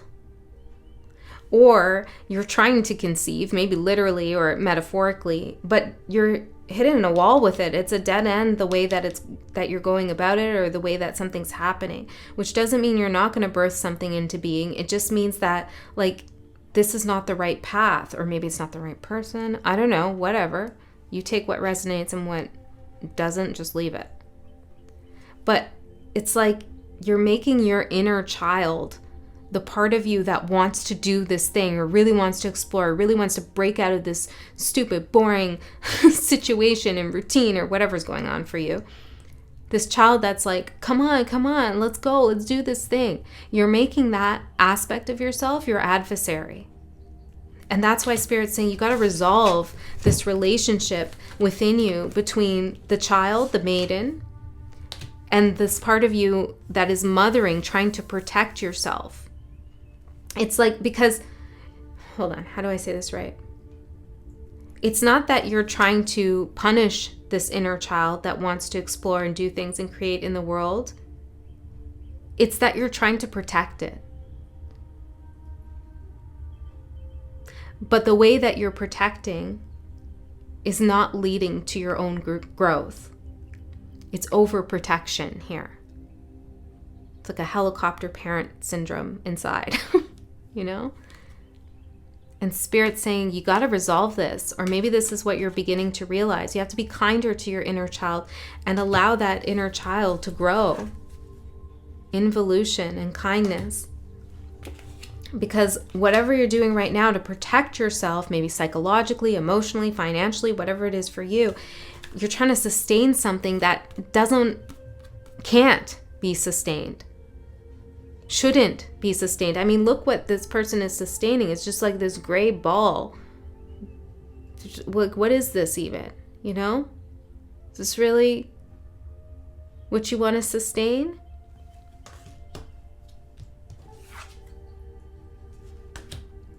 Gemini. Yeah. Okay, so there might be a little bit of a storm that's necessary. Because I feel like there's a part of your inner child that's a little bit trapped here. I don't know what it is that your inner child wants. Maybe you need to ask it. There's heartbreak here, heartache. That's what you're trying to protect your inner child from. The Sun. But look, it's like, if you're scared of going after something because you think there's going to be heartbreak involved, it's actually going to heal your heart. Or if maybe you're leaving something, there's growth in your heart that wants to happen. What is this? Oh, yeah, let's use these. What message do we have for Gemini about this, Spirit?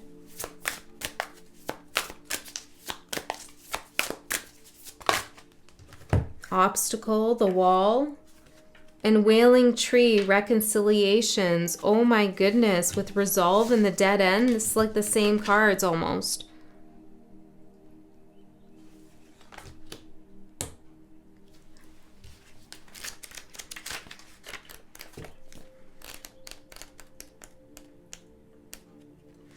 Obstacles, being inconvenienced by life, detours, non-action. There are moments in your life when you are so geared up, so sure you are on track, with such drive and momentum that you are shocked and confused when you encounter a wall, the dead end. And Spirit's saying that's what's going to happen here. But you can blast through it. And I feel like you don't need to get to that point. I mean, if you do get to that point where you realize, oh shit, I shouldn't have done this. Look where I am. I'm stuck. It's okay. You can blast through it. But I feel like we're kind of in this gray zone with this gray ball here, where it's like, you don't need to go that far. You can turn around now.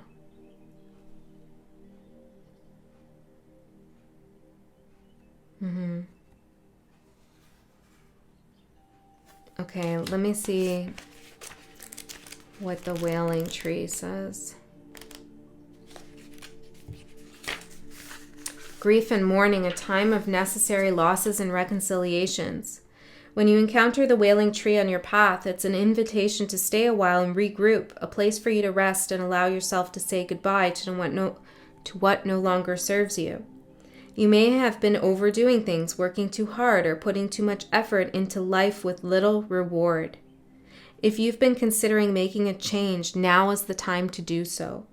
One important thing to consider before you make any changes is that you need to allow yourself to feel your disappointment, your loss, and mourn what was and what could not be.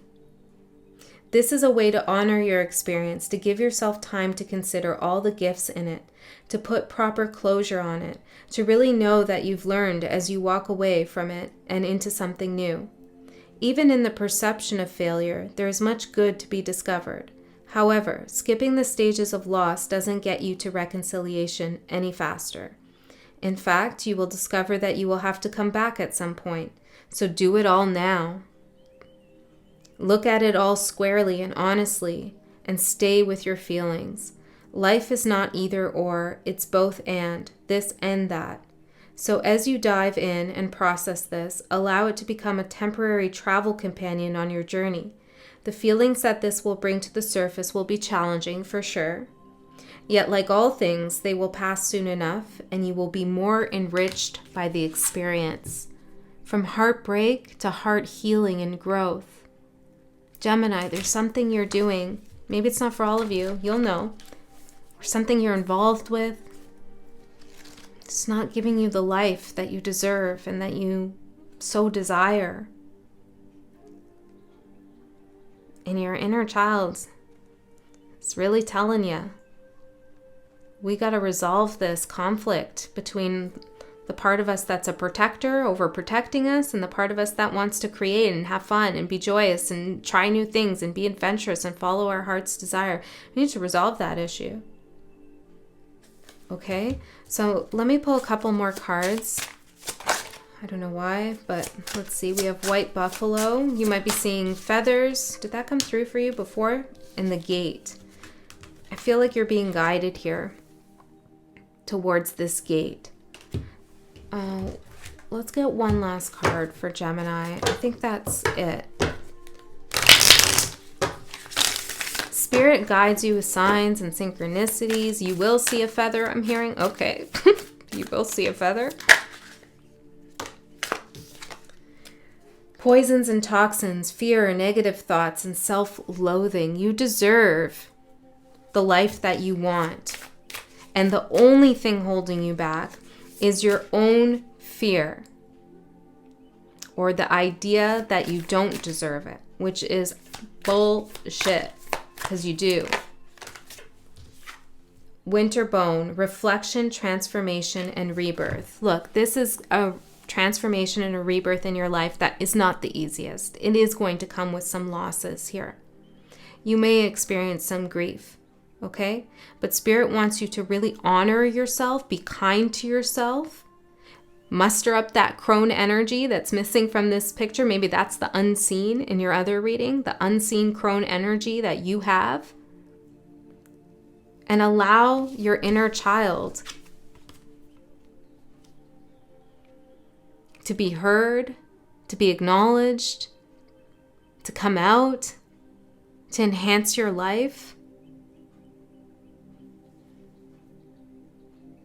And you'll see an amazing transformation, Gemini. Okay? 1818, the moon. It's scary. There's unknowns. But Spirit's got you, okay? I love you so much. I'll see you next time.